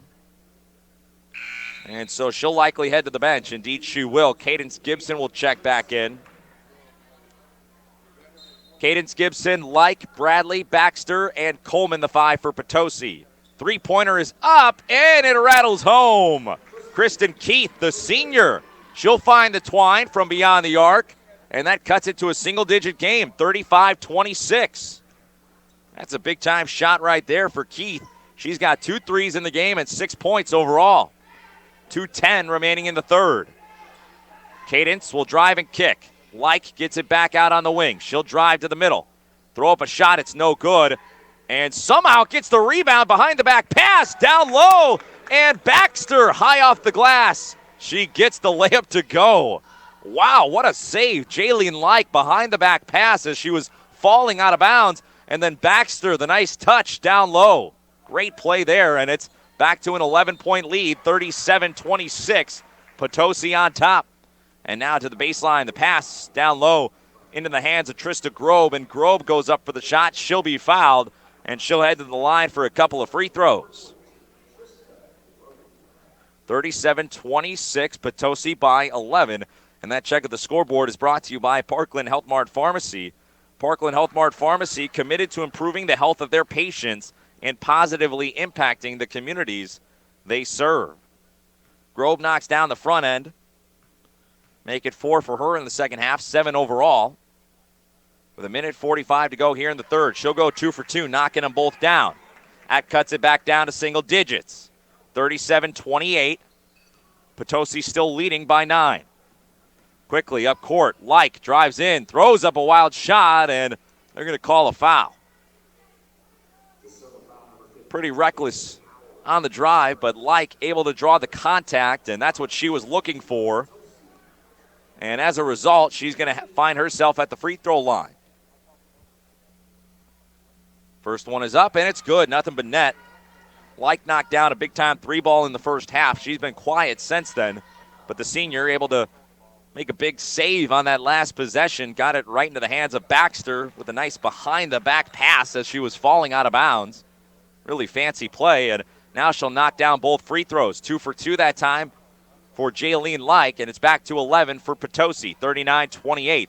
Minute and a half remaining in the third, and a timeout called on the sidelines as Sam Rawls saw his player get trapped up, and he wants to talk about it. We'll take it with them. Back at 30 seconds here on the MyMO Info Sports Stream. Eating good in the neighborhood at Applebee's sounds so good, doesn't it? Hi, I'm Amy Cousins, General Manager of Applebee's in Farmington. You and a friend can start with 2 side salads or an appetizer to share, then choose any 2 full-size entree from the 2 for $20 dinner lunch menu. Or pick 2 items to create your own combo meal from the classic or signature lunch combo menu. Soups, salads, chicken feet, a roll-up, clubhouse grill, or chicken tenders. There's so much to choose from, and it's all under $10. Dine in or call it in. Applebee's on Cars Boulevard in Farmington.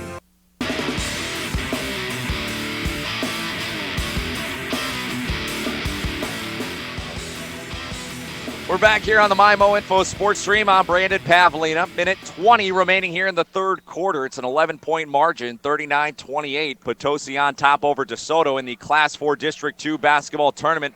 We're on the girls' side, and oh my goodness, Cadence Gibson gets hammered as she almost fell into the bleachers on the near side, but she bounced up quickly. DeSoto with possession. And I'll tell you what, Cadence and Kaya Gibson, they're only freshmen. They're going to be a very good and dynamic duo for this Potosi team for the foreseeable future. DeSoto trails by 11. Three ball is up and in. Trista Grobe, the sophomore, knocking it down from deep. Quickly off the inbound pass. She's having a nice second half. She's knocked down a pair of threes in the ball game. She's got 11 overall, and she cuts it down to an 8-point game. But now right back to it. Potosi gets it to go. And that makes it a 10-point game. And now a timeout called. We'll take it two. Timeouts are brought to you by Patsy's Furniture. You'll love to shop at Patsy's in Park Hills. Back in 30 seconds here on the MyMo Info Sports Stream. Rolling hills, wooded forest, pasture, crops. If you've ever dreamed of having a place of your own in the country, we can help. So get back to your roots and back to the country with a fixed-rate loan from First State Community Bank and our partner, Farmer Mac. We'll work hard to find the right financing for your recreational property. See the team today or visit fscb.com for more information. First State Community Bank, member FDIC, equal housing lender.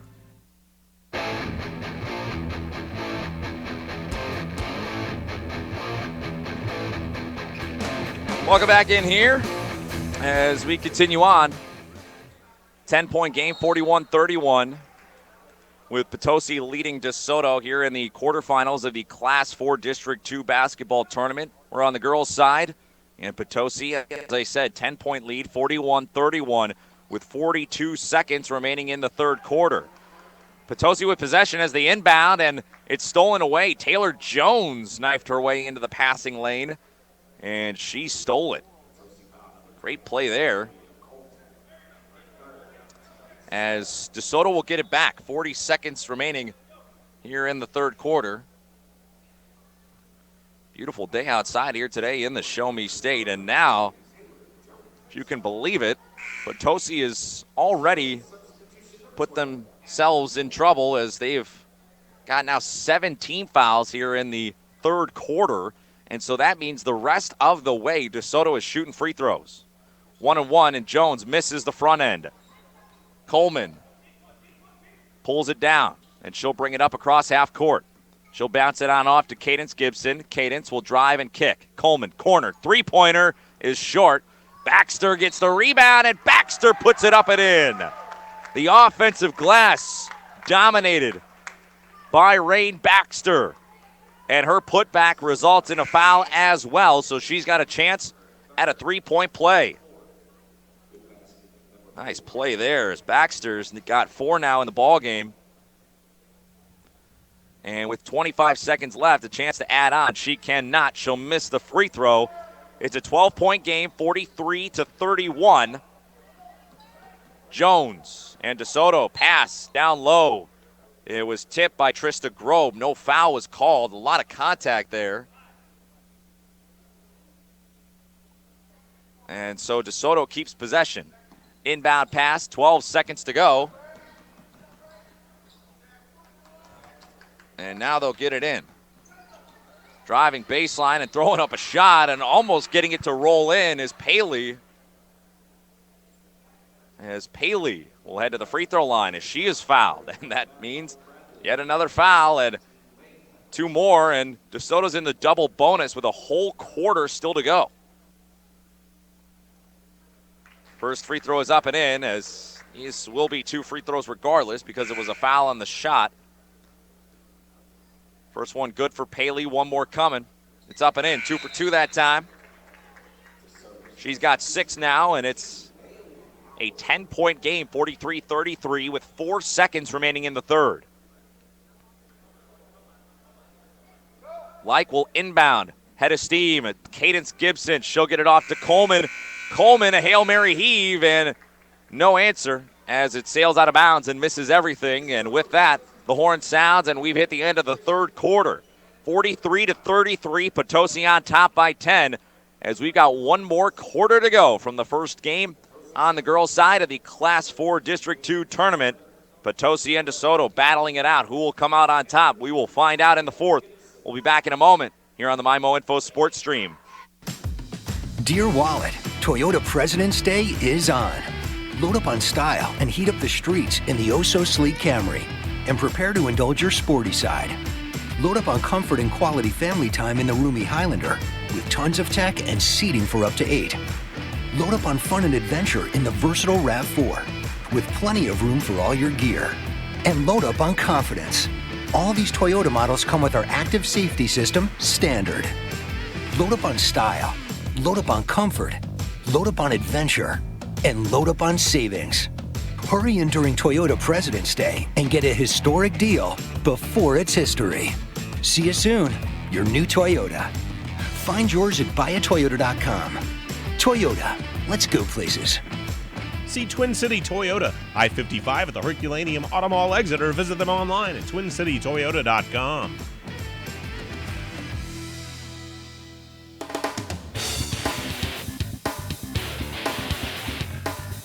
Welcome back here on the MyMo Info Sports Stream. Fourth quarter action coming your way right now between Potosi and DeSoto.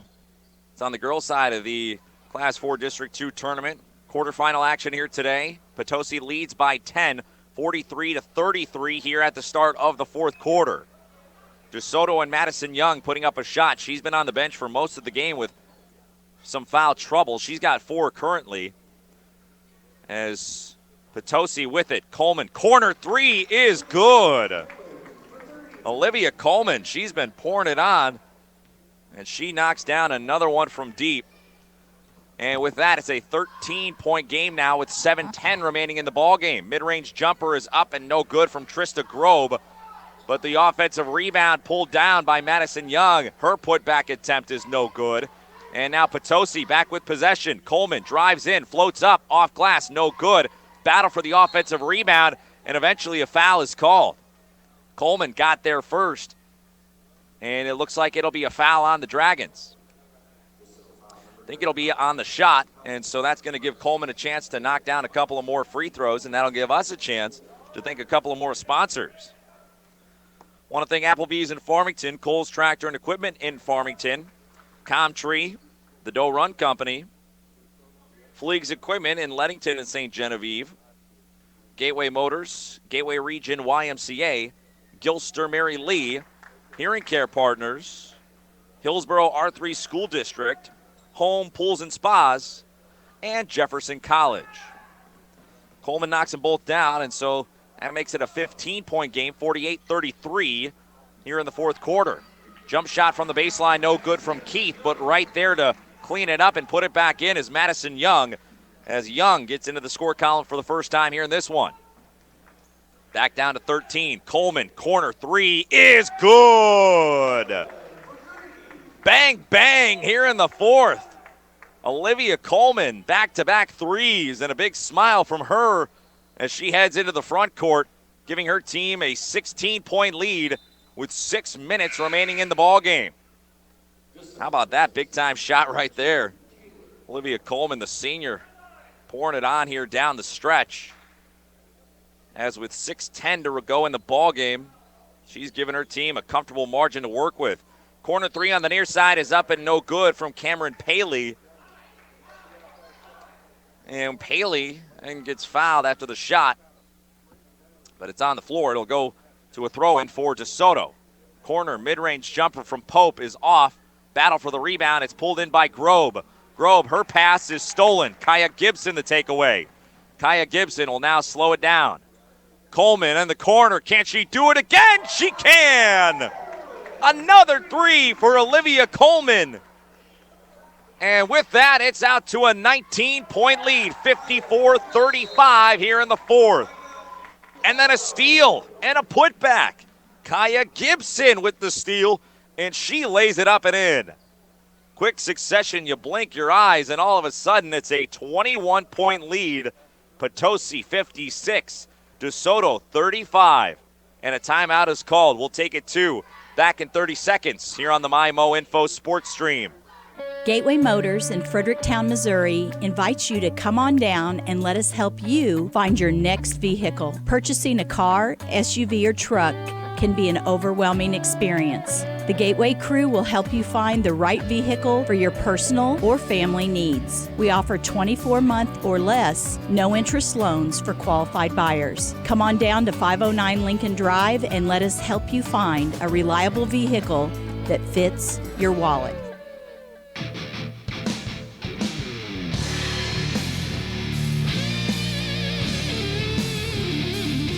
We're back here on the MyMo Info Sports Stream. Fourth quarter of action between the Potosi Trojans and the DeSoto Dragons girls basketball teams from the Class 4 District 2 tournament.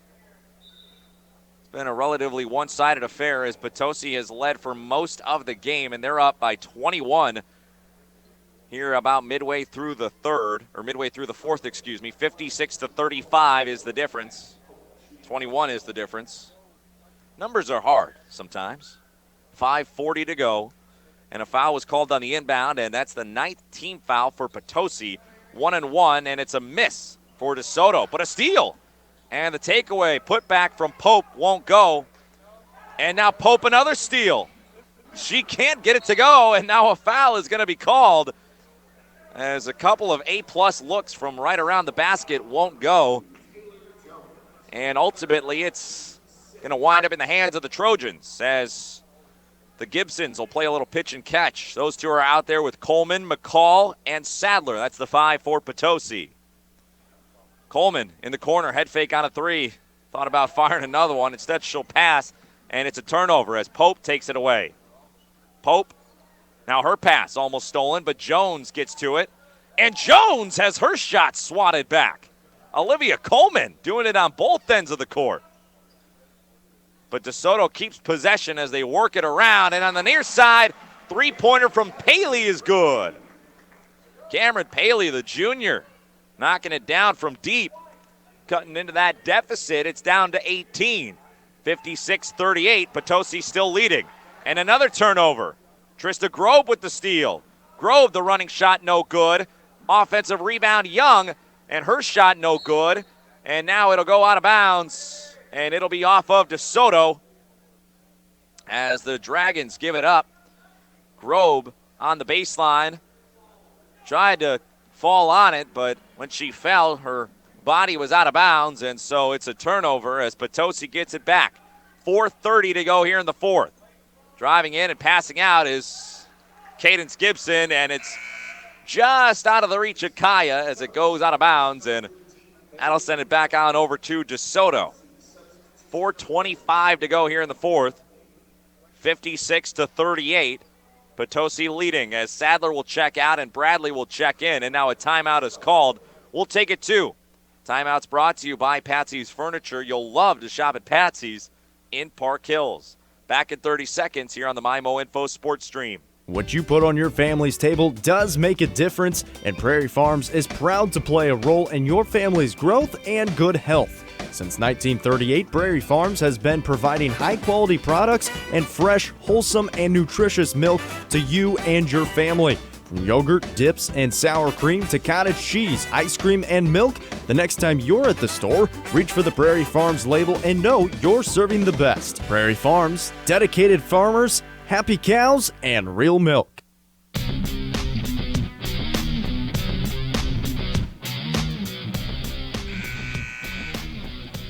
We're back here on the MyMo Info Sports Stream. I'm Brandon Pavlina.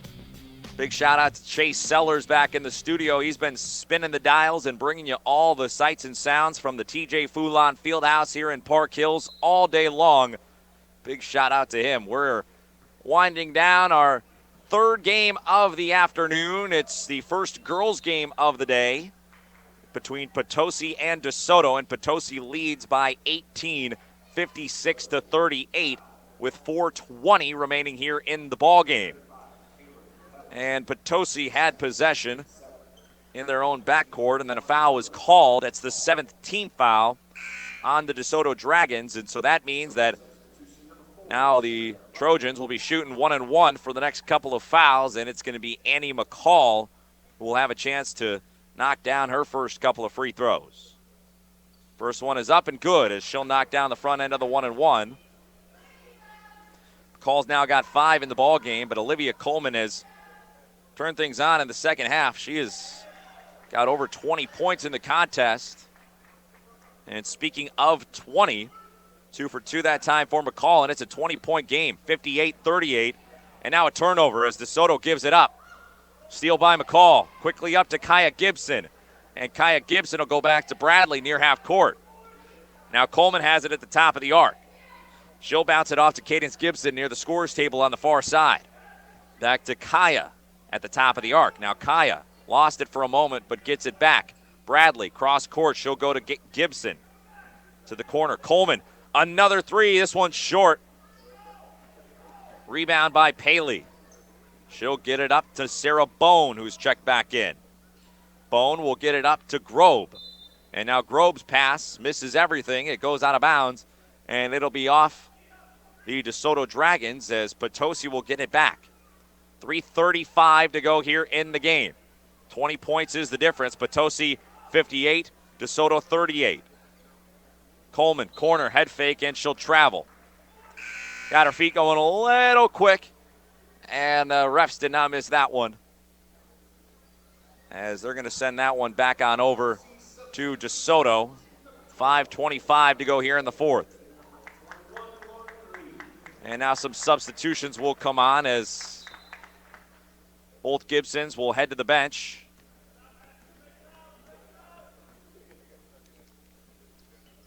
And so with that now, it'll be DeSoto basketball as they work it around. Jump shot from the near side is up, and it rattles home. Taylor Jones from downtown. Jones has 9, and it's down to a 17-point game. And now a steal. Jones, the takeaway. In transition, the layup. And a timeout is called. We'll take it too. Timeout quickly called by Sam Rawls after a 5-point swing. We'll be back in 30 seconds here on the MyMo Info Sports Stream.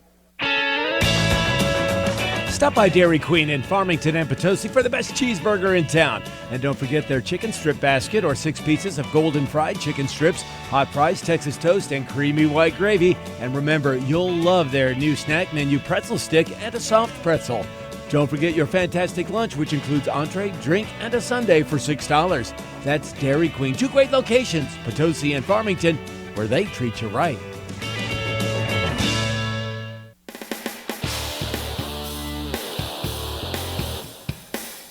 Minutes remaining in the first girls game from the Class 4 District 2 tournament on the MyMo Info Sports Stream. I'm Brandon Pavlina. Glad to have you here. Coming up next, we'll have North County taking on Hillsboro. It's the 3 against the 6. Potosi leading big by 15 here in the fourth quarter with 2:50 to go, and Potosi likely now going to start to try to work a little clock. Some subs have come on for Potosi as they've got Lauren Reed and Emily Hochstatter out there along Annie McCall, Olivia Coleman, and Madeline Bradley. That's the 5 for the Trojans. 58-43 is the score. Potosi on top, 2:40 to go here in the fourth. And now a travel after a steal and actually on the inbound pass, they got it in to Taylor Jones, and Jones had a couple of feet going, and that's going to result in a travel every time. Now Coleman drives in, and an offensive foul will be the call. And a big smile from Sarah Bone as she drew the charge and gets possession back for her team. Jones will inbound to Grobe. Grobe will bring it across half court. 2:30 to go here in the ball game. Cross court, Sarah Bone, 3-pointer is off, but right there for the rebound is Paley. And then Paley is going to be fouled. And that'll send her to the free throw line, and she'll have 2 free throws coming because the Dragons are in the double bonus. And so that means a chance to cut into this deficit. We'll see what DeSoto can do here down the stretch. Paley, her first free throw is up, and it's good. Had herself a nice second half. She's got 10 points now in the ball game. 6 of those coming here in the second half. Second free throw is up. It's no good. And the rebound is pulled down. That time it's Reed who got there first. Quickly, Coleman into the front court. She'll bounce it off to Bradley. Bradley will swing it to Hochstatter. Cross court to Coleman. 2:05 to go now in the ball game. 14-point game. To the corner, Hochstatter up top. It's Bradley. Cross court, Coleman. Coleman puts it on the deck and drives. Her floater is short, and the rebound pulled down by DeSoto. Grobe will bring it up across half court. Grobe will go to Bone. Bone to the corner. Paley now with a head fake. Bounces it to the baseline. It's Young. Spin around jumper is too strong. But there for the rebound and the putback is Trista Grobe. Grobe having herself a nice second half as it's down to 12. Minute 30 to go in the fourth. 58-46. Potosi still leading, but DeSoto not going away. Hochstatter in the corner. Her three-pointer is just a bit off. And the rebound pulled down by Paley. Back comes DeSoto. Minute 20 in the ball game. Down low, the pass is punched away. Good defense there by Lauren Reed, the freshman. And now some substitutions are coming on. Like will check in, as will Jordan Mercer. Coleman and Bradley will check out for Potosi. Some more subs as Abby Pope checks in. Taylor Jones will check out for DeSoto. Give and go, back to Pope. Pope drives in, off glass, it's too strong. Rebound battled for, and it's pulled down by Madison Young. And Madison Young couldn't get the first one to go, got another offensive rebound, and her putback is good. And she's fouled as she heads to the line for a chance at a three-point play, and it's down to a 10-point game. You gotta love this DeSoto team's fight. They are not going away quietly as Young knocks down the free throw. She's now got 5, and it's a 9-point game with 63 seconds to go. Like into the front court. Got a foul here sooner than later. Hochstatter, that's who I would foul, the freshman. And now they do. And that's going to send Hochstatter to the free throw line. 8th team foul for DeSoto. So still only a 1-and-1 opportunity. 53 seconds remaining in the ball game. First free throw is up, and it's no good. Rebound, Paley. DeSoto chasing by 9. 50 seconds to go. Pass is stolen. Oh, but McCall stepped out of bounds as she caught the pass on the sidelines. And it'll go back to that same spot. Front court for DeSoto. Sideline right in front of their bench. 47 seconds remaining in the game. 58-49. Give and go. Driving in and being taken down is Trista Grobe. And so Grobe will head to the free throw line for a chance at a couple of free throws. Don't look now. Chance to cut it to 7 with 45 seconds left. McCall checks out. She is fouled out of the game. She finished with 6 as Baxter comes back in. Grobe will be shooting the free throws. 2 coming as they're in the double bonus. She'll knock down the front end. It's an 8-point game. Closing the gap slowly and surely here. 45 seconds, maybe a little bit too little too late, but we will find out. 45 seconds on the clock here in the fourth. Grobe with one more coming, the sophomore from the charity stripe. It's up and it's off. Rebound pulled in by Reed. She'll get it to Hochstatter. Hochstatter all the way up the court, gets it to Mercer, and then Mercer gets pummeled as she heads to the basket, and that's going to send her to the free throw line. So it stays at an 8-point game, and now Potosi with a chance to tack on a few more. 36 seconds left in the game. DeSoto has fought tooth and nail to get back into this one, and they're right there as Mercer, her first attempt is no good. 58-50, 36 seconds remaining here in the fourth. Potosi and Mercer knocking it down. 9-point game. Grobe to Jones. Jones will drive off her own foot. It sails out of bounds, and it'll go back over to Potosi. Reminder that coming up next, we'll have North County taking on Hillsboro here on the MyMo Info Sports Stream. Sub coming on. Jones is out. Pope is in for DeSoto.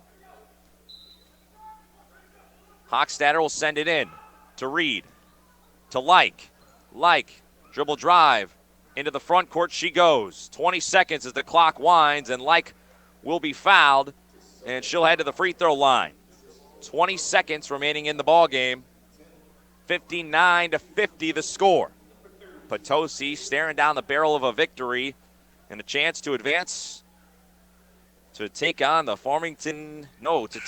Park Hills Central Rebels. The Rebels, the 1 seed in the tournament, they had a first round bye, and so they await the winner of this game, looking like it will be Potosi, as Like made the first, missed the second, gets her own rebound though, and now the Euro step into the lane, a bit too strong. Baxter the rebound, Hochstatter the jump shot, no good. And the ball bounces around. It's pulled down by Kristen Keith. Keith will bring it up, and now it's Grobe from downtown, and it's in and out. And the horn sounds, and that's the final. 60-50, Potosi comes out on top. Take a timeout. We'll come back and wrap this one up here on the MyMO Info Sports Stream. Flex Equipment was founded as a family-owned and operated business, where it remains to this day. Known best for selling exceptional equipment such as Case IH, Hustler, Vermeer, Cub Cadet, Massey Ferguson, and many more. Flex Equipment is a proven company with certified technicians and customer service where you're more than just a number. Our certified technicians can diagnose, troubleshoot, repair, and maintain your equipment. Not just one color, but every color. Even if you don't purchase your equipment here, we can provide you with the best service available and the largest selection of parts.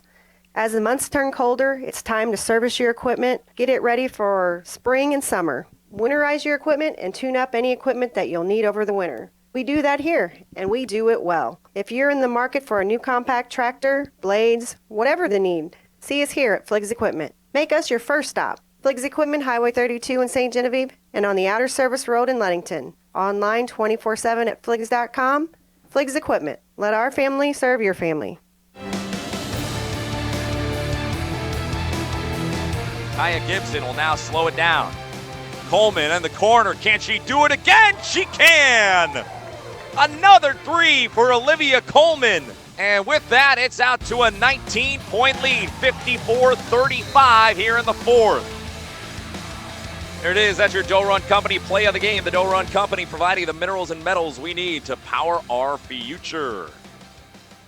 Welcome in on the Home Pools and Spas post-game show. Home Pools and Spas, when it comes to family fun, there's no place like home in Ludington. Your Applebee's of Farmington player of the game, Olivia Coleman, the senior, finished with 21 points in the contest. She was rolling all night long. Fantastic game for her. Gets the play of the game, and she is your player of the game. Let's go through the rest of your leading scores here. Coleman had 21 for Potosi. Other scores for Potosi. Like had 8, 10 points for Kaya Gibson, 6 points for McCall, 5 points for Sadler and Cadence Gibson, and 4 points for Rain Baxter. And for DeSoto, 14 points for Grobe, 11 points for Jones, and 10 points for Paley. Those are your leading scores here on the Home Pools and Spas postgame show. And with that, that'll do it. Final score one more time, 60-50.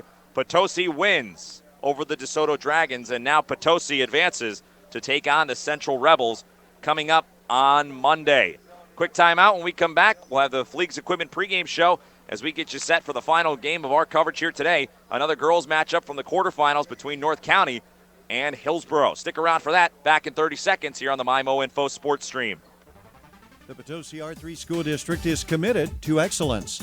Now, they're proud of their students and their athletes because these young people work hard and show a ton of dedication. The Potosi R3 students and athletes are committed to excelling to high levels of achievement. Attitude and perseverance play a big part in their success. The Potosi R3 School District sincerely hopes this school year is a wonderful and memorable stepping stone in their life's journey.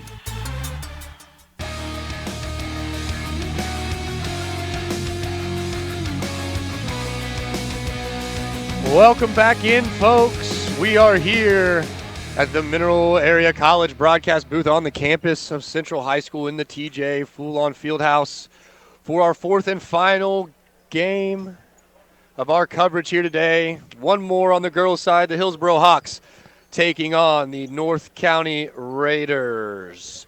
Should be a good one here. The 3-seeded Raiders and the 6-seeded Hawks.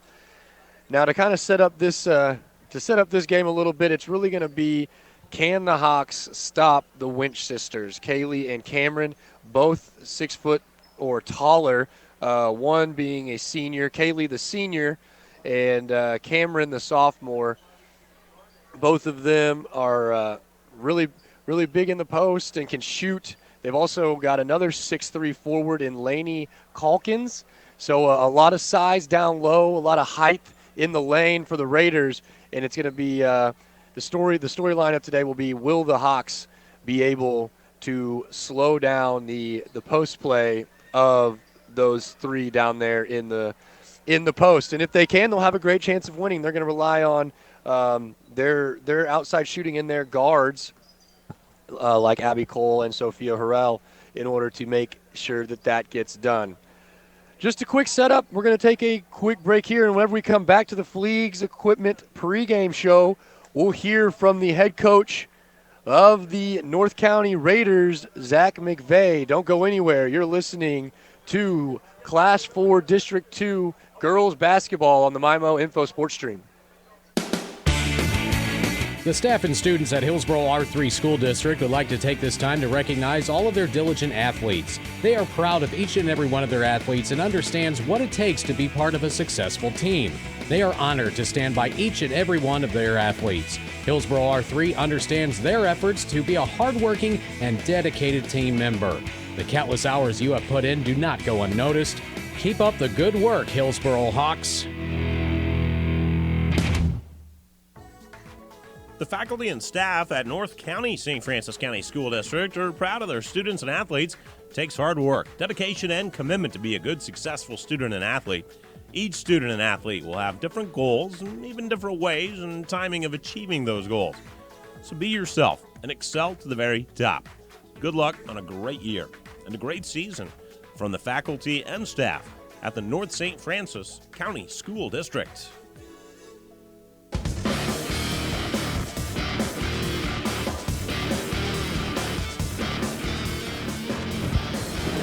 Welcome back into the Fleegs Equipment pregame show. I'm joined now by Zach McVeigh, head coach of the North County Raiders girls squad. Coach, how are you doing today? I'm doing all right.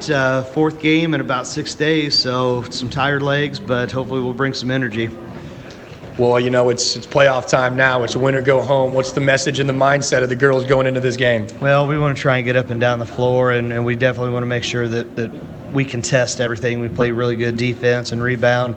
And, you know, we've kind of talked to the girls, and we understand that, you know, Hillsboro's kind of a struggling team this year record-wise and everything. But at this point, it's everybody's 0-0. It's win or go home, survive in advance, and you've got to definitely put your best ball game out on the floor, and hopefully the girls will do that. 18-7 so far this year. I talked a little bit on the boys' side. They just got their 20th win on the season.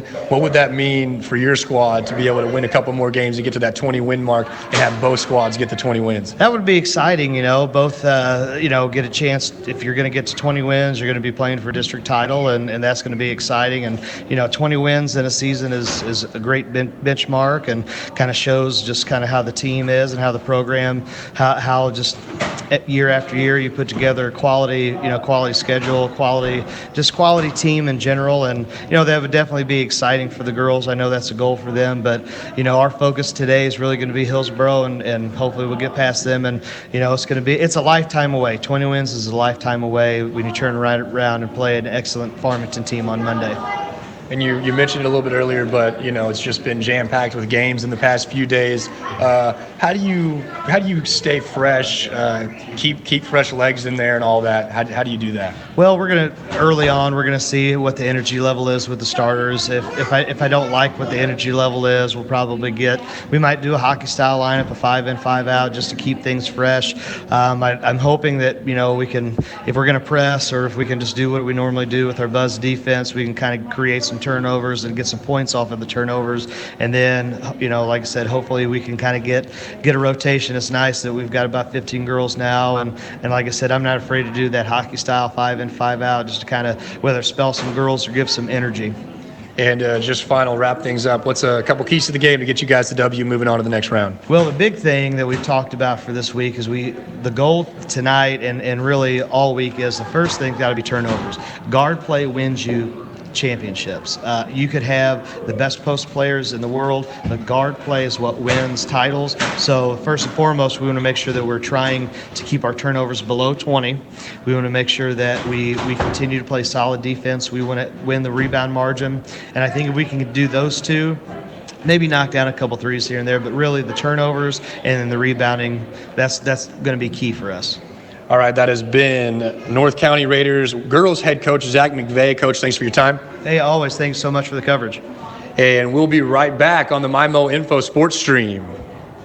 You're out there. You have the skills. You have the tools. Talent Force is just waiting for you to apply. Ready for a career change, a new job? Call Talent Force, the original hometown staffing provider. Talent Force is currently taking applications for several different opportunities. See the positive difference in where you work with Talent Force. Talent Force is the original hometown staffing provider.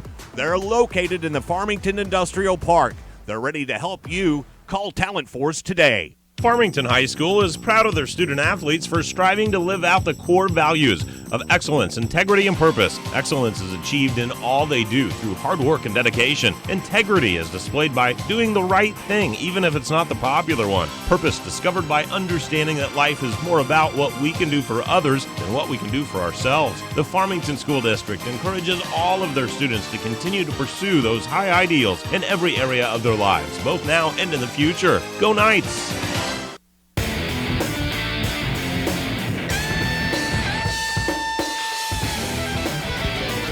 Welcome back into the Fleegs Equipment pregame show. I'm Steven Cavler, joined now by Andrew Hubbard, head coach of the Hillsboro Hawks girls basketball team. Coach, how are you today? Good, how are you? I'm doing well, thanks for asking. Quarterfinal action today, taking on the North County Raiders. What's the game plan? What's the mindset going into this one? Hope that their big girls don't show up. No, it's we've got some things. We're gonna try to pressure outside, and we're gonna try to keep the ball out of the big girls' hands as much as possible. But that's easier said than done when they've got two 6'3" girls and a 6-footer. So it's doing that and then taking care of the basketball, not letting them get a whole lot of opportunities. So that's kind of our hope for the day, and we'll see how it goes. So it's playoff basketball at this point, win or go home. What are you telling the girls in the locker room before the game to try and get them, ready to get out there and play hard and go represent for the Hawks? We've kind of talked about it all year that we just want to give effort every single game. When we get off the floor, we just want to go. We played hard. We know that the other team knows that we play hard, and we did a lot of good little things. Sliding our feet, boxing out, doing a lot of those things, and we know it'll help us win games or at least be in games. So. And what are a couple of the biggest keys to this game that'll give you a chance to come out with a W? Take care of the basketball and offense, number one. We got to be able to take care of it, not give them extra opportunities. And then defense, just limit their second chance points. That's going to be our biggest thing is boxing out. If we limit their second chance points, we think we've got a good chance. All right, that is Andrew Hubbard, head coach of the Hillsboro Hawks girls basketball team. Coach, good luck today. Thank you. And we'll be right back. You are listening to the MyMo Info Sports Stream. Are you looking to buy a new home but are running short on funds? Hi, Paul Hale here with New Era Bank. We offer many different loan programs to help accommodate you.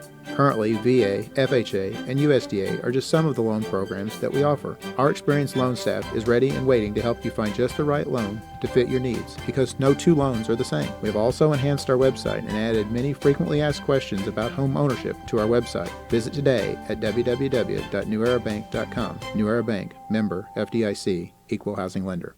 Hi, this is Brad Smith at Lucas Smith Chrysler Center, your local home of the no bull deal. The word local, you've heard the phrase shop local, buy local, but do you really think exactly what that means? When you shop here at Lucas Smith, you put your trust in the hands of all of my employees who also eat, play, work, live, and shop local. Jefferson County is their home too. Why drive for miles when you can buy what's right here in your backyard? All we ask at Lucas Smith Chrysler is to give us the chance to earn your business. Please shop local, and remember, Lucas Smith Chrysler Center in Festus.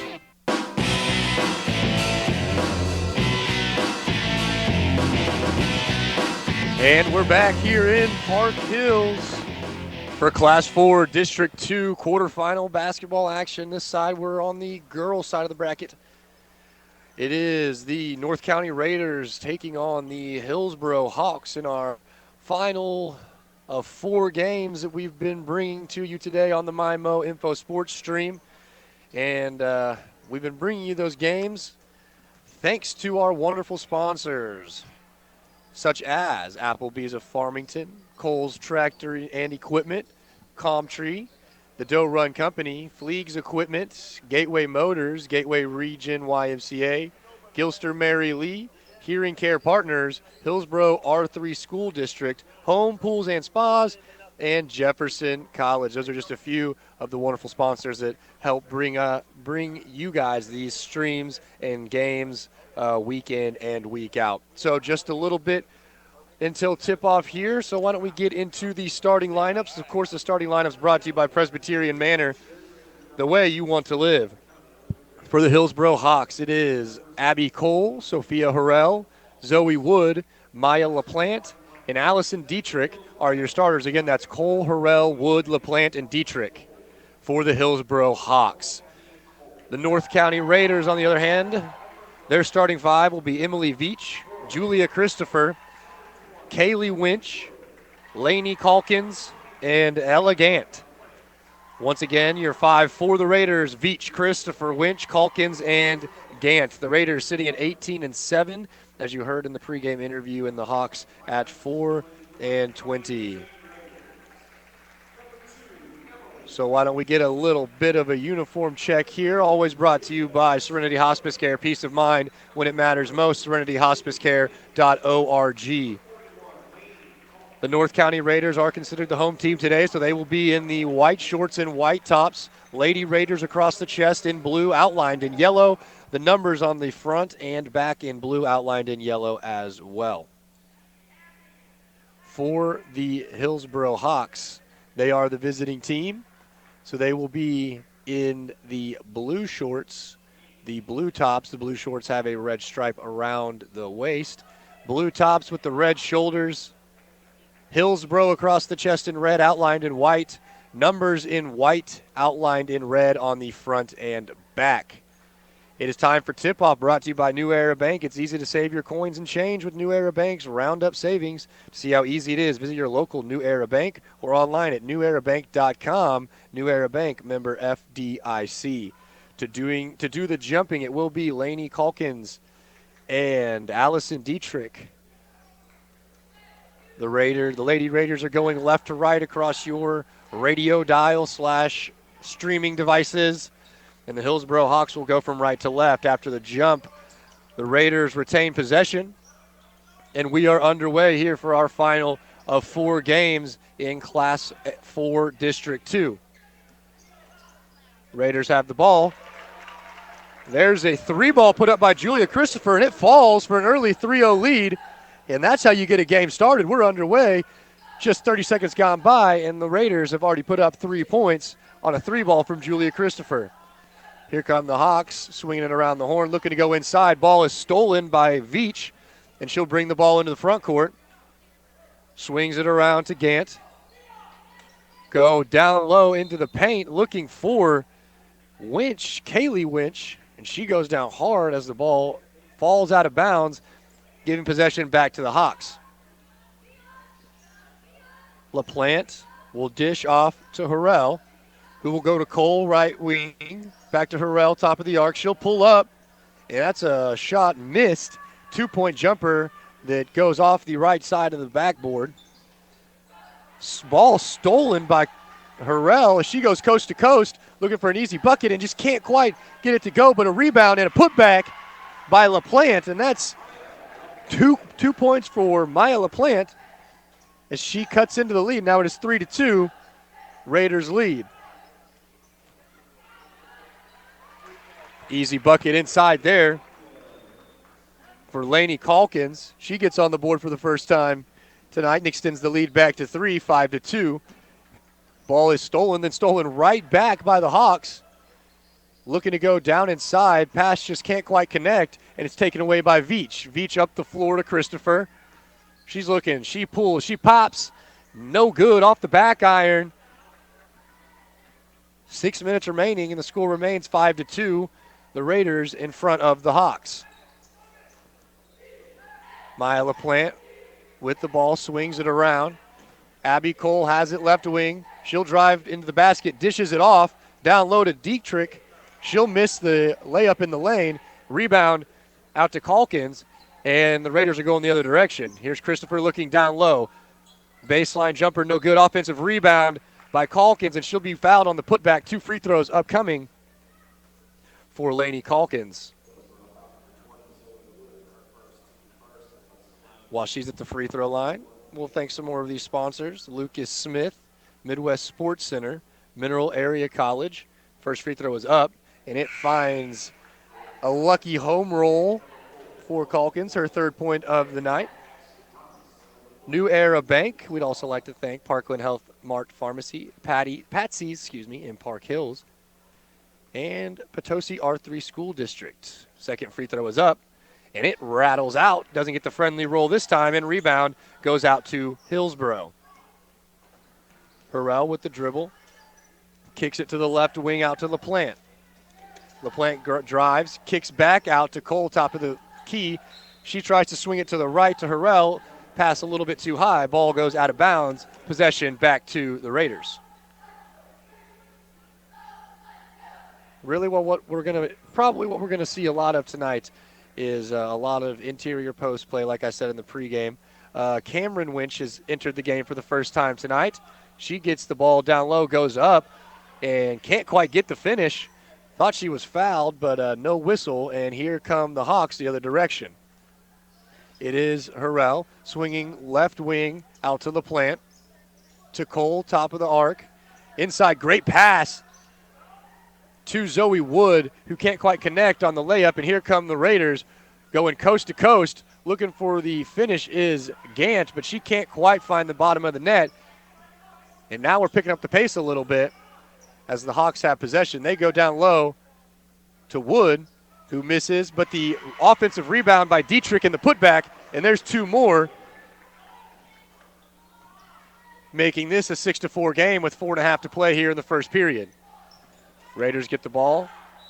Baseline is Lauren Forrester, who enters the game for the first time. She puts up a shot from the baseline and is fouled, and the shot does not drop. We're looking at 2 free throws for Lauren Forrester. Forrester dribbles, eyes the net, puts it up, and off the front iron, a little short on the first free throw. The score remains 6-4 with the Raiders out in front with 4:26 remaining to play here in the first period. Forrester has 1 more free throw upcoming. She'll put it up. No good. And the ball will careen out of bounds on an attempted offensive rebound by Emily Pruno, but it is going in the direction of the Hawks. Harrell will bring the ball up. She'll kick it over to Cole on the right wing, looking to go down low to Dietrich, and pass was a little bit too low, runs out of bounds. Ball and possession back to the Raiders. 4:15 to go here in the first period. The score remains at 6-4 in favor of North County. Good pass down low, but Pruno can't quite get the finish. And now we'll have a foul call. That'll be on Pruno, her first. And we've got a big group of substitutions coming in now for the Raiders as the Hawks take possession. Harrell brings the ball across the timeline. Kicks it all the way around to Cole on the right wing. Back to Harrell. Drives the lane, loses the ball. Is able to gather it. Kicks it over to Zoe Wood. Fires a shot, no good. And the ball is knocked out of bounds by Kaylee Winch. And so possession will remain with the Hawks. Inbound play coming out to Wood into the lane. Puts up a runner in the lane. No good. Rebound to Calkins. Kicks it out to Christopher, who goes up to Veach. Veach looking baseline, and she gets called for a carry. And we'll switch possessions yet again. Allison Dietrich heads to the bench as Dylan Day comes on for the Hawks. Kick around left wing out to LaPlante. She loses it. Steal for the Raiders, and here they come down the floor looking to go quickly. Good pass up forward to Kaylee Winch, but she can't get the ball to drop. And now we have a tie ball jump ball. Possession arrow favors Hillsboro. And that's the way we'll go with it. Cole has it right wing. She gets trapped. Dishes it off to Harrell, who's looking to get inside. Pulls up a three. Get that. That one gets tipped, though. And now we've got another jump ball. And that one will send the ball in favor of North County. Gant will bring the ball up for the Raiders and then dish it off to Christopher, right wing. Back to Gant, top of the arc, over to Veach, left wing. Back to Gant. She'll fire away from three. No good. Offensive rebound. Can't find the bottom of the net is Calkins, and that's a rebound out to the Hawks. And here comes Harrell looking to go down the floor quickly. She'll slow it up just a little bit. Dish it off left wing out to Cole. Cole will go down to LaPlante. LaPlante finds Dylan Day, who puts the ball in the bucket. And there's 2 points, and we're all tied up at 6 with 2:20 remaining here in the first period. The Raiders will go pass out to the wing, almost stolen there by Harrell. But Gant is able to corral the ball, drives it in, and is fouled. Foul called on the floor. So it will be an inbound for North County, as we're deadlocked at 6 with 2:14 remaining to play in the first quarter. Out to Christopher, who fires up a three. No good. Offensive rebound from Cameron Winch. And she kicks it out to Gant, who was called for the travel. Tried to take a step before she put the ball on the hardwood, and you can't do that. So the possession will switch back over to Hillsboro. 2 minutes to play here in the first period. Harrell has the ball top of the arc, dishes it over to LaPlante. LaPlante cross court to Van Horn, who finds Day down low, and Day puts in another bucket, giving her 4 points and the lead to the Hawks. 8-6 with 1:45 to play. Here's Christopher. She dishes to Veach. Backdoor cut. Backdoor cut from Gant was wide open, but a whistle blows. I believe they got Cameron Winch for 3 seconds in the lane, and so we'll swing it on over to the Hawks. Short corner jumper here from Van Horn doesn't fall. Rebound out to Veach, and she's looking to get down the court in a heartbeat. Elegant goes down low to Kaylee Winch, and that ball drops, giving her first 2 points, and we're deadlocked at 8 with 1:10 remaining in the first period. Horrell takes the right-handed dribble, and she gets fouled going up. Harrell, excuse me. And she'll have 2 free throws coming up. While she's shooting those, we would like to thank some more partners. How about Lucas Smith, Midwest Sports Center, Mineral Area College, New Era Bank in Farmington, Park Hills, Deloge, and Bonne Terre. Parkland Health Mart Pharmacy, as the first one for Harrell is up and in, giving the Hawks a 1-point lead, 9-8 with 1:08 remaining. Don't forget about Patsy's in Park Hills, Prairie Farms, Presbyterian Manor, Serenity Hospice Care, Twin City Toyota, and the UPS store in Festus. Second free throw is no good for Harrell. Rebound out to the Raiders, and Christopher will bring it up. Christopher's got it, top of the key. Dishes to the right wing is Forrester. Christopher's got it, top of the arc now. Looking to do something with it, 45 seconds and counting. Kicks it out, looking down low, got a wide open girl down there. Now it kind of collapses. Goes out to Christopher, who fires a 3-ball. Cha-ching, count it. That one goes. And that's her second 3 of the game, giving the Raiders an 11-9 lead. Here come the Hawks. Quickly down the floor is LaPlante, and she'll throw the ball away, intercepted. 13 seconds to go. Christopher's got the ball. Goes down low to Kaylee Winch. She puts up a fall-away shot. No good. And with 4 seconds on the clock, the ball goes out of bounds to remain with the Raiders.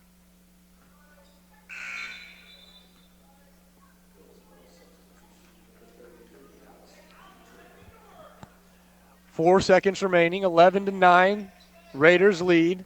Christopher's got the ball. And they won't get a shot up as the clock expires. At the end of the first, slow start for either team, 11-9. The Raiders lead the Hawks. We'll be right back to Park Hills. You're listening to Class 4 District 2 girls quarterfinal basketball action on the MyMo Info Sports Stream. Hi, welcome to the UPS store. Yeah, I'd like to ship this package. Great, I can help you with that and every other ing. Did you just say every other ing? Printing, packing, copying, faxing, freighting, any ing your small business needs. Shredding. Yep. Mailboxing. Uh-huh. Notarizing? That too. Wow, that's really some ing. Now you're getting it. The UPS store. Every ing for small business. And of course, shipping. Hi, this is Jim, owner of the UPS store in Festus. See us now at our new location at 650 North Creek Drive next to Tiger Express Car Wash. In 1973, Comtree was established to meet a great need through opening a halfway house. The spark of meeting residents' needs continues to reignite in 2019. We've expanded our services to become the mental health safety net of Jefferson County while offering nationally recognized dental care and primary care. We invite you to join the Comtree family tree. Call 877-COMTREE or visit us online at comtree.org to schedule an appointment. Welcome to our family tree.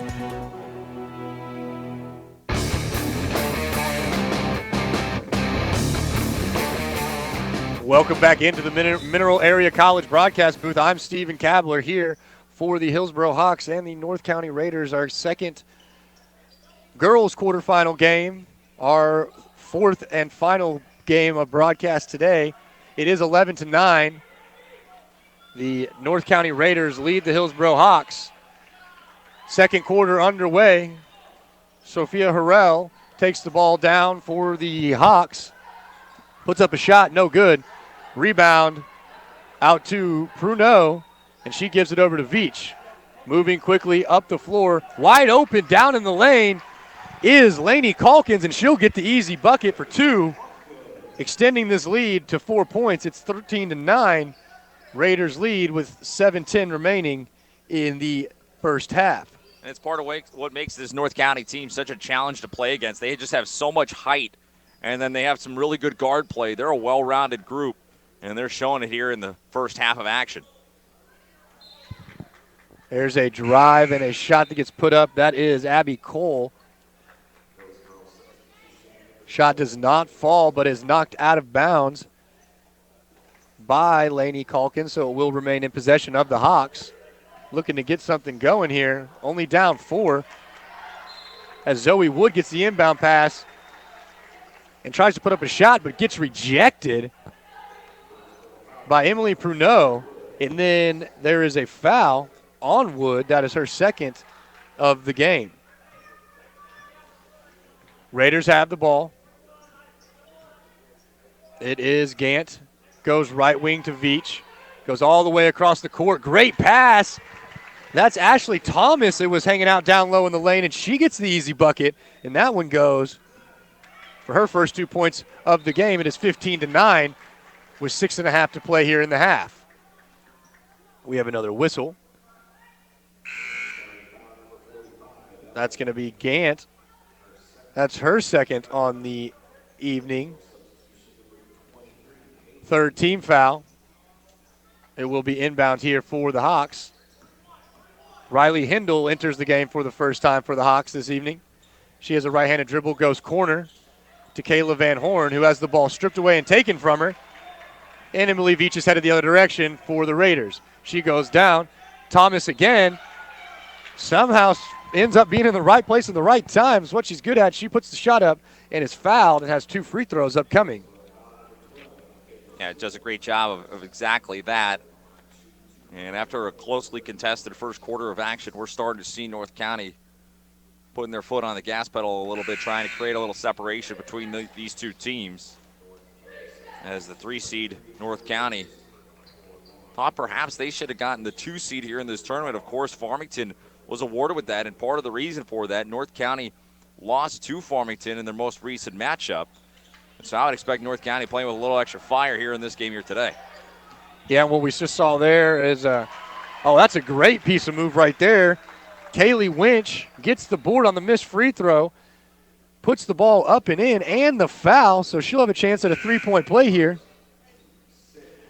But what we're seeing here is some mass substitutions, some full five hockey-style substitutions. We heard from Coach McVeigh earlier. He said he might do that to kind of keep these fresh legs coming in and out of the game. Free throw up and no good. Rebound out to Kayla Van Horn for the Hawks. Well, they played a ton of games down the stretch, and so they have some tired legs out there, and it's certainly tough, too, when you played St. Genevieve right at the very end of the season, a really, really good team. So, yeah, it makes sense for Coach McVeigh to try to keep the girls fresh here today, give them a couple of days off to rest, and by doing so, you can give yourself a chance going forward to have some fresh legs out there by rotating 5 in, 5 out. Jump ball was the call there, as so North County gets it back. Down low, there's a big slap on the hand, but no foul call as Cameron Winch goes up with it and misses everything. But they're saying it was a block, and so the ball remains in the possession of the Raiders.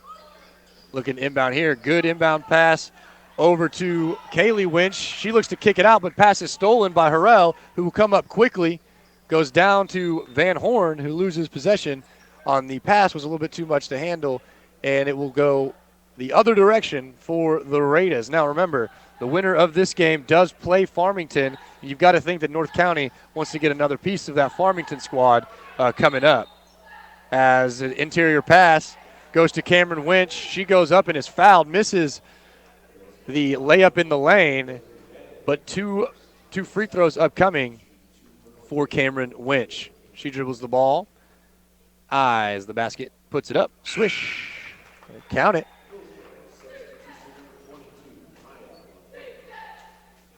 That is her first point of the evening. Makes this a 9-point game, 18-9 with 5:25 remaining in the half. Second free throw is up, off the back iron, no good. Offensive rebound there from Lauren Forrester, but then she has it stolen by Harrell, who gives it over to LaPlante, who then dishes it off to Hindle, who will go all the way coast to coast, put the ball up, won't get the drop, but is fouled, and she'll have 2 free throws. So it's been a free throw shooting contest here so far, Brandon. Yeah, you could say that again, and well, it's after a quick day so far, why not have the last one take a little bit longer? And of course, these two teams going to be battling it out for the right to take on the Farmington Knights. And so these two are going to give it everything they have to try to keep their season alive here. And in doing so, a lot of attack at the basket, a lot of drawn contact, and they're getting obliged with the whistles here so far in the first half. Coast to coast goes Julie Christopher. She can't get it to fall, but Cameron Winch gets the offensive board, puts it back up and in to give herself 2 more points, and now it's a 10-point game, 20-10. After a missed shot on the other end, the Raiders are coming down quickly, looking to go fast. It's Julia Christopher, excuse me. She'll go backside to Forrester, who will have the ball stolen by Harrell. Then Harrell loses it, but it winds up in the hands of Kenzie Golden. Excuse me, that's Dylan Day. Harrell, right-handed dribble, goes behind the back, pulls it back out to the top of the arc, looking to go into the lane. Good take there, but just doesn't get a friendly roll as she went around Cameron Winch, but the ball rolls out, and Winch is able to bring down the rebound. Now we've got Christopher kicking out to Julie Farr. Into the corner over to Lauren Forrester, who was fouled by Harrell. And that'll be foul number 8 on the Hawks. So free throws, a 1-and-1 situation upcoming for Forrester. We see some more mass subs coming in. So on the floor right now for the Raiders, Lainey Calkins, Emily Pruneau, Lauren Forrester, Emily Veach, and Ashley Thomas. Misses the free throw on the 1-and-1, gets her own board, and now she's earned herself 2 free throws because she's fouled on the putback. On the floor for the Hawks is Harrell, LaPlante, Wood, Day, and Hindle. First free throw will not fall for Forrester. She'll got another one coming up. Wood will exit, and Haley Ginge will come on. Back end of the 2 free throws is up, and it's good for Forrester. That's her first point of the game, and it's an 11-point lead with 4 minutes remaining to play in the half, 21-10. Hawks looking to inbound. That is LaPlante bringing it down, giving it to Harrell. Right-handed dribble into the lane for Harrell. She kicks it out. Top of the key for LaPlante. Back to Harrell, right wing. She'll go into the lane, put it up, and she is clobbered. She'll have 2 free throws coming up. And that's a lot of, are they calling that? What do you see there, Brandon? Well, they're going to call Ella Gant for her 3rd foul, and she genuinely walked past the play with her arms in the air, no contact. I don't know how they're going to call her for that, and she can't believe it either. Inbound to Hindle, who will pull up from the free throw line extended. Shot won't go off the glass. Rebound out to North County. That is Gant playing with the 3 fouls. Dish to the corner. Good take in by Veach. She can't get it to fall, but there is Lainey Calkins with the offensive board. She puts up a putback. Won't go, but again, she's fouled, so 2 more free throws upcoming. While she's shooting those, why don't we take a quick look at our Hearing Care Partners broadcast schedule. Coming up here in just about 40 minutes as the first free throw falls. Men's basketball Region 16 Tournament Championship. Mineral Area College is playing at 5:45 pregame. That one will be on J98. Also, you've got Mississippi State and Mizzou. That one probably concluding right around now. That one was earlier today. Second free throw up. And it does not fall, but an offensive board and putback from Kaylee Winch will count for 2. Calkins made one of the free throws. Winch, a lot of bodies falling down over there. She almost looked like she went into the stands. Yeah, it was close. Thank goodness that Lainey Calkins was able to pull up a little bit there and not go flying face first into the front row. Rebound out to North County. Here comes Julia Christopher going coast to coast, looking down low. Can't quite get the wild hook shot to fall. I think she was trying to pass the ball down there to Winch, but just a little bit too much height on the pass, and it hits the underside of the rim, but careens off a Hillsboro player, so possession will remain right here with the Raiders. 24-10, 3 minutes remaining in the half. Raiders lead the Hawks. Good no-look pass there, 3-ball up, and it falls. Emily Veach hits it from downtown to extend this lead to 17, 27-10. And a steal now here, followed by a foul. That one will be on Emily Veach as she goes for the loose ball and runs into somebody. And some very ticky-tack fouls there here in the first half of action. Fortunately for North County, they're not quite into foul trouble just yet. As Sophie Harrell hits a free throw line jumper to cut into that lead a little bit. Now we've got a foul on the floor down low. That'll be against Zoe Wood. Double bonus here, so Kaylee Winch will be shooting 2 free throws. First one is up. And it clanks off the back iron, won't go during this next.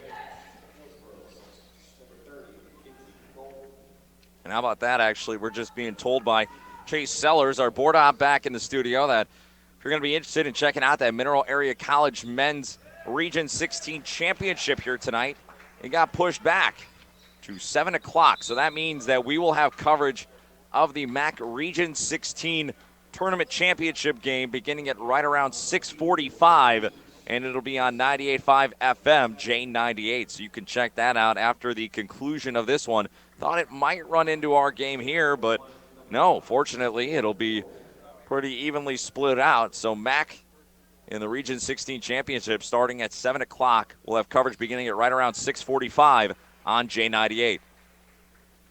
Thank you for that update, Mr. Pavlina. Oh, thank Jay Sellers. Thank you, Mr. Sellers. And we've got 2 more free throws upcoming. It has been a free throw kind of night here. Is that how it works? If I just tell you, you'll say, like, thank the listeners. Thank you, listeners. Yeah, how about that? I think Central High School. Well, Central High School, thank you so much. All right, I'll let you go. Okay. First free throw is up and good for Cameron Winch. She's got one more upcoming. Well, now that I've already done a lot of thanking, I'll save the other thanking for a little bit. Second free throw is up. No good. Rebound out to the Hawks.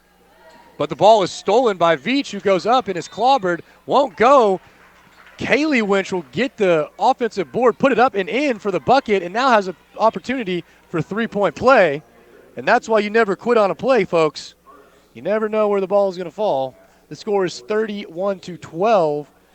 The Raiders lead with 2:18 remaining in the half. Winch puts up the free throw, can't get it to fall, and the board goes out to the Hawks. Hindle controls and will bring the ball up the court. Right-handed dribble, looking to go into the lane. Not happening. She dishes it off over to LaPlante. LaPlante will put up a free throw line jumper. That won't fall. And the board comes out to Cameron Winch, who gives it over to Veach. Excuse me, that's Christopher. Down low, the pass inside is to Winch, and it goes. That's Kaylee Winch for another 2 points. And she's come alive so far here in the second quarter. It's 33-12. Just like that, it's a 21-point game with 1:40 to go in the half. The Hawks looking to get something going here as they move the ball around the horn. But that pass is intercepted by Ashley Thomas. And they're looking to go quickly up to Winch. Down low to her sister. And then they kick it back out. And that one's a little bit too far out of the reach of Julia Christopher. And we'll have another set of mass subs coming on for the Raiders. Emma Goggle will come on. Emily Pruneau will come on.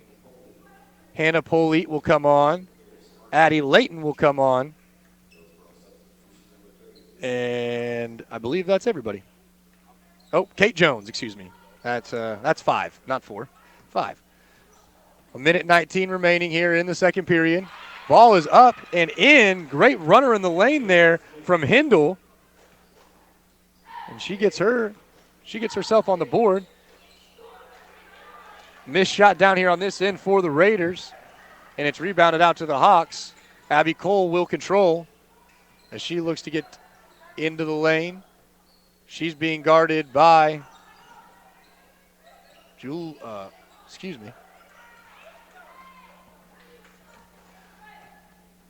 North County Raiders got possession.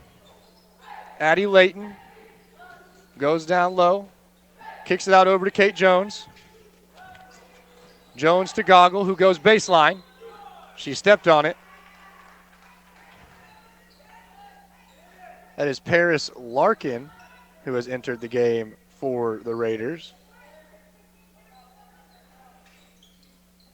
But it is a turnover, and we'll go back over to the Hawks. Timeout called.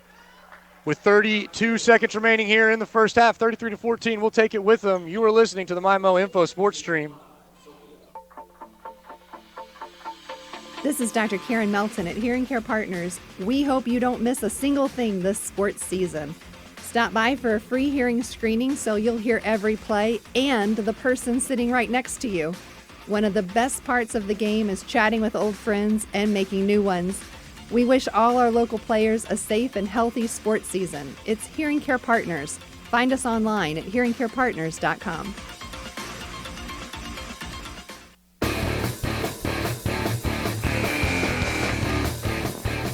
And we're back. Just about 30 seconds remaining here in the half. Hillsboro Hawks have the ball trailing by 19. Looking to get the inbound ball. We've got some high pressure from the Raiders. Hawks looking to break it. Harrell controls the ball. She'll get it across the timeline, looking to go all the way to the basket. She's cut off, puts up a little baseline jumper, no good. Rebound out to Larkin. 19 seconds remaining. Larkin with the crossover. She'll go down over to Polite, who puts up a jumper, no good. Hindle on the rebound. She's got nothing but court in front of her. Goes and puts it up. Oh, and it just falls off the front of the iron. 3 seconds to go. And the shot will not count as it doesn't go in anyway. Paris Larkin waited just a little bit too long to put that ball up. So we'll head to the halftime with the Raiders leading 33-14. We'll take a quick break here, and then we'll be back with the Midwest Sports Center halftime show. You are listening to Class 4 District 2 quarterfinal girls basketball action on the MyMoInfo Sports Stream. Whatever your educational goals are, you can achieve them at Jefferson College. With caring faculty, convenient locations, and award-winning academic programs, your future is Jefferson College's focus. To learn more, call 636-797-3000 or visit jeffco.edu for a complete list of degrees and programs. Enroll now. For higher education, for higher expectations, Jefferson College, Jefferson College. Hi, this is Amy from YMCA. Did you know that we offer swim lessons for children as young as 6 months and sports that begin at the age of 2? Registration is now open for our spring session. Your child will develop confidence and skills that will carry them well into the future. Visit gwrymca.org/Jefferson County to learn more about our spring soccer and volleyball leagues, as well as our swim levels. Contact us at 636-931-9622 for more details or to register.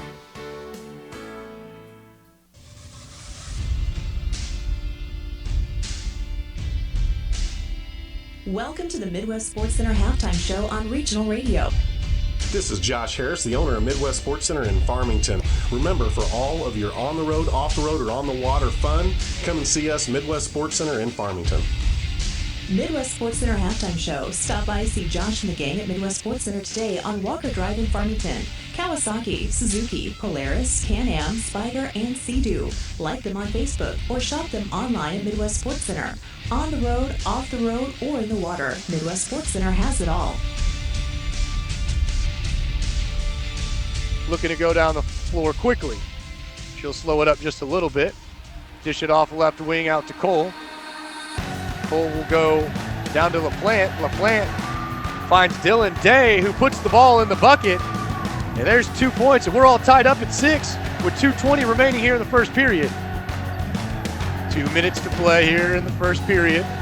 Burrell has the ball top of the arc, dishes it over to LaPlante. LaPlante cross court to Van Horn, who finds Day down low, and Day puts in another bucket, giving her 4 points and the lead to the Hawks. 8-6 with 1:45 to play. Kicks it out, looking down low, got a wide open girl down there. Now it kind of collapses. Goes out to Christopher, who fires a 3-ball. Cha-ching, count it. That one goes. And that's her second 3 of the game, giving the Raiders an 11-9 lead. 24-10, 3 minutes remaining in the half.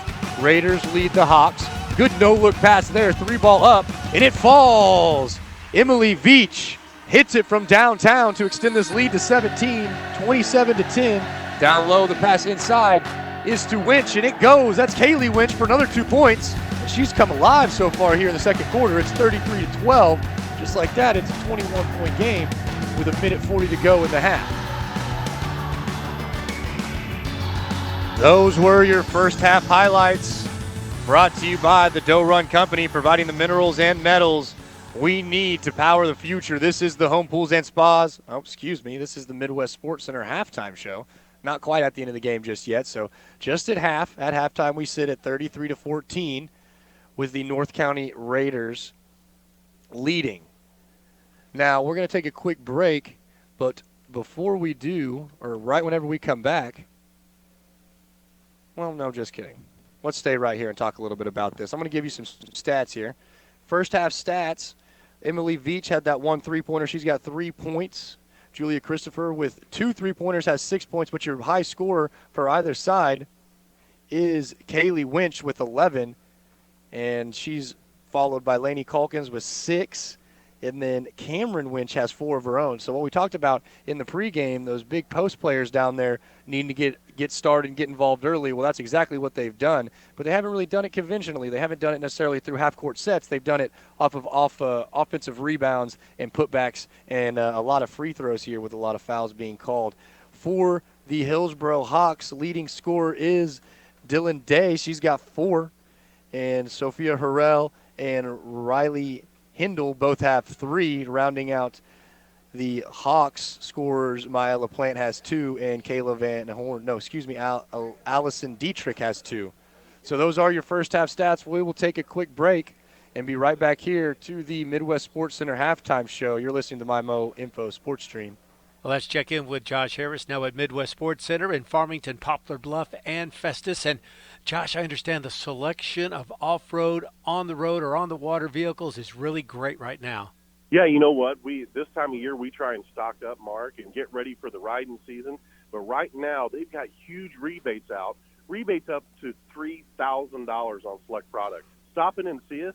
We have 3 great locations to serve you. If you're up north, we've got it at Festus and Farmington, and now in Poplar Bluffs.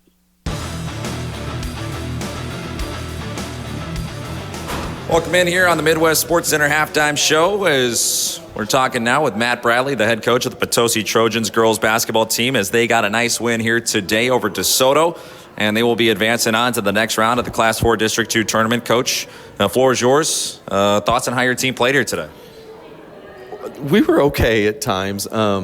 I didn't think we were very crisp, especially on the offensive end. We didn't cut super hard, and our passes were kind of lobby most of the night. But we survive and get another one. That's kind of what you want to do at this time of the year. And I think what was impressive, too, was the fact that you got a lot of players out there on the court. I mean, you guys have a handful of players that you really rely heavily on, but you were able to empty out the bench and see some good contributions from the entire team. Was that something that you just saw as the game was progressing? You wanted to get all the girls out there on the court? Yeah, I did. They work really hard in practice. I wanted to get everybody in tonight, and we were able to do that. I would like us to be we better be a little more fresh come Monday, though, because Central is going to be a load for us. Well, and that's what I'll go to next here for you.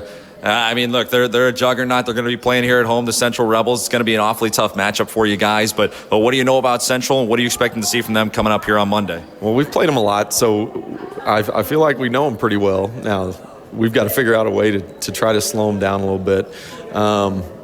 And we got to rebound. We haven't rebounded very well against them at all, and that's a credit to them because they go to the backboards really hard. So we've got to toughen up here a little bit and go give it a shot come Monday.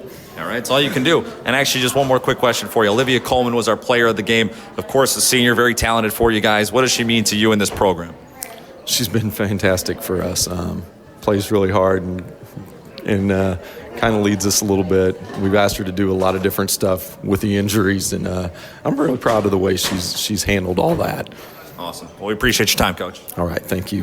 All right, it's Matt Bradley, the head coach of the Potosi Trojan girls basketball team here on the Midwest Sports Center halftime show. We'll be back in a moment on the MyMo Info Sports Stream. You can enjoy a hot tub year-round, but nothing beats slipping into a hot tub when it's chilly out. Hi, I'm Megan Osbar, manager of Home Pools and Spas in Ludington. When you invest in a hot tub, you're investing in relaxation and therapy for your family. We can get you and your family into a new hot tub, and we can service your existing hot tub. Any brand, model, or year. Find us online at homepoolsandspas.net and on the outer road just south of the Ludington exit. Looking for Mineral Area College spirit wear, trendy college wear, school supplies, art supplies? In the market for a new laptop computer or other electronics? Check out our expanded bookstore on Mineral Area College's Park Hills campus. Not sure what to buy? A gift card might be just the thing for the Mac student in your life. Visit Mineral Area College's bookstore today on the Park Hills campus near the Leadington Park Hills exit. It starts here. Mineral Area College.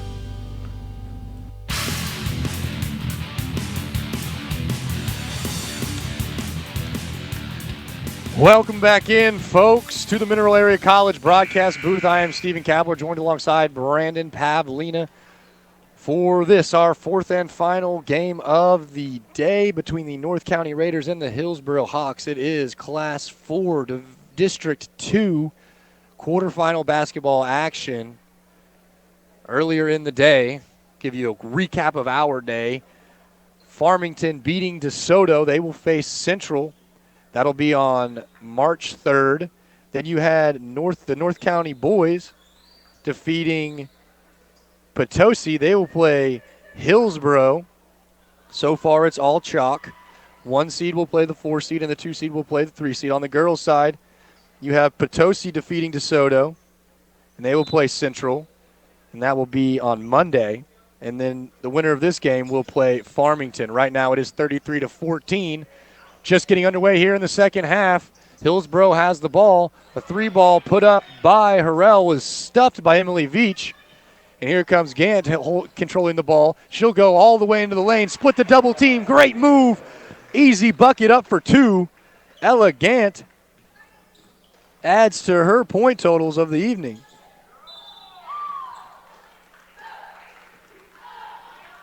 There's a foul down on this end.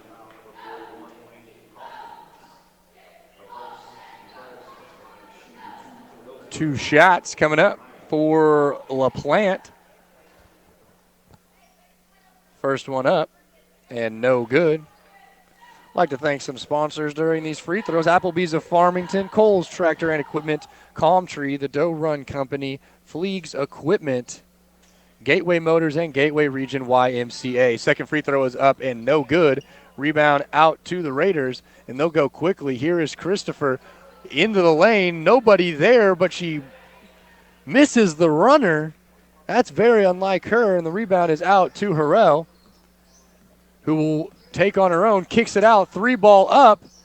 Oh, just off the front iron for Wood. Can't quite find that one. And now we're moving at a little quicker pace here as Christopher looks to handle, takes her eye off the ball just a little bit and loses it out of bounds.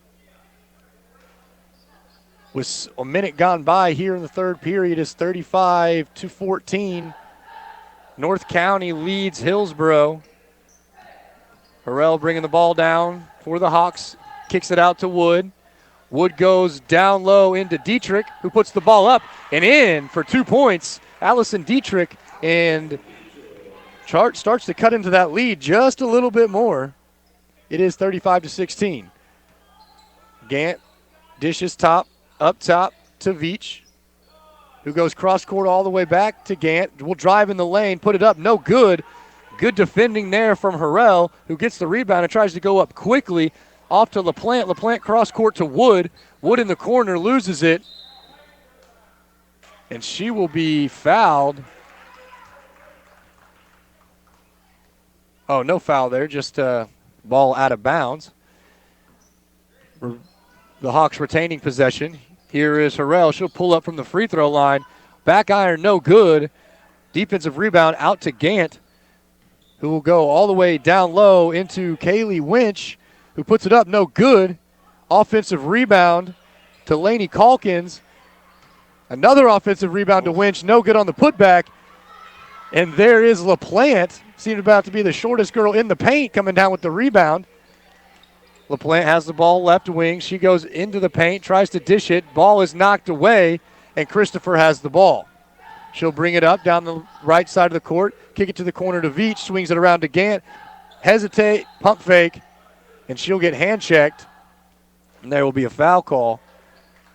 And you could tell Coach McVay was trying to put this one to bed here right in the third quarter as he put out there what is typically 4 of his 5 starters out there, minus Calkins and plus the Winch sisters. But right now they haven't quite found their footing on the offensive end here in the second half to try to extend that lead to an even more comfortable margin. I mean, they are sitting at a comfortable margin. Don't get me wrong, 19 points the difference, especially with the opponent only sitting at 16. But we're through 2.5 minutes here in the second half, and both teams only putting 2 points up on the board. So a little bit of a slow start here to the second half as we wind down our first day of coverage here on the MyMO Info Sports Stream from the Class 4 District 2 tournament.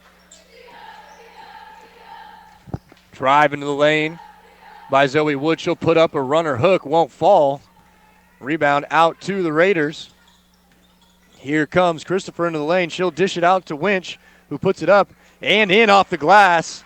Good piece of back and forth, good basketball there to get 2 points. Put them on the board, 37-16, just under 5 minutes to play here in the third period. Harrell, good crossover, step back, lets one fly, and it's good. Nice 2-point bucket there for Sophia Harrell to get herself on the board here in the second half. 37-18 is your score. Gant goes into the lane. Nice crossover move, splits a double team. Can't get it to fall. There is Winch on the rebound, and she goes up and in with it. 2 more. That one is Cameron Winch. Both Winch sisters on the floor, along with Farr, Gant, and Christopher. That's your 5 for the Raiders. Here's a jump shot off the mark for the Hawks. And on the floor for the Hawks is Dietrich, Wood, Harrell, Van Horn, and Cole. And Kaylee Winch with another nice putback right there. The senior having herself a nice day inside, carving out some space and making it happen. And now it's a 23-point lead. Sophia Harrell with the step-back 3 ball. And she's about to have to put this game on her shoulders. She's saying, give it to me, I'll take the pressure, and I'll answer it. Good 3-pointer there. As she now has 8 points on the afternoon. And it is a 20-point game, 21-41. Ball down low, kicks it back out to Gaunt. And she'll be fouled. Second team foul, on the Hawks.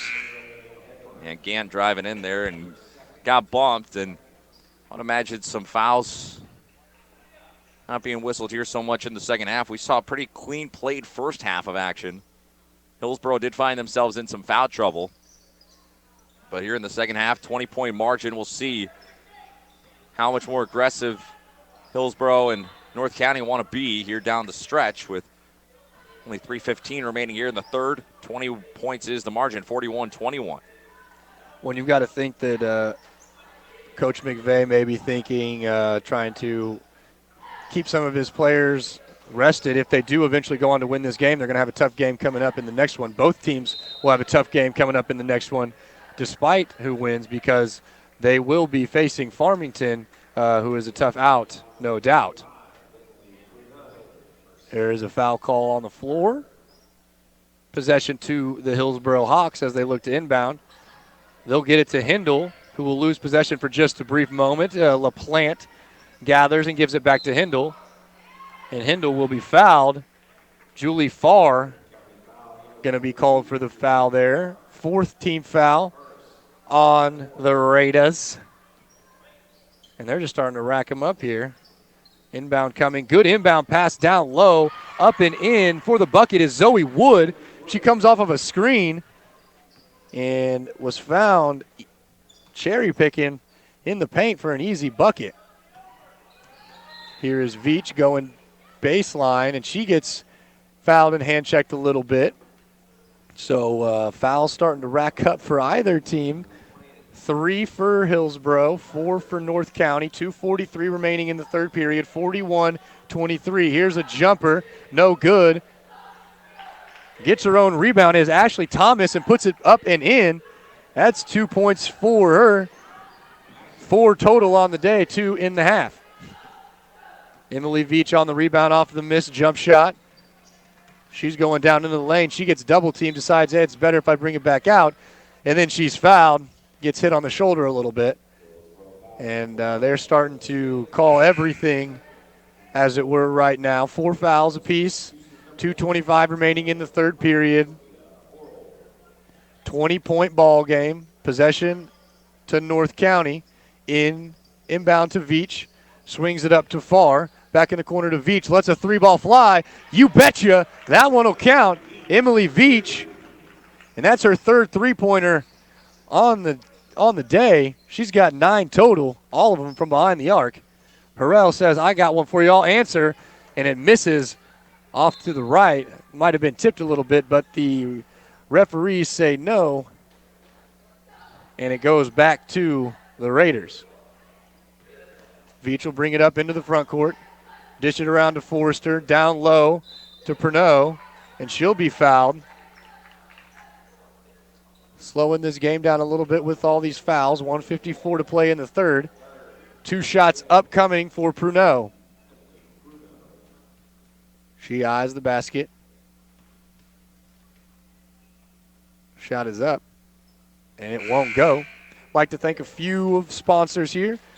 How about Jefferson College, Lucas Smith, Midwest Sports Center, Mineral Area College, New Era Bank, Parkland Health Mart Pharmacy, Patsy's in Park Hills, Potosi R3 School District, Prairie Farms, Presbyterian Manor, and the UPS store in Festus. That's the second free throw. Goes for Pruneau. 1:54 remaining in the third period. It is 47-23. North County leads Hillsboro. Into the paint goes Abby Cole. She'll put up a jump shot. No good. Offensive rebound to Dietrich, and she'll miss the putback. And here comes Gant screeching down the floor. Good no-look pass there to Winch, who goes up and under. 2 points, the easy way for Kaylee Winch, and she's starting to rack them up here in the third period. She's got 6 here in the third quarter. Here goes Harrell, trying to go baseline, trying to dish it back. Ball is intercepted out to Christopher, and here come the Raiders down the court. Christopher will go coast to coast. Little runner, won't fall. Offensive board to Calkins, who puts it up and in. And there's where the height, 6'3", 6'3", 6 foot for the Winch sisters and Lainey Calkins. And it's tough to beat that down there when you've got 2 6'3" forwards in the game at one time and a 6-foot guard. Ball will be out of bounds off of Kaylee Winch. So we'll stay with the Hillsboro Hawks. 53 seconds remaining here in the third period. 51-23. Harrell takes the ball, right wing, pulls up, free throw line jumper, and it's good. And she's starting to find her range and her jump shot. It's starting to fall for her. 25-51 with 37 seconds remaining. Gant has the ball left wing, goes down low to Calkins, and she goes up, and she traveled before the bucket goes in, so no bucket there for her. Turnover instead. Here comes Harrell bringing the ball up into the front court. She'll go right side looking down low. Ball is intercepted, and Elegant handles. She'll go pull up down low. Great look and pass. Kaylee Winch, it looked like she was going to shoot there. She drew a couple defenders up to her and instead decided to pass it to Kaylee, and she puts it up and in for 2 more points. Here's a trap now. Abby Cole swings it 3-ball up, and it's no good at the buzzer. So after 3, it's 53-25. North County leads Hillsboro. We got 1 more period here to play before the semifinals are set. Don't go anywhere. You're listening to the MyMo Info Sports Stream. Hey, if you haven't been to Patsy's Furniture in Park Hills lately, then you haven't been to Patsy's Furniture. Man, the selection is as good now as it's ever been. And that's saying something. Seriously, stop by and say hi to Chris and Jamie. The first thing you'll notice is just how nice they are. They won't hard sell you at all. They'll just let you look around and offer you help when you need it. And we're talking about really nice furniture, too, from some of the best-known brand names in the business. Hey, maybe that's why Patsy's Furniture is my only stop when I do my furniture shopping.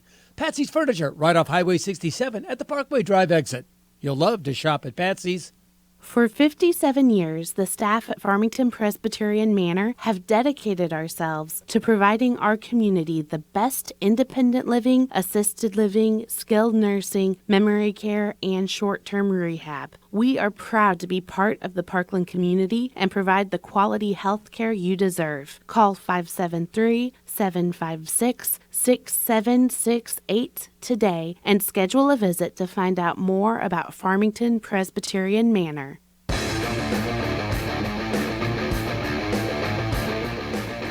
And we're back for the start of the 4th and final quarter here in Central. As we start the quarter, Cameron Winch goes up and in for an easy bucket to start it off, and then comes down and gets a block on the other end and a rebound. So she's just padding the stat book. Here comes Elegant looking to do that same little play down there to Winch, and it works. If it ain't broke, don't fix it. 2 points there for Kaylee Winch. And it's 57-25 with 7:15 to go here in the ball game. Winner to play Farmington on Monday. Cole has the ball, gives it off to Harrell. Harrell will be fouled by Christopher, who was looking to get a steal, and just arms kind of got tangled up there. That is the 5th team foul for the Raiders.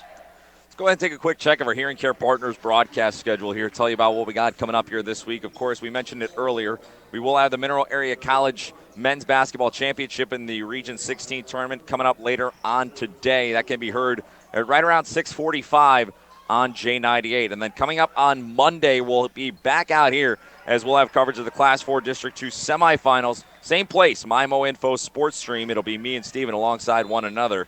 And also on Monday, we will have coverage of the Class 4 District 1 semifinals. That'll feature St. Genevieve. We'll have coverage of that game over on J98. And then on Tuesday, we get back here with the Class 4 District 2 semifinals. It's the boys' turn on the MyMO Info Sports Stream right here. MyMO Info Sports Stream. It's where you'll find our coverage both Monday and Tuesday. Also that day, though, on Tuesday, we will have coverage from the Class 1 sectionals at Mountain Grove for South Iron, as the boys and the girls will be playing that evening. We'll have those games on J98 beginning at 5:45. So that's a check of the Hearing Care Partners broadcast schedule. Hearing Care Partners, they listen so you can hear.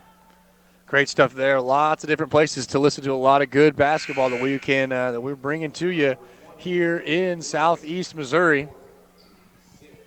It is 57-25, 5.5 to play here in the fourth period. Ball is in the possession of the Raiders. Inbound pass to Veach. She'll kick it around to Farr. Farr will go into Thomas. Thomas will take it into the lane, put up a little runner, and it's good. Ashley Thomas puts 2 more on the board. She's got 6 points tonight. And it is 59-25 now. Raiders with the lead. Here's LaPlante, goes down low into Day. Day, little runner, hook in the lane, won't fall. Rebound out to Veach. Here comes Veach. She'll pull up. 3-ball, no good. Rebound out to LaPlante. And here come the Hawks the other direction. Of course, the Hawks are going left to right across your streaming devices, and the Raiders will be going from right to left. LaPlante dishes to the top of the key. Here's a shot by Cole. 3-ball, up and away, no good. Good strong rebound from Lauren Forrester there. She dishes to Veach, and it's Raiders going the other direction. Kicks it down to Pruneau, who puts a little jump shot on the baseline there, and that one will go for Emily Pruneau. And that extends the lead to 61-25. Timeout taken by North County. We'll take it with them. Timeout's brought to you by Patsy's Furniture. You'll love to shop at Patsy's. Back in a snap of a fingers here on the MyMO Info Sports Stream. There's no need to be scared of flu season. Just say boo to the flu and head over to Parkland Health Mart Pharmacy for your flu shot. It's the perfect way to protect you and your family, and no appointment is necessary. Just pop in when you have time, and we will have you on your way in just a few minutes. Cash prices are available, or we're happy to bill your insurance. We know you have better things to do than be stuck at home with a nasty case of the flu. Come see us at Parkland Health Mart Pharmacy in Deloge, Fredericktown, Ironton, and Farmington. 4 minutes and 20 seconds to play here in this, our last quarterfinal matchup between the North County Raiders and the Hillsboro Hawks. It is the Raiders on top, 61-25. Hawks with the ball. Hindle, right-handed dribble in the lane, kicks it out. And that's a travel call, and it will go back the other direction to the Raiders. Bringing the ball up the floor is Addie Layton. She'll kick it around. Hannah Polite will give it back to Goggle. Goggle goes over to Kate Jones. Jones over to Larkin. Larkin into the lane, pull-up jumper, and it rattles home. Good shot there for Paris Larkin. Get her first 2 points of the game. That was a good-looking jump shot by the freshman. That was good stuff. Good take there from Hindle as she goes coast to coast. 2 more points on the board for the Hawks. And a travel call there. Got to make sure you put the ball on the hardwood before you take a step.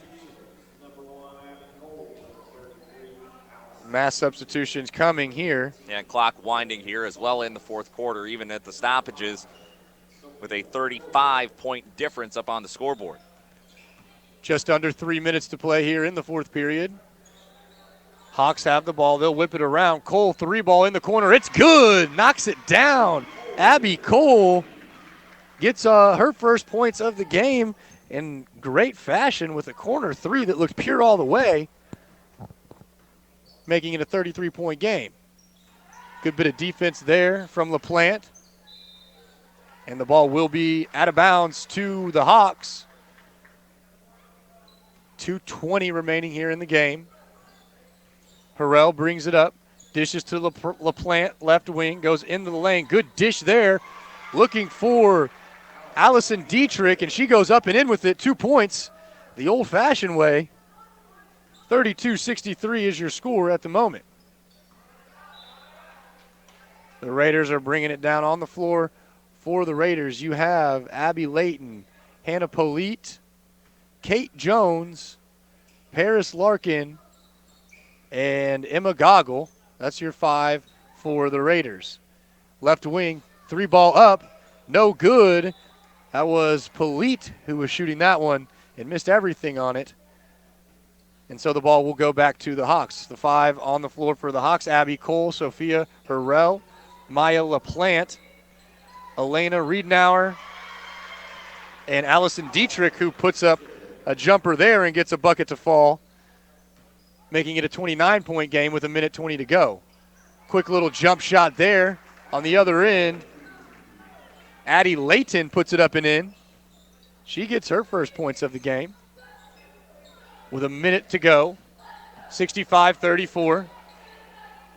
In the lane is Dietrich, who puts up a shot. She's fouled, and she'll have 3 points 2 free throws coming as the clock winds with this 31-point margin, 50 seconds and counting, as Dietrich is at the free throw line. First one is up and good. 65-35. 36 seconds remain.